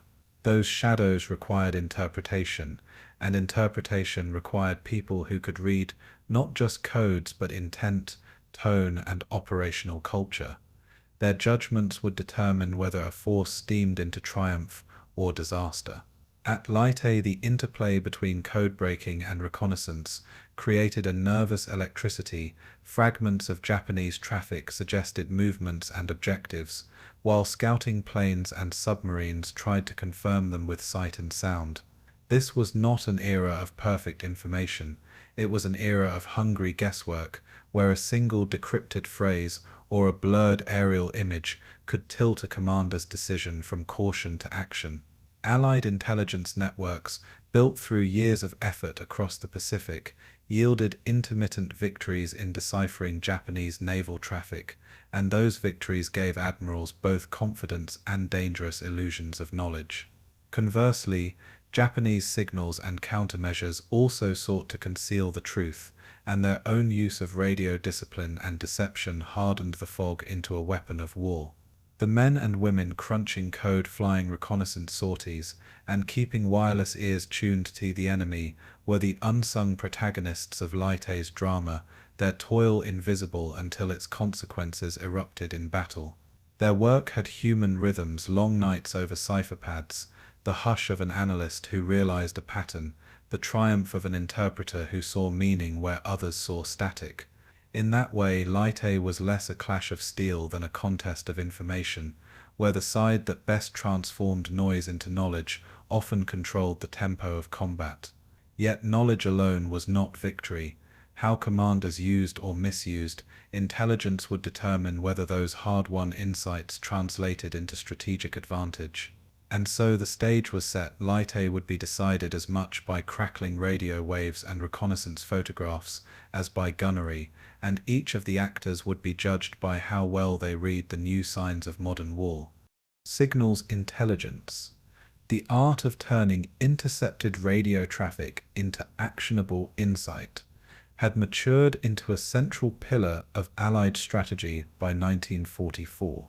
In basements and shore stations across the Western Pacific, teams of codebreakers worked feverishly to untangle Japanese naval ciphers. A painstaking process of frequency analysis, cribbing, and iterative breakthroughs. Their success was never absolute. Japanese codes were periodically changed and sometimes well disciplined, but even partial reads could reveal orders, timings, and the names of units moving into position. At Leyte, those partial reads gave Allied planners early warning that something large was being plotted, prompting heightened reconnaissance patrols and a tense reallocation of forces. But the raw intercepts were often cryptic, filled with nomenclature, padding, and purposeful noise designed to confuse enemies eavesdropping on the ether. Translators and signal officers had to reconstruct context from fragments. A ship's call sign here, a passing reference to a rendezvous there, and then judge whether the clue signaled a feint or a spearhead. One decrypted chain might indicate that a fleet component had sailed, but it would not always reveal where it intended to strike, leaving commanders to weigh probabilities rather than certainties. That uncertainty sometimes produced decisive action as intercepted orders moved carrier decks and battle wagons, but it also produced costly misreadings when the enemy deliberately masked intention. Crucially, intelligence analysts did not work in isolation. Their products were fed into operations rooms and fused with aerial reconnaissance, submarine sightings, and human intelligence from resistance networks. The combination of signals and scouts produced a richer picture than either could alone, and commanders who trusted that synthesis gained a tempo advantage in maneuver and timing. But trust was fragile. A misinterpreted call sign or a delayed photo report could flip the calculus of a whole battle plan within hours. Thus the signal room was both oracle and trap, and the men who tended its glow bore the heavy responsibility of counsel that could cost ships and lives.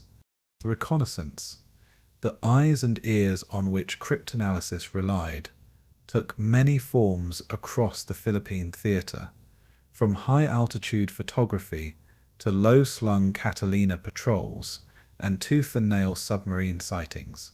PBY Catalinas and long-range patrol liberators kept ceaseless watch over shipping lanes, their crews scanning horizons for silhouettes that could be reported and trailed until strike aircraft could be vectored in.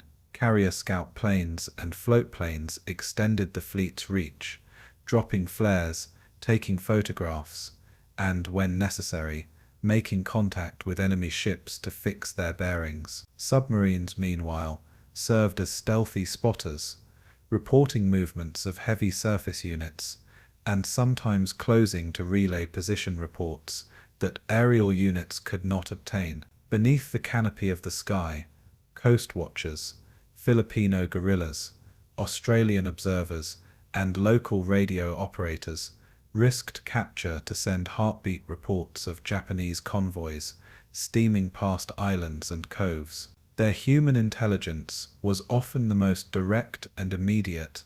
A radio call from a jungle shack could give a position that took an aerial photo squadron hours to verify. Photographic interpretation was its own art form, as analysts examined grainy prints and shadow contrasts for the length of a mast or the curve of a hull that signaled a battleship rather than a cruiser. The stories of reconnaissance crews are small epics, pilots returning with bullet-riddled wings, submarine periscopes raised to sketch diamond-shaped wakes, and clandestine radio men transmitting through the night despite enemy patrols. Each report carried uncertainty, but when corroborated with signals intercepts, these sightings could become the nails around which an operational decision was hammered. Reconnaissance successes, spotting Kurita's movement, photographing Musashi's burned scars, or detecting the Northern Forces' transit, provided the tangible details that codebreakers only hinted at. Yet reconnaissance also faced limits: cloud cover, limited range, and enemy air superiority sometimes blinded scouts at the very moments when clarity was most needed. Despite those constraints, the relentless stream of eyes in sky and sea transformed the Pacific from a map of shadows into an apparatus of precision, and it was often those eyes that saved convoys and guided strikes.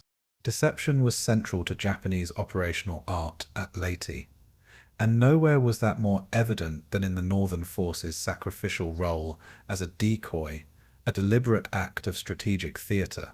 By stripping Ozawa's carriers of their planes and sending them north, the Japanese sought not to contest carriers at sea so much as to lure the powerful US carrier groups away from the real objective. That deception depended on predictable American reactions to identifiers like the sight of a carrier, a reflex born of earlier carrier battles that had taught admirals to fear flight decks above all else. At the same time, Tokyo attempted radio discipline, ordering units to mask transmissions, use couriers, or broadcast misleading traffic to complicate Allied decryption efforts. Sometimes the Japanese exploited routine signal traffic as camouflage, embedding true orders amid background chatter so that a careless intercept might be dismissed as harmless logistics. But deception is two-faced. It can hide plans, but it also produces silence that can be read as trouble, prompting opposing commanders to guess at worst-case scenarios. The Northern Force succeeded in its purpose to a degree, drawing Halsey into a chase that left San Bernardino Strait inadequately guarded and opened a fleeting window for Kurita to attack. Yet Japanese deception also revealed its limits, for Allied reconnaissance and code-breaking still caught glimpses of the broader picture, and Kurita's own indecision under pressure would ultimately squander the chance. The decoy became a lament in Tokyo and a triumph in the United States, illustrating how artful misdirection could create a crisis of choice for any commander. In that crisis, signals that once conferred advantage instead produced anxiety, as each side tried to pass whether an intercepted phrase meant bait or battle. Deception thus turned the radio room and the lookout cage into frontline posts in a new kind of war, where seeing and not seeing were equally dangerous. The Japanese gambit worked only partially, but it forced the Allies to wrestle with the limits of their knowledge and to pay dearly for every misinterpretation. Allied intelligence was not infallible, and Leyte exposed the seam where brilliant decrypts met the mess of command. A seam that Halsey's northern pursuit would tear wide open. Halsey's eagerness to engage carriers played into Japanese hands, and despite intercepts and reconnaissance that hinted at Kurita's presence, His choice to chase Ozawa revealed how human temperament could trump even the best intelligence. Communications became a battlefield in themselves. Ambiguous orders, delayed dispatches, and differing assumptions between theaters meant that what one admiral intended was not always what another understood. Kincaid's assumption that Halsey would guard San Bernardino Strait shows how plans can calcify into expectations that collapse under the first surprise. Washington and Admiral Nimitz watched the unfolding drama with twitchy concern, receiving fragments of intercepts and urgent radio traffic, yet lacking perfect situational clarity. The famous dispatch, "Where is Task Force 34?" crystallized the confusion that briefings and decrypts had been unable to prevent, a rhetorical sign of intelligence outrunning command. Yet it must be said that intelligence did much more than fail. It provided critical warnings that allowed rapid redeployment when the danger crystallized, helping to mitigate what might have been far greater losses. Once Kurita committed through San Bernardino, aircraft and radar pickets provided the immediate detection that signaled crisis to commanders ashore and afloat. The valor of the destroyers and the improvisation of aviators owed much to the time bought by earlier reconnaissance, even as the strategic picture remained blurred. Thus Leyte was as much a story of human failure as it was of analytic brilliance, where misreading, haste, and the heat of command produced outcomes no set of decrypts could fully foresee. The episode underscored a vital lesson of modern war. Intelligence provides options, not oracle-like certainty, and its value depends on the wisdom of the choice it prompts. In short, Allied codebreakers and scouts laid the tracks, but the trains of command sometimes took the wrong line, reminding planners that information must be married to disciplined judgment. One of the most concrete effects of fused intelligence manifested in the Sibuyan Sea, where reconnaissance and intercepts allowed U.S. aviators to find, fix, and hammer the enormous battleship Musashi. Aerial scouts first spotted the armored behemoth, and radioed a trail that carrier planes followed, converting a reported position into a sequence of concentrated strikes. Over several crushing waves, dive bombers and torpedo planes worked in brutal coordination, exploiting Musashi's limited maneuvering space and inflicting fatal damage to her hull and machinery. While Musashi's loss was won by aircrews, it was reconnaissance that provided the necessary bearings, and code reads that hinted at the fleet's disposition that made the hunt possible. Similarly, scouting reports and submarine sightings provided early clues to the presence of Kurita's center, giving U.S. commanders a sense of where to concentrate carrier strikes and surface actions. That convergence of eyes and ears, radio intercepts plus periscope reports plus photo intelligence, turned the Pacific into a battle space that could be mapped in relative near real time. In practical terms, this meant that carrier air groups could be dispatched to intercept fast-moving targets, while cruisers and battleships were vectored to exploit openings revealed by scouts. But the system was brittle. Once reports were delayed by weather, radio silence, or command confusion, entire windows for attack could close in hours. The hunting of Musashi demonstrated the potential of modern warfare's kill chain, where detection, tracking, and strike were linked in a single relentless tempo. Each successful strike reinforced the demand for better reconnaissance and faster analysis, and Leyte's air-sea choreography thus accelerated the professionalization of naval intelligence. Yet even as victories mounted, the limitations remained visible over the horizon. Deception and the enemy's own counter-reconnaissance could still snatch victory from the jaws of apparent dominance. In the end, Musashi's sinking was both a tactical triumph and a strategic signal that intelligence-led operations could unmake even the heaviest ships when air, sea, and signal rooms moved as one. Behind every intercepted line and each aerial photograph, there were human stories of courage and endurance, from radio operators crouched in jungle shacks decrypt panelists hunched over cipher sheets under electric lamplight. Coast watchers in the Philippines, often risking torture and death, maintained lifelines of local intelligence that fed into fleet headquarters far to the west. Their signals, sometimes nothing more than short bursts of encoded Morse, could trigger carrier launches or submarine patrols within hours, saving convoys or redirecting strikes. In seaside radio huts, men and women translated the static of battle into words that would alter the fate of ships, and the moral weight of a wrong phrase haunted many who decoded them. At Allied code centers, linguists and mathematicians labored in teams that mixed brilliance with exhaustion, their breakthroughs emerging from sleep-deprived euphoria as much as from cold logic. One night's decrypt might enable a daylight sortie that sank an enemy ship, and the next day's lull could mean that a vital piece of information was lost to an enemy radio discipline change. Pilots who flew night reconnaissance would tell of navigating by the stars and the tiny phosphorescent wake of a passing destroyer, their reports inked on thin paper and rushed to intelligence officers.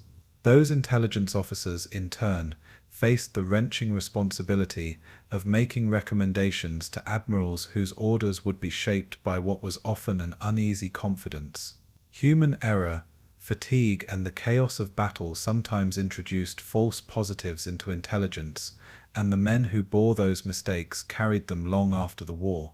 Yet their courage was undeniable. The coast watcher who kept his transmitter when the Japanese searched his village, the translator who pieced together a crucial phrase at 3 in the morning, the pilot who risked sky and life to confirm a shadow, each acted as threads holding back chaos. Their stories are the quieter counterpoint to the more visible drama at sea, unsung acts that made the difference between a surprise disaster and a managed crisis. Without them, the maps of Leyte would have been far more blank, and the decisions of admirals would have had to proceed on faith rather than on the hard evidence that those human networks provided. The intelligence battles around Leyte left enduring lessons. Information had become both shield and sword, and mastery of the electromagnetic spectrum was as consequential as mastery of gunnery. Admirals learned that decrypts must be fused with reconnaissance, and that clarity in communications was itself a strategic asset subject to abuse and misinterpretation. Deception, whether in the form of a decoy carrier or a deliberately noisy cipher, remained potent, but its success depended on exploiting human expectations and the psychology of commanders. Allied codebreakers, coast watchers, and scout pilots had not eliminated uncertainty, but they had narrowed it, converting fog into a partial map that could be navigated if leaders exercised prudent judgment. The near disaster of Halsey's northern chase underscored that even the best intelligence cannot absolve the need for command discipline, joint planning, and a wary respect for enemy craftiness. Yet the triumphs at Sibuyan and the survival of Taffy 3 also proved that the fusion of signals and scouts could create decisive operational advantages, enabling airstrikes that unmade battleships and saved invasion fleets. In the years after the war, the lessons of Leyte informed the construction of permanent intelligence architectures, more robust reconnaissance platforms, and a doctrine that treated information as a warfighting domain. Those changes would ripple forward into the Cold War and beyond, shaping navies that prized sensors and analysts as much as steel and speed. But in the immediate aftermath, the human cost of those lessons lingered in the faces of survivors and the empty bunks left behind in mess halls and barracks. The analysts who had cheered a decrypted phrase and the spotter who had watched a mast break the horizon both carried the memory of lives saved and lost as a solemn measure of their craft. Leyte thus stands as a testament to the double-edged nature of intelligence. It can magnify power and magnify error, and the difference between brilliance and tragedy often rested on the fragile human judgment that used it. In the long sweep of the Pacific War, the contest of signals and secrecy at Leyte was not a footnote but a defining chapter that heralded the modern age of information warfare, where victory would be wrenched from the interplay of perception and reality. The Battle of Leyte Gulf was not only a contest of admirals and fleets, but also a proving ground for the most advanced weapons of naval warfare in 1944, each playing its role in a clash that fused tradition and innovation. The battleship, once the unquestioned monarch of the seas, still carried prestige and immense firepower, its massive 14-inch and 16-inch guns capable of hurling shells over 20 miles with devastating force. Yet the very presence of ships like Yamato and Musashi revealed the paradox of this era, for while they embodied ultimate gunnery, they were increasingly vulnerable to swarms of aircraft launched from fast carriers. Carriers themselves had become the new arbiters of sea power, their flight decks buzzing with Hellcats, Avengers, and Helldivers, ready to strike targets hundreds of miles away. Destroyers, though often dismissed as tin cans, were the connective tissue of the fleet, screening carriers, launching torpedoes, and laying smoke to shield larger vessels. Cruisers provided a blend of gunnery and speed, bridging the gap between destroyer agility and battleship weight, often serving as command ships in dangerous waters. Overhead, naval aviation reached maturity.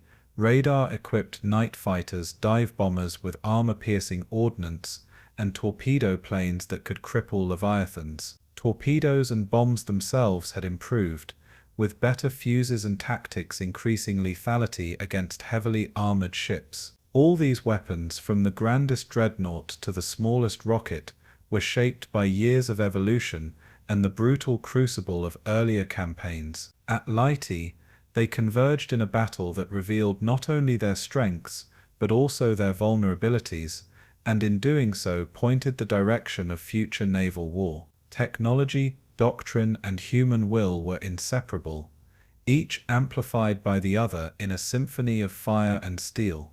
The Japanese battleships Yamato and Musashi, weighing over 70,000 tons each, stood as monuments to an earlier age, bristling with 9 18.1-inch guns that were the largest ever mounted on a warship.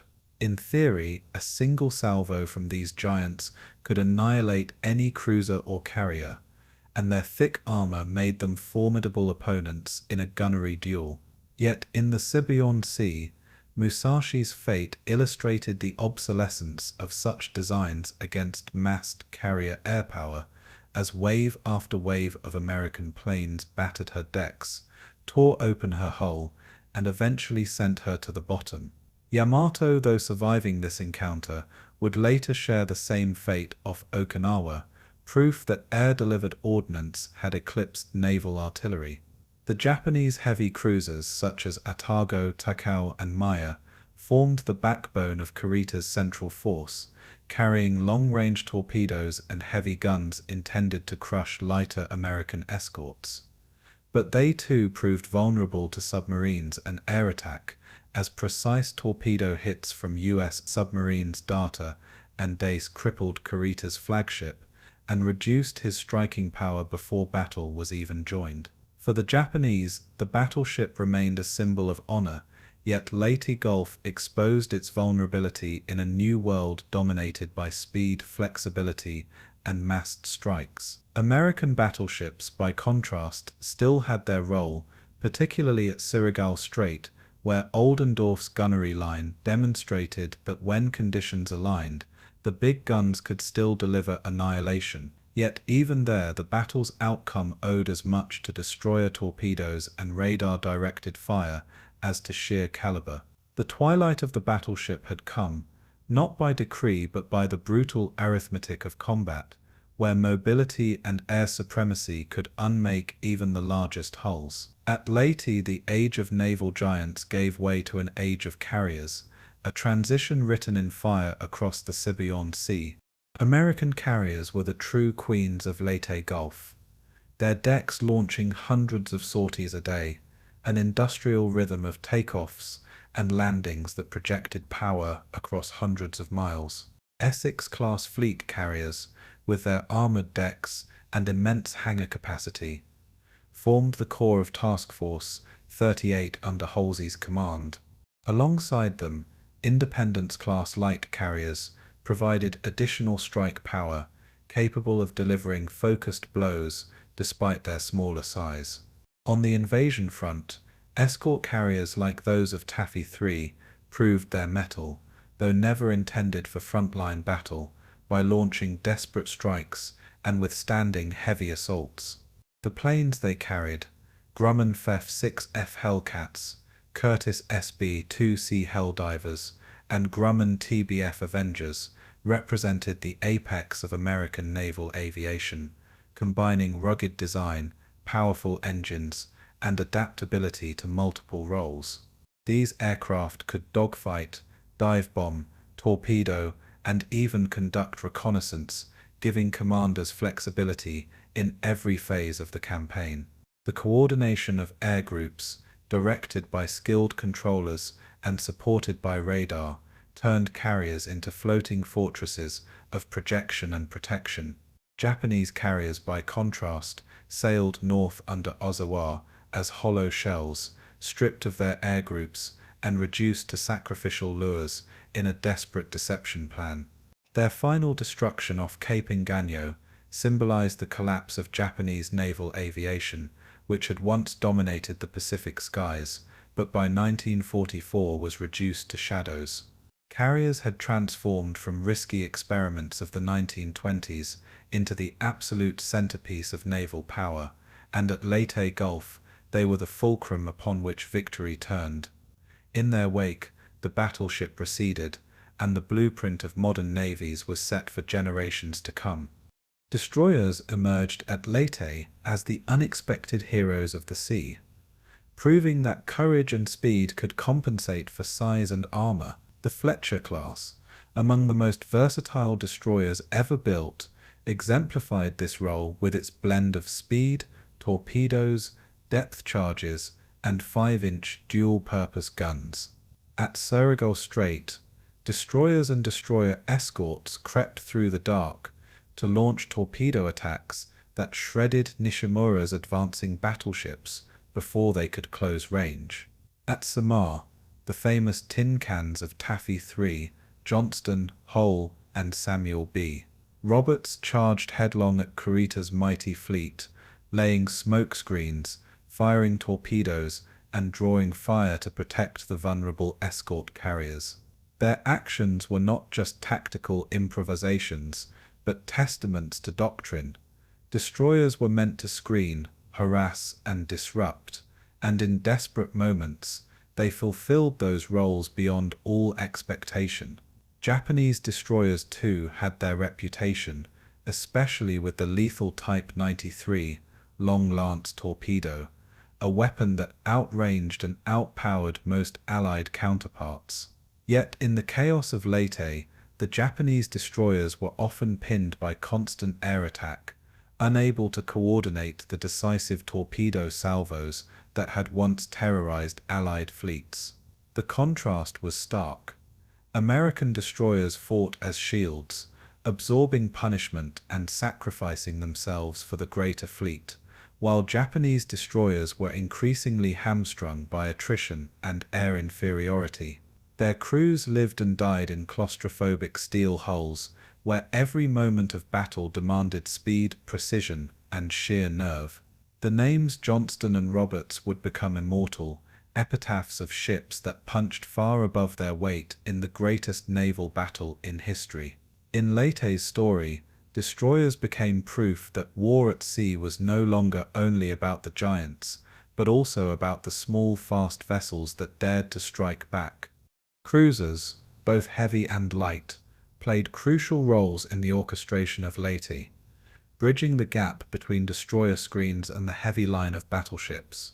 American heavy cruisers, like USS Portland and USS Louisville, armed with 8-inch guns, provided the sustained bombardment that softened invasion beaches and later battered Japanese surface units. Light cruisers, such as USS Denver and USS Columbia, with their rapid-firing 6-inch guns, offered close support against destroyers and aircraft, forming flexible firepower nodes within the fleet.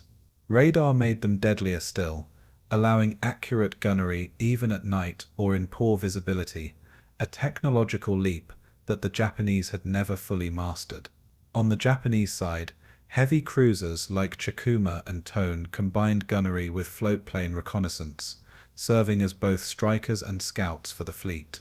Their role at Samar proved costly, as relentless air attack and destroyer harassment left many crippled or sunk before they could land decisive blows. The cruiser was a weapon of balance, not as glamorous as the carrier, not as titanic as the battleship, but indispensable for its versatility in gunnery, screening, and command. At Surigao Strait, cruisers lined up alongside battleships to unleash devastating broadsides against Nishimura's force, showing their ability to contribute to fleet-scale annihilation. At Cape Engaño, they joined the pursuit of Ozawa's Decoy fleet, hunting down crippled Japanese carriers and escorts. Their crews lived under constant strain, for cruisers were often prime targets too valuable to ignore, yet lacking the armor of a battleship to endure heavy punishment. Leyte proved their worth, but also highlighted their vulnerability, as many were lost in the maelstrom. The cruiser's story at Leyte was one of balance and sacrifice, standing in the shadows of carriers, yet shaping the battle's tempo at every turn. Aircraft themselves were the sharpest edge of the battle, embodying the new marriage of mobility, technology, and destructive power. The American Hellcat dominated the skies, its powerful Pratt & Whitney engine and rugged design, making it a terror in dogfights and a reliable escort for bombers. The Hell Diver, though controversial in development, proved its worth at Leyte by delivering armor-piercing bombs onto ships like Musashi and Kurita's cruisers, often at steep diving angles that tested pilot nerve. Avengers carried torpedoes that, though sometimes unreliable, delivered crushing blows when they struck, and their versatility also made them useful in reconnaissance and anti-submarine patrols. Japanese aircraft at Leyte, by contrast, were diminished in both numbers and quality, with few veteran pilots left and many replacements poorly trained. The debut of organized kamikaze attacks revealed both desperation and innovation, as planes became weapons themselves, crashing into carriers and escort ships with horrifying effect. Radar-directed fighter control gave the Americans an edge, as intercept vectors allowed squadrons to meet incoming raids before they reached the heart of the fleet. Yet even with radar, the sheer volume of engagement stretched pilots and crews to exhaustion, with some aviators flying multiple sorties in a single day under relentless conditions. The air war over Leyte was not abstract, it was personal, a deadly ballet of pilots who lived moment to moment, measuring survival in seconds of maneuver. Survivors spoke of skies filled with smoke, flaming wrecks, and the endless roar of engines punctuated by sudden silence. Leyte confirmed that the future of naval warfare belonged not to the ship with the largest guns, but to the air groups whose reach and tempo no surface battery could match. Technology extended beyond ships and planes into the unseen world of radar, sonar, and fire control, tools that transformed how fleets fought and survived.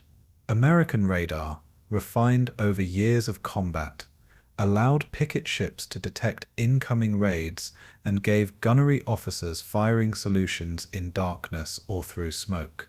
At Surigao Strait, radar-directed fire ensured that Oldendorf's battle line opened accurately at long range, a feat impossible just a few years earlier. Sonar and depth charges gave destroyers sharper teeth against submarines, though in Leyte the surface battle predominated over underwater duels. Fire control computers, electromechanical brains aboard battleships and cruisers, calculated ballistic trajectories in real time, turning gunnery into a science of precision. Japanese fleets, by contrast, struggled with radar, having systems that were often less reliable, less numerous, and poorly integrated into doctrine. This technological disparity was not merely about machines, but about training, doctrine, and industrial capacity. America's war machine had the resources to equip and maintain fleets at the cutting edge, while Japan increasingly fought with patched equipment and dwindling spares. Leyte was thus a battle of asymmetry, where superior American technology widened the gap created by dwindling Japanese resources and experience. Yet technology alone was not decisive. It had to be wielded with skill, and American crews had honed their craft through years of grinding campaigns. For Japanese sailors, the lack of comparable tools forced reliance on courage and improvisation, virtues that could not always bridge the technological chasm. In this way, radar beams and analog computers joined bombs and torpedoes as weapons in their own right, invisible yet crucial to the outcome. The Pacific War had become a war of laboratories as much as of fleets, and Leyte demonstrated the fruits of that competition. The human dimension of these weapons was no less important than the steel itself, for behind every ship, plane, and gun, there were men who operated, maintained, and fought them. Battleship crews lived in cavernous steel halls, feeding shells that weighed more than men into turrets that could shake the deck with every salvo. Carrier deck crews worked in constant peril, marshalling planes on pitching decks slick with oil, always one misstep away from disaster. Destroyer sailors manned cramped compartments, sweating under pressure as boilers roared and torpedo mounts awaited their turn in battle. Pilots strapped into cockpits that could become coffins, their survival dependent on machines and reflexes tested in combat again and again. Japanese crews faced shortages of fuel, ammunition, and spare parts, yet fought on with fatalistic resolve, often knowing their ships sailed on missions from which they would not return. For Americans, industrial might provided better weapons and supplies, but not immunity from fear, exhaustion, and loss, as every deck knew the sudden roar of kamikaze crashes or the thud of incoming shells. Weapons shaped the tactics, but people shaped the will, and at Leyte the courage of crews elevated even humble ships into legends. The blending of human grit and technological might was what made the tin cans stand tall, what gave dive bomber pilots the nerve to press through flak, and what let radar operators keep calm in the storm of signals. In the end, the weapons of Leyte were only as effective as the men who used them, and their sweat, skill, and sacrifice turned steel into strategy. The battlefield was thus not just a catalogue of hardware, but a theatre of human endurance made manifest through machines. The legacy of Leyte's weapons was profound, for the battle marked the irreversible transition from the age of big guns to the age of carriers and air power. Battleships still had their place, but their role was now secondary, relegated to shore bombardment, night actions, or as gun platforms in specific contexts. Carriers emerged as the indispensable centerpieces of naval fleets, dictating doctrine and reshaping shipbuilding priorities for decades to come. Destroyers and cruisers remained vital, their versatility ensuring their survival in new forms as missile ships and screens in the Cold War era. Aircraft technology, tested in the crucible of Leyte, pointed toward jet propulsion, advanced avionics, and ever more lethal payloads. Radar and sonar matured into the early building blocks of modern information warfare, where sensors and networks mattered as much as raw firepower. For Japan, the loss of carriers, battleships, and trained aviators meant that the Imperial Navy ceased to exist as a credible fighting force, its traditions consumed by the fire of technological obsolescence.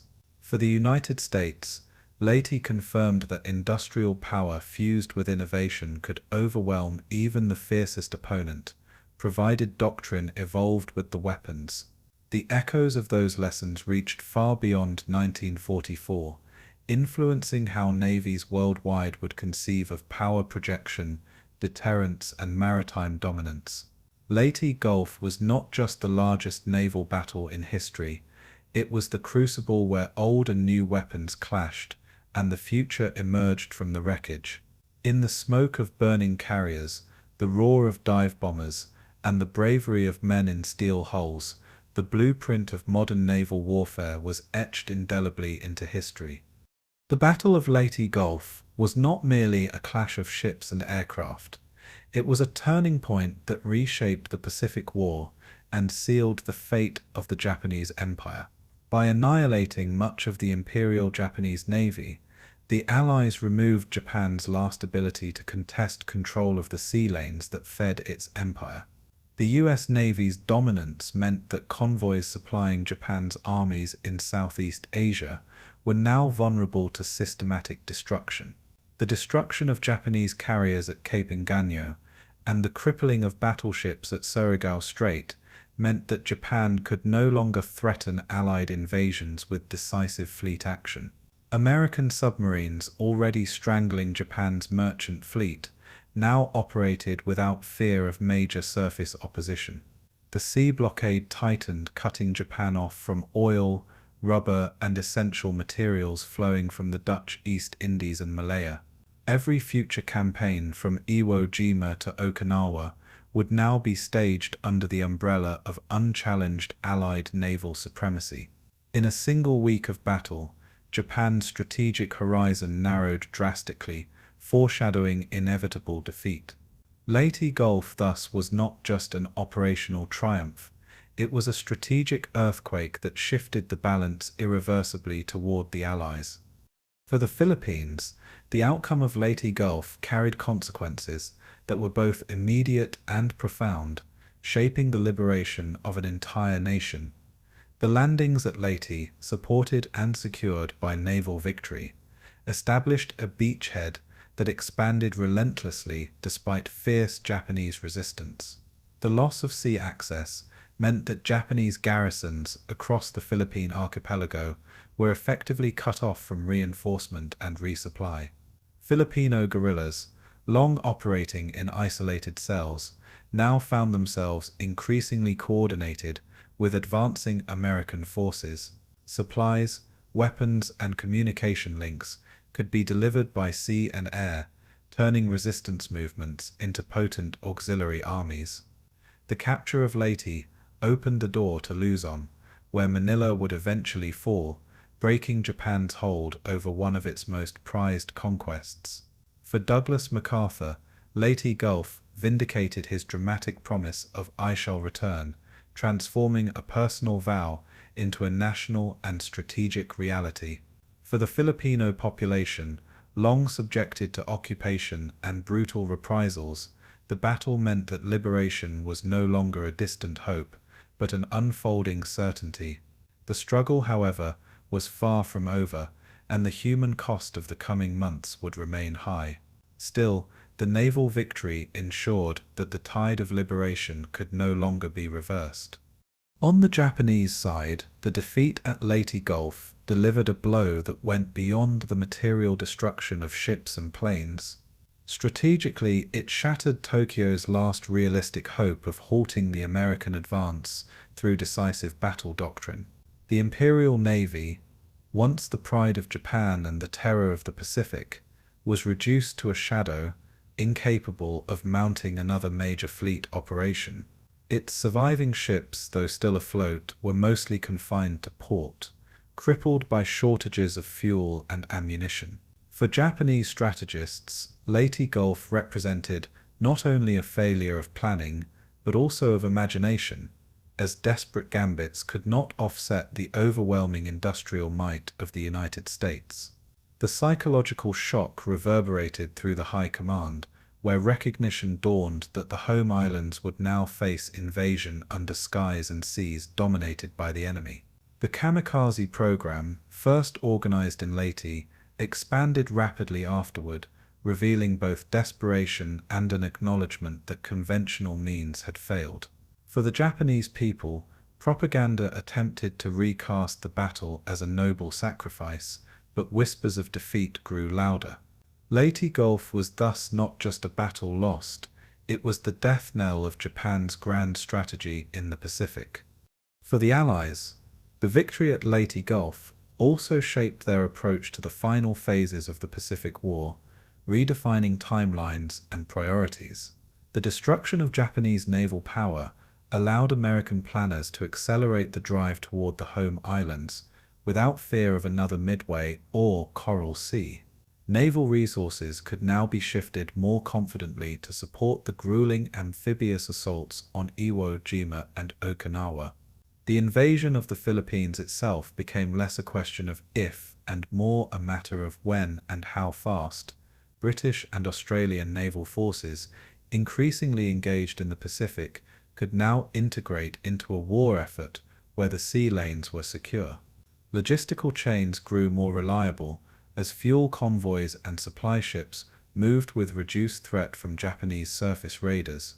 For Admiral Nimitz and General MacArthur, Leyte Gulf settled lingering debates about strategy, ensuring that the Philippines campaign would remain central. The victory also reassured domestic audiences in the United States, where public support for the war effort remained tied to visible progress. In every sense, Leyte redefined expectations, shortening the war's timeline even as it prepared the stage for its bloodiest chapters. Economically, the strategic consequences of Leyte Gulf were devastating for Japan, cutting lifelines that were already fraying under blockade. The Imperial Navy had long depended on oil shipments from the Dutch East Indies, carried across vast distances by vulnerable tankers. With Allied submarines and carrier aircraft now unopposed, those tankers became easy prey, and Japan's fuel reserves dwindled to critical levels. By 1945, the once mighty battleships and carriers were immobilized in harbors, unable even to sortie for training exercises. Aircraft production continued, but without fuel for training flights, new pilots were sent into combat with minimal preparation. The Japanese economy, already under strain from American bombing campaigns, now faced collapse in its military-industrial sector. Factories built to support fleet operations lay idle, their purpose undermined by the lack of naval capacity to deliver supplies or defend shipping. The ripple effects spread to the army, where divisions in China and Southeast Asia found themselves stranded and undersupplied. Leyte Gulf thus accelerated a spiral of resource strangulation that left Japan unable to sustain modern war. What began as a naval defeat cascaded into an economic catastrophe from which there could be no recovery. The battle also reshaped the broader geopolitics of the Pacific War, influencing Allied unity and post-war visions of Asia. The Philippines campaign, secured by naval victory, reaffirmed America's central role in the Pacific struggle. Britain, still recovering from years of European war, increasingly saw its Pacific contribution as secondary to the overwhelming American presence. Australia and New Zealand, heavily invested in the Pacific, found new assurance in the stability provided by US naval supremacy. For China, the liberation of the Philippines hinted at a shifting balance, where Japan's collapse might eventually relieve pressure on its own embattled front. The Soviet Union, watching events closely, began recalculating its timetable for intervention in the Pacific, recognizing that Japan's collapse was accelerating. Leyte Gulf thus played into the shaping of a post-war order, where American dominance in the Pacific would be unmatched. The seeds of future alliances and rivalries were sown in these waters, as the geopolitics of Asia began to take on their modern contours. In this sense, Leyte was not just about ships and islands, but about the future architecture of power in the Pacific. For the men who fought at Leyte, the strategic consequences were not abstract, but deeply personal, shaping their lives in the aftermath of battle. American sailors and aviators returned from victory, with the knowledge that they had been part of history's largest naval battle, a contest that defined their generation. Survivors of Taffy 3 carried scars and memories of desperate courage, knowing that their actions had tipped the scales at a decisive moment. Japanese sailors, by contrast, often returned to empty harbors, their ships sunk, and their comrades lost, bearing the weight of defeat. For many, the realization that their navy was finished came as a devastating emotional blow, one that marked the end of Japan's martial pride at sea. Families across both nations received telegrams, some bearing news of triumph, others of tragedy. The human cost made the strategic consequences tangible, inscribed not in maps but in the lives altered forever. Leyte Gulf was thus not only a matter of admirals and governments, but also of countless individuals whose sacrifices shaped the outcome. In retrospect, Leyte Gulf's strategic consequences reach far beyond the immediate months of 1944 and 1945, echoing into the long history of naval warfare. The battle demonstrated conclusively that sea control in the modern era depended on carriers, aircraft, and technological supremacy, rather than sheer tonnage of steel. It reinforced the lesson that industrial capacity and logistics, more than tactical brilliance alone, determined the outcome of wars. For Japan, it was the moment when defeat became not just possible but inevitable, the downward slope from which no recovery was possible. For the United States, it was proof that its naval doctrine, industrial might, and integrated command structure could deliver decisive results. For the world, it was a reminder that great powers rise and fall, not only in battles, but in the capacity to adapt to new ways of war. Leyte's legacy thus lies in its demonstration of strategic consequence, a battle whose outcomes reshaped not only the Pacific War, but the global balance of power. In the smoke of burning ships and the silence of conquered seas, the fate of empires was decided, and the course of history was set.